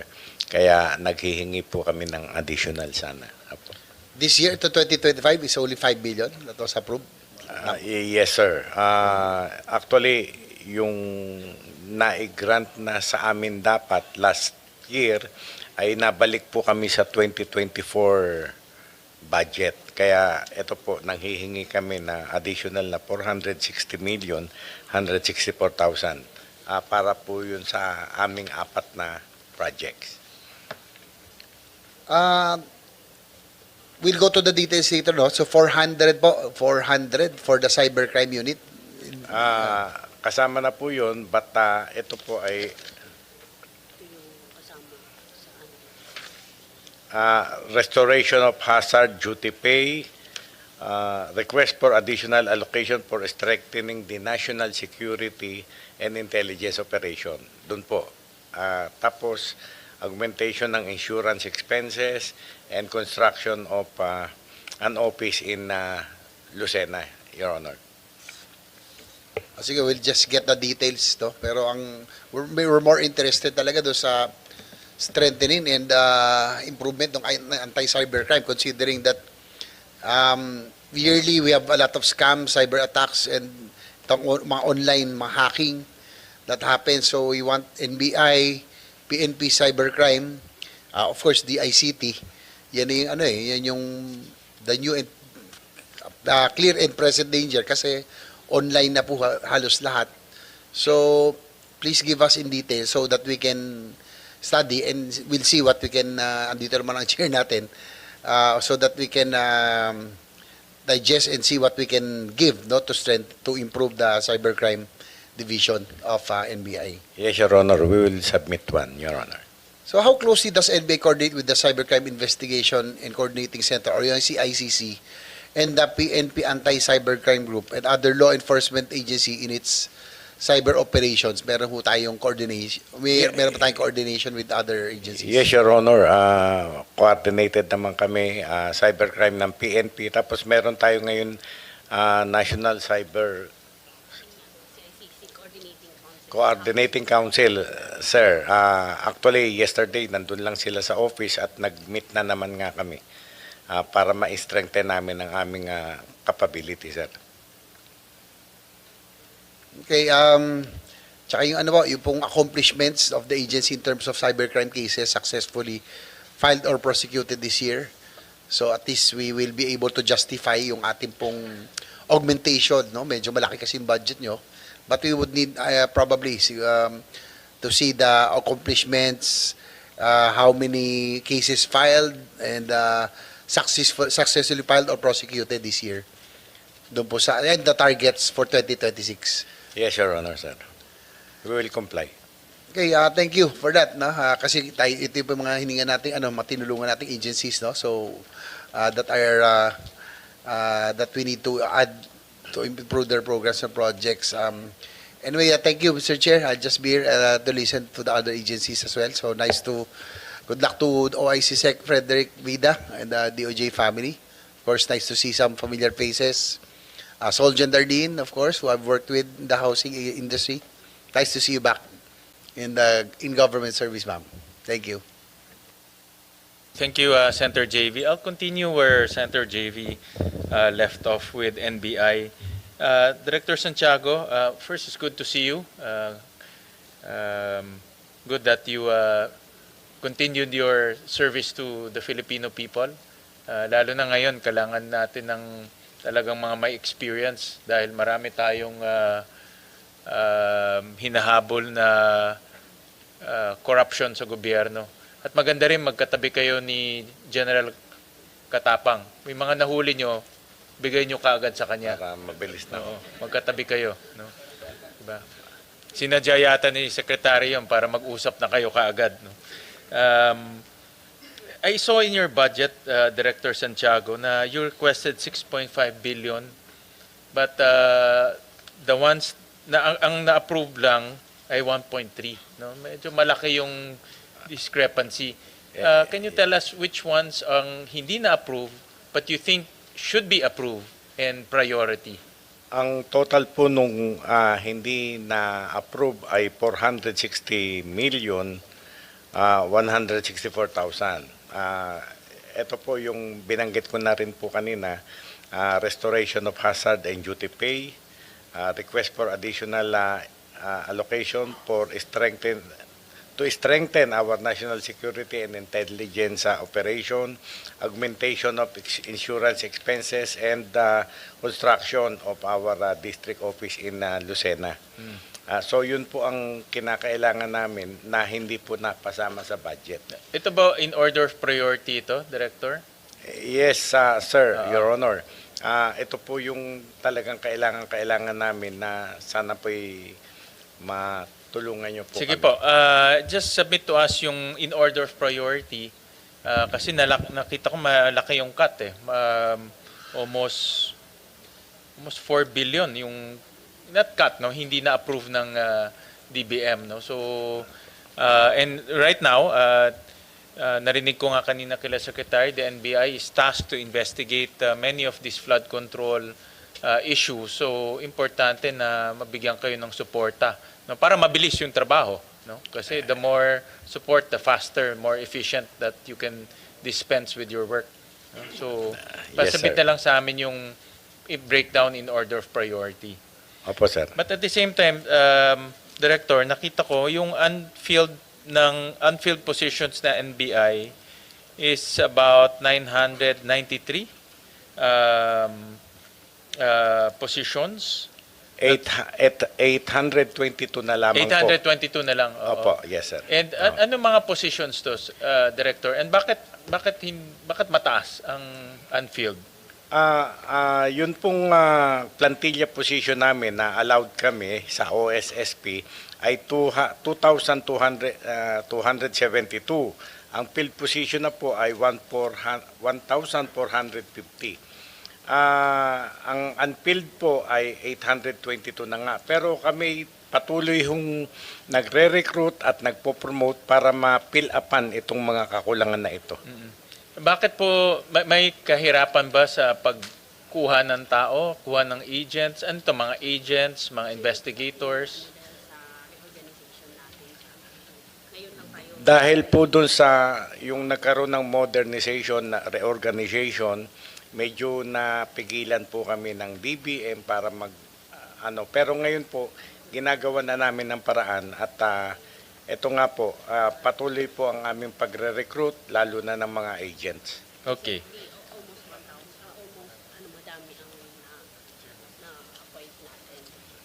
Okay, so hopefully Director, in the next few months makita natin may improvement doon sa pagkuha natin ng tao. Yes sir. Yes Your Honor. Patuloy po ang aming pagre-recruit at po-promote ng mga tao para mapilapan po lahat ito. Thank you, Director. I'll go to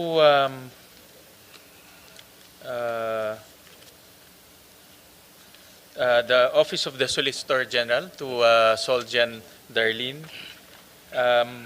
I saw in a dito sa analysis namin na ang attrition rate ng Soljan mataas at about 6% annually, meaning there are about 20 lawyers that leave the Soljan office every year, no? So and of course ang buhay nyo is nasa lawyers, you know, because being the legal counsel of the government. So how is this hampering the operations of Solgen? And we also saw that there's a 17% vacancy rate, meaning 17% unfilled versus the approved plantilla or approved authorized plantilla positions. So that's about 169 unfilled positions. No? So in other words, part of the reason bakit mataas yung unfilled positions because of the attrition rate. No? Good afternoon, Mr. Chair. Mr. Chair, yung pong unfilled positions would include also administrative positions and not just lawyers.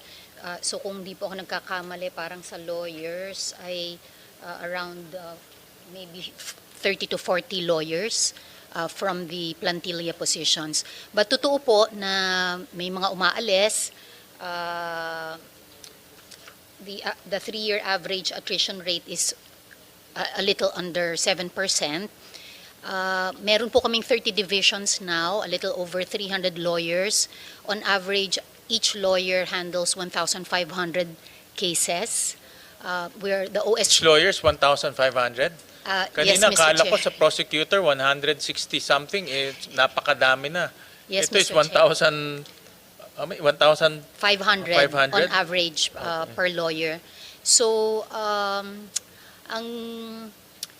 kung saan po pumupunta yung mga lawyers, halimbawa ng OSG, may mga nagre-resign, pumupunta po sa judiciary. So maraming public service din, or Bangko Sentral. So siguro po mas nakikita na in terms of benefits or compensation package, mas na-entice.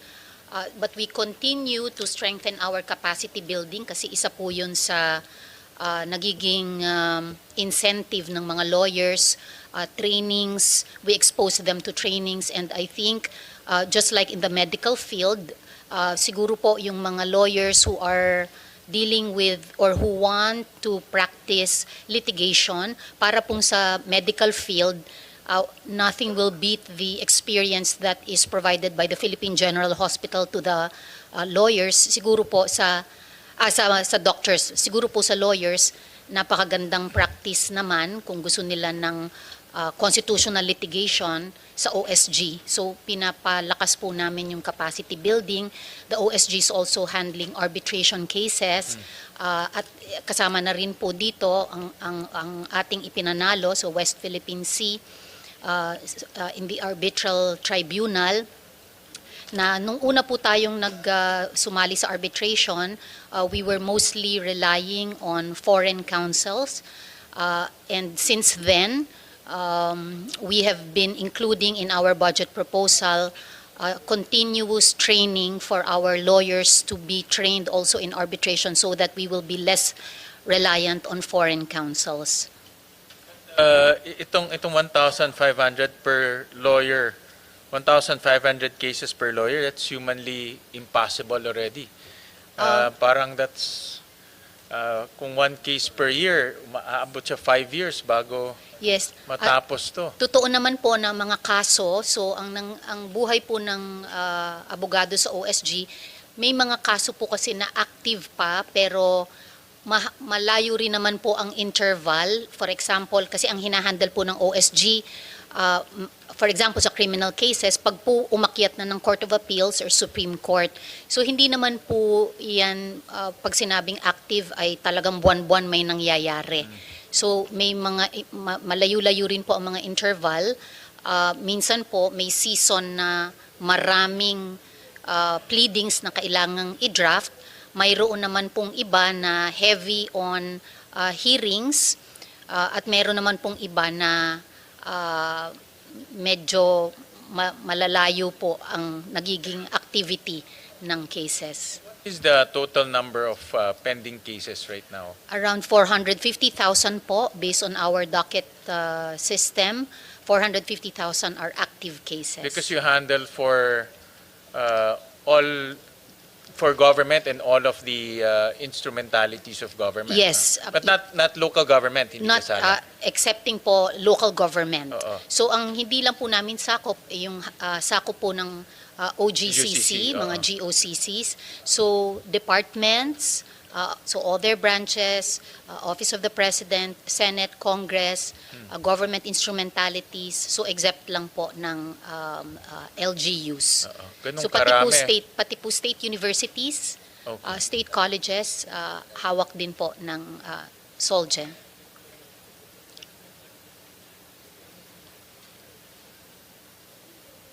The annulment? Yes. Ayaw tanungin ni Senator JV, allergic to sa annulment eh. So, ayaw niya tanungin eh. Siya Opo, marriage-related cases po ay hawak din po ng Office of the Solgen. So kapag po na may decision sa Regional Trial Court, kung nag-grant po ang annulment or declaration of nullity, so si OSG po ay nagkakaroon ng determination kung ia-appeal pa sa Court of Appeals or hindi po. So, in fact, kung hindi po nagkakamali, siguro baka po mga 20% of our cases are marriage-related. Ito ko dito,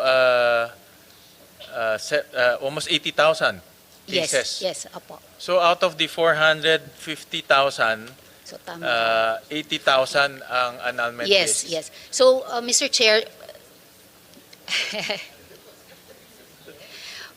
nung dumating po rin ako sa OSG, so may mga may 30 divisions po kasi kami. So nung pag-ikot ko rin po ng 30 divisions, ibig sabihin po ng division para siyang one division is composed of 10 lawyers and one assistant solgen.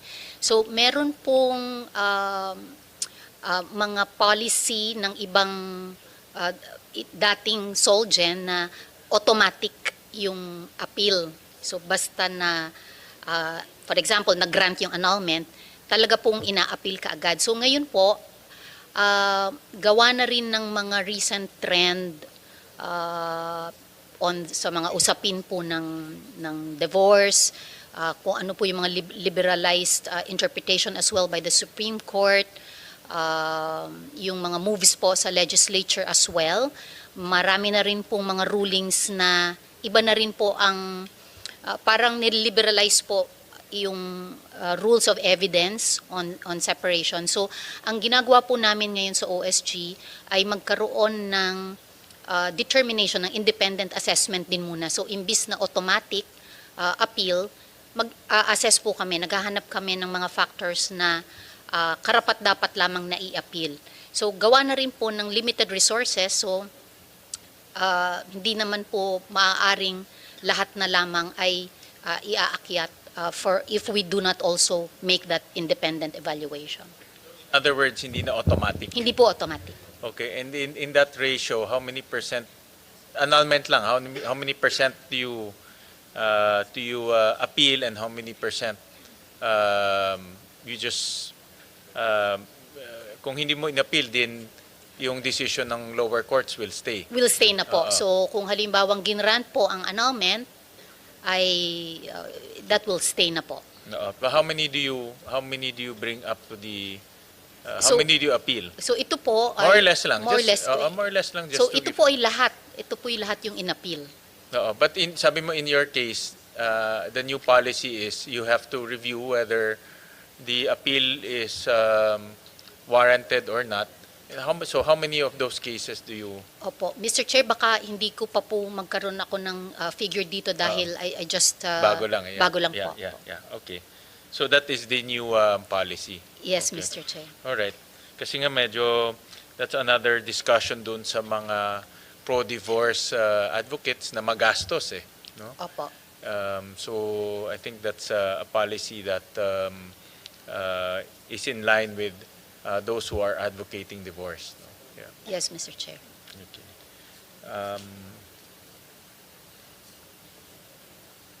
I'll go to OGCC. Sir, how many it's the same, no? How many cases are pending with the OGCC?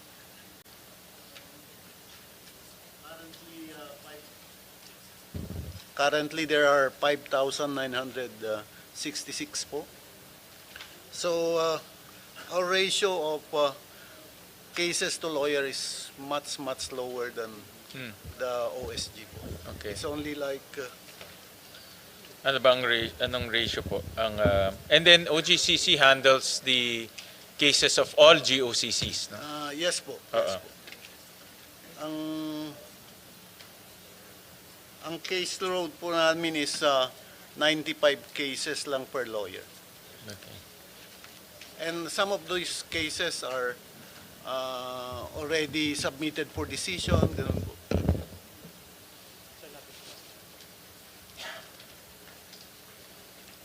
And how many cases are pending with OGCC right We now? have right now 5,966 po.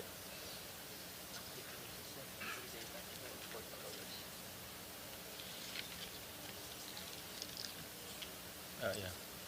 Any important cases that currently OGCC is handling right now? May mga notable cases ba? Well, we have Other than the normal, 'di ba? May mga normal mga labor cases, but yung mga notable, meron bang hinahawakan ngayon na of national significance? Well, the cases of the water districts po, Senator. Okay. Yeah. So naka We are- ano na yan, nasa inyo na. Yes no? po. We are Okay. representing one water district has filed the case. This is Metro San Fernando, La Union Water District. And what's the in the past few years, ano ang success rate ng cases ng OGCC? Ito ba, going back, yung sa San Fernando is the San Fernando Water District filed the case, or it was a consumer filed against them? No, sir. It was Prime Water that filed the case. Against them? Yes. Okay, so and you're representing the water district? Yes, Senator. Yes po. So you're representing all water districts? That's correct po. Marami rin yun, ha? That's over like 300. Oo, marami yun. Oo. Okay. Ang success rate, I think for this year po, cases decided with finality were 133 cases. We won 95, so that's like a success rate of 71%. 71%. And there's also recoveries, no, of amounts. Yes, yes. How much is the recoveries of amounts? I don't have that number currently. Dito sa notes ko, 101 billion recoveries Yes po, Tama ba? 101 billion. from 2022 to 2025. OGCC generate 101 billion in terms of recoveries Yes. from legal from all the cases. Correct? Yes, sir. Tama ba? Yes, sir. Yes, sir. So malaki rin ang nare-recover ng OGCC in behalf of the government. Yes, sir.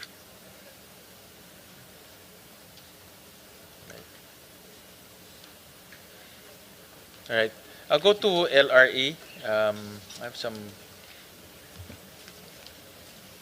May I know the computerization, the digitalization efforts of LRA kasi yan ang isa sa pinaka-importanteng aspeto ng LRA, no? Yung digitalization of documents, also retrieval of documents. So may I know the status of the digitalization efforts of LRA? Good afternoon, Mr. Chair. The LRA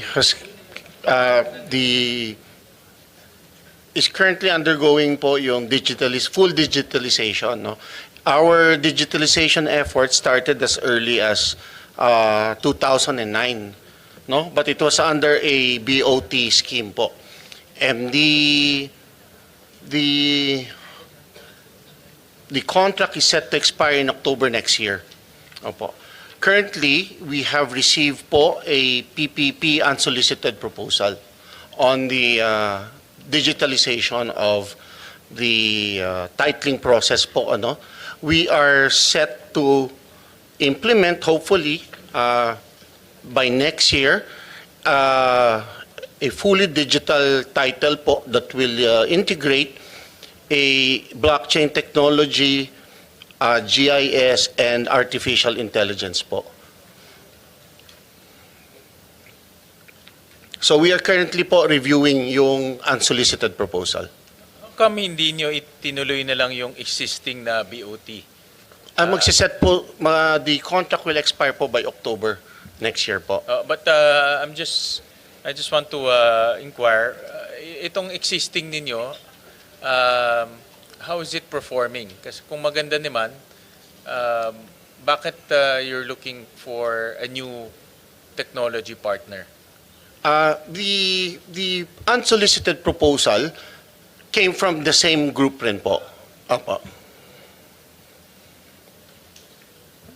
So this is going to be a much more sophisticated technology kasi blockchain na siya. Yes, Mr. Chair. So it's the same group, but they're upgrading their technology. Opo. Sir, incidentally po pala, the original group, nagkaroon po ito ng divestment po eh. So, different ano rin ho to. It's a different set of owners po right now from the original proponent po. Who is the original proponent? I believe po, it was the group of Mayor Kembao po. Stratcom po. Stratcom. Okay, Stratcom. Okay. And then nag-divest po siya, I think when he ran as a public officer, nag-divest po siya. So it's a different group po altogether.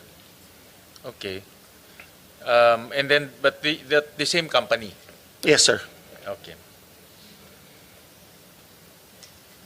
And then, actually, ang LRA is almost self-sufficient. You generate close to about 18 billion in revenues? Last year po, we contributed to the National Treasury 12 billion po. 12 billion? Opo. Okay. But what's the total revenue that LRA collects? Under the BOT agreement po, separate po kasi yung payment sa IT po. So, itong 8 billion, 18 billion, baka kasama po yung remittance po sa Lales po, dun sa IT provider. So yung 8, pero tama, 18. Accurate ba yan? Tama ba? Dito sa records. We'll have to verify po, Mr. Chair. So 18 billion yung collection sa government, ang binabayad sa government, and then 12 billion ang riniremit nyo sa Treasury. That po, we are sure when it comes to the 12 billion remittance to the National Treasury. But I have to check po when it comes Walang to the... nare-retain sa inyo? There's a special provision po under PD 1529 which allows us to retain 20%. But so far po, 8% pa lang ang maximum na naibigay ho sa amin. 8%? 2024, 2025. I'm sorry, Mr. Chair. We were given at least 15% by the DBM po, out of the 20% retention of fund. I stand corrected, hindi pala, my staff just flagged me, hindi pala tama yung 18.3, it's 12.3. Opo, 12 po. And then you... That's accurate, sir. Okay, ito yung rinimit nyo. So malaki rin ang revenue generation ng LRA. Yes, sir. Outside of the DOF family po, I think we are the second largest contributor po. Yeah, it's a major revenue driver. And then, pero I read in a COA report that merong mga unremitted amounts from 2022 to 2024, about 1.7 billion. Tama ba ito?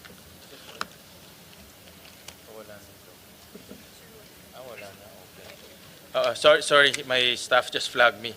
The amounts are hindi tama pala. No? Just disregard that question. Hindi tama yung numbers na binigay sa akin. So with this new technology, I'm interested to learn, aside from blockchain, kasi blockchain is supposed to be hindi siya ma-hack, no? At hindi ma-change yung mga documents. But how is it going to improve the experience of our yung mga pumupunta sa inyo na mga kumukuha ng titles, nakikipag-transact sa inyo? How is it going to improve service to our constituents? Hopefully with the full digitalization po, Mr. Chair, it will help increase efficiencies also. And also, much of the delay ho kasi sometimes is with regard to the verification of some of the documents po. With a fully digital system, hopefully we will be fully efficient na rin po.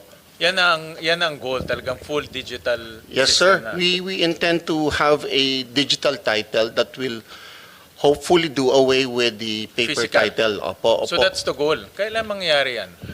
Well, I'm looking at a 10-year period po because Tagal naman, 10 years pa. even po if we get to prepare the digital title itself, there are other dependencies po, there are other agencies that are not yet prepared to link with us now. But we're hoping that within a certain period, we can be able to achieve a fully digital title. And at the same time po, there is the reluctance of the population. Yeah. So especially in the countryside, they would rather prefer a physical title totoo rin na yan. hawak po nila. Hindi pa tayo masyadong, parang ano yan diba? Yung transaction with the bank, some constituents still prefer to go to the bank, talk to talk to a teller, may passbook pa siya.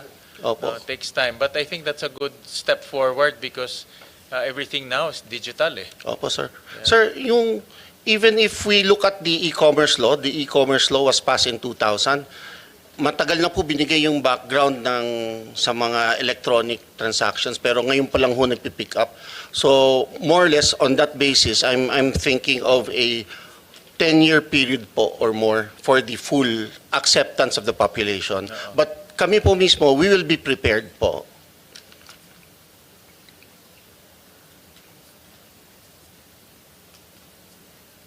How about outside of that digital titles?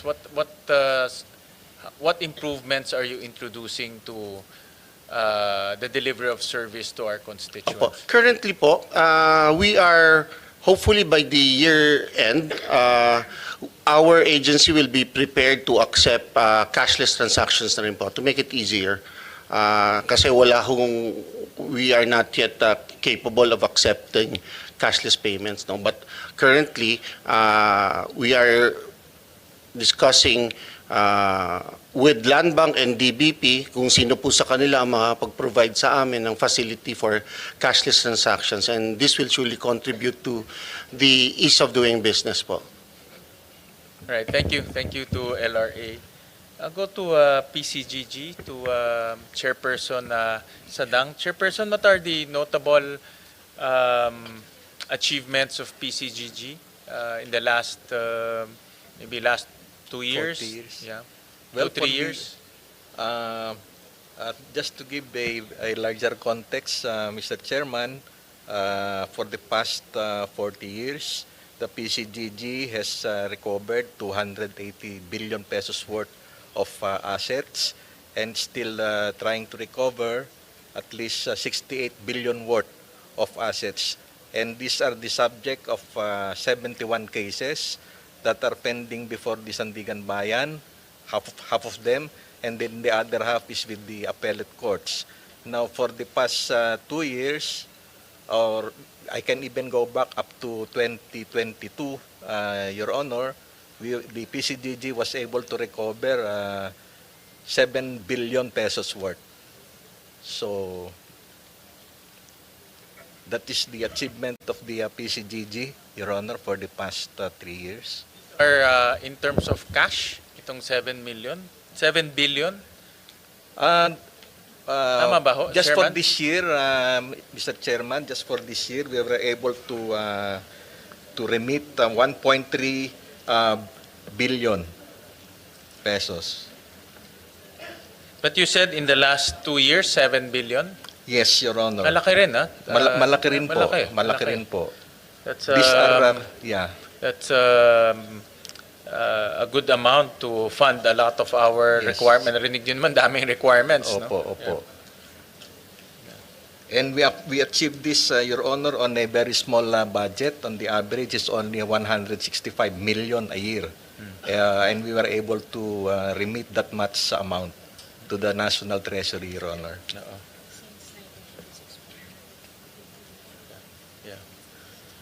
And I noted also that PCGG has also consistently utilized its budget. No? Yes, so, Your Honor. in other words, sulit yung binibigay sa PCGG opo. kasi in the last 7 billion ang na-remit to government coffers. Yes, Your Honor. And then you said you're also looking at recovering 68 billion pesos worth okay. of assets. And then you're also managing 68 active cases. No? 71 active 71 cases, active cases, Your Honor. All right. Okay. And what's the projection? How much are we still looking to recover in 2026? Realistically. I cannot cite a specific figure, Your Honor, because this involves cases, and we do not know how these cases and when these cases will be decided, Your Honor. All right. But just this year alone, we were able to win a case. The PCGG was able to recover 100 million pesos worth. 1.3 billion, you said 1.3? For this year, Your Honor, as of this time, we were able to remit 1.3 billion, 1.3 billion to the Treasury. All right. Thank you, Chairman. Yeah. To Parole and Probation Administration. Yes, Mr. Senator. Any ano po yung mga notable accomplishments po natin, sir? Meron po kaming request for the restoration of 48,600,000 for the next year's budget to hire 150 persons contract of service. Ito po ay para sa case decongestion assistance namin. For this year po, meron na kaming 250,000 individuals under investigation and supervision. 67% of those are drug-related crimes. Ang workload capacity po ng isang probation officer namin ay 1:400 cases. So to decongest our load, Mag-hire po kami ng 150 contract of service next year. Ang total po namin along with the Philippine Anti-Illegal Drug Strategy ay 74.275 million. So contract of service ang ano nyo hindi... They will do only decongest the files. Ganun po. To lighten the workload of the probation officers. Ito pong mga individuals na ito, they will remain in the office and yun lang paperwork ang mga kanilang gagawin.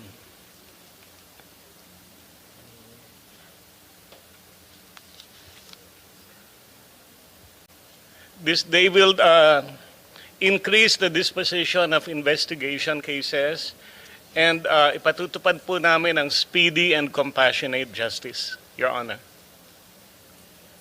Ngayon, ilan po ang individuals na nasa loob po ng inyong yung minamanage ninyo? Kami po ay non-custodial in nature. For this year alone, ang savings po namin for the national government ay 4.530 billion. And we are a 49-year-old agency. From the time we were born in 1978, we have saved the national government 27.215 billion pesos. Okay. But how many clients are you managing right now? For this year, napapasok po 250,000. 250,000. Ang papasok? And being processed. Being processed. With us. Investigation and supervision. Okay. All of these individuals are court-designated individuals, persons. Okay. And then, but yan ba ang average nyo? 250,000 every year? Kasi po tumaas ang workload namin due to the plea bargaining of drug cases.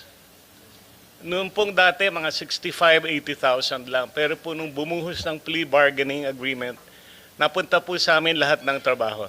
Actually, Secretary, yan ang isang dapat tignan yung plea bargaining policy because ako kausap ko yung mga kapitan namin almost every weekend when I go home to Valenzuela at common na naririnig ko especially on drug cases yan, di ba? Yes, sir. Ay pag may nahuli magpi-plea bargain tapos makakawala ulit, no? Pero maraming recalcitrant, so mahuhuli recidivist or marami pabalik-balik lang, no? Sa parole and probation po, one time only lang. Yeah, one time. Pero I understand because hindi yata digital. So may mga cases na galing sa ibang city o ibang LGU, mahuhuli doon, tapos lilipat sa ibang LGU, mahuli doon, mapi-plea bargain siya, pupunta naman sa ibang LGU, plea bargain siya. Meron pong kasong gano'n. May mga gano'n akong nakukuhang information from the ground, From the ground. Meron pong gano'n. Oo, dahil hindi digitalized ang courts natin, no? Yes, sir. So, it frustrates the punong barangays kasi sila yung, diba, sila yung in charge of order, no? So, it frustrates. And ganun ba naririnig nyo, admin, na common feedback? Yes, Mr. Senator. Ang iniintay na lang po namin ay yung NJIS. It is the computer service that will link us with the Bucor, with the police, with the NBI, and the courts. Yeah. It will be turned on soon. Okay, and that will limit the plea bargain loophole. I'll call it loophole. Loophole. Because when you type a name, Juan de la Cruz, makikita mo na may prior service, merong warrant of arrest. It's all integrated. Ngayon, hindi pa ganun? Hindi pa po fully activated. So kung for an individual na huli, nag-plea bargain, papasok yun sa inyo, di ba? Papasok po siya muna sa court system. The court usually has a computer system na kadikit sa database. So when the name Juan de la Cruz appears twice, then that's a red flag. But if they go to another LGU, yun ang nagiging issue yata eh. Yun ang naririnig ko Maybe they use a different name. Or use a different name. Or use a different name. Or a different middle name. Apa. Diba? Or hindi nagbibigay ng middle name. Oo. Diba? And then when they apply for plea bargain, pupunta na sa inyo for Yes, sir. parole. Kayo Yes, na sir. magmamanage ng client, no? Apa. Yeah. And then you said lumaki siya because of the plea bargain. Because of the plea bargaining.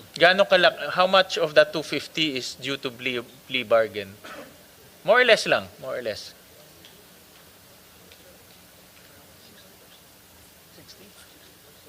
60% po ay plea bargain. 60%, no? Ganong kalaki. Kaya, but the problem is a lot of our punong barangays na na-frustrate sila eh. Nawawalan sila ng gana because yun na nga, lalabas ulit, makikita na naman nila ulit, no?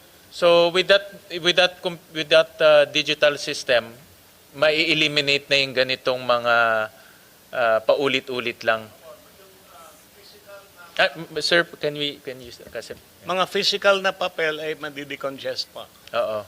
Meron bang biometrics yan? Meron bang, does it include, kahit napalitan nila yung name nila o lagyan ng middle name or lagyan ng junior? Our regions began the QR code in reporting to the probation officer. It started in Mindanao, in Tawi-Tawi and Zamboanga. But yung QR code is just for document tracking.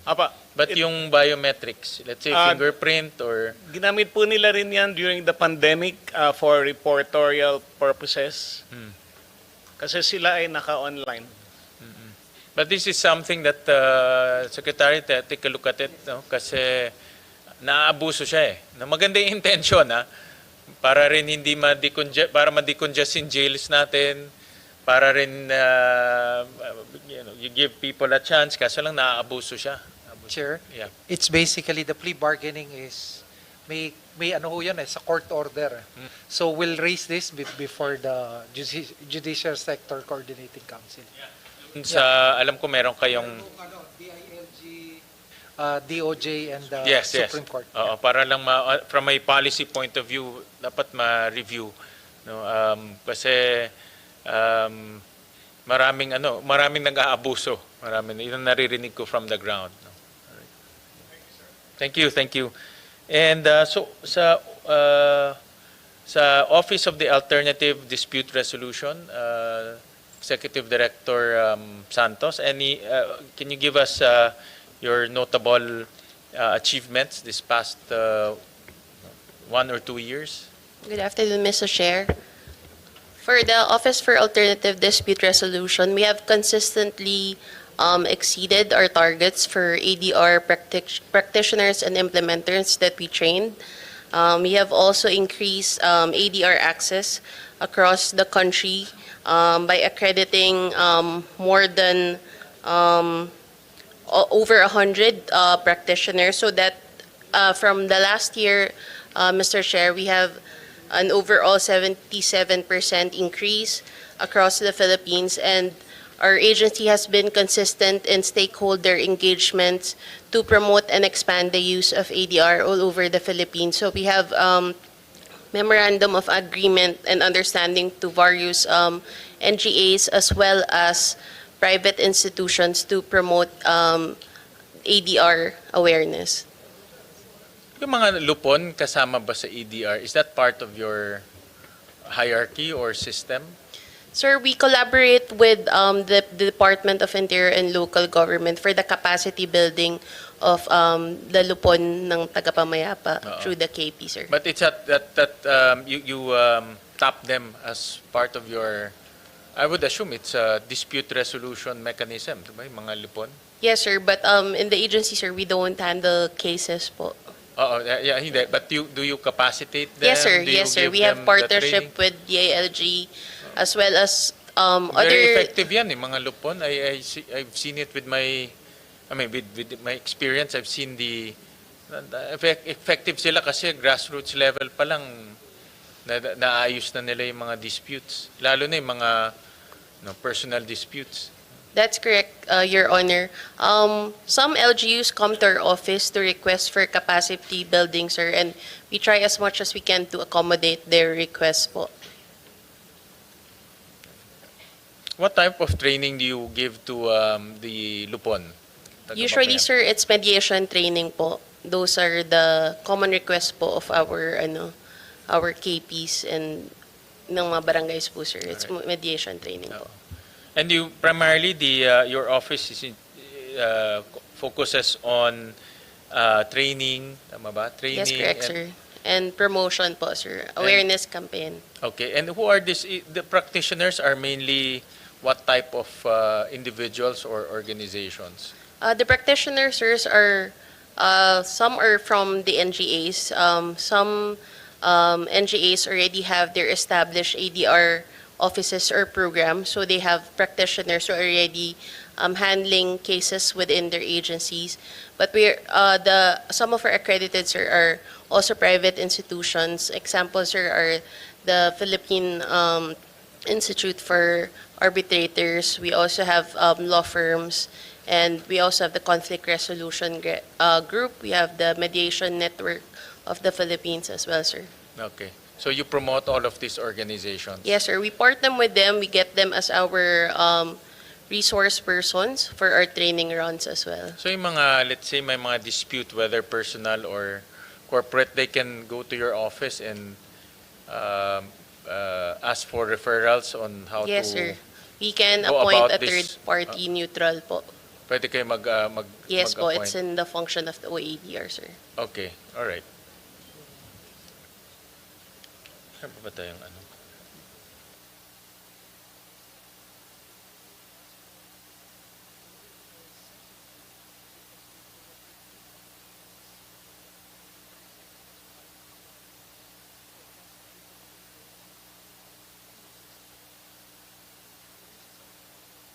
Nasabi lang sa akin ng staff ko sa LRA kay Admin Sirios, mag-hearing din kasi yung DZAR budget this coming Friday, no? So and marami doon sa mga land titling, LRA is the facilitator, no? So meron ba kayong nakikita mga problema sa mga land titling ng mga ARBs natin, Agrarian Reform Beneficiaries?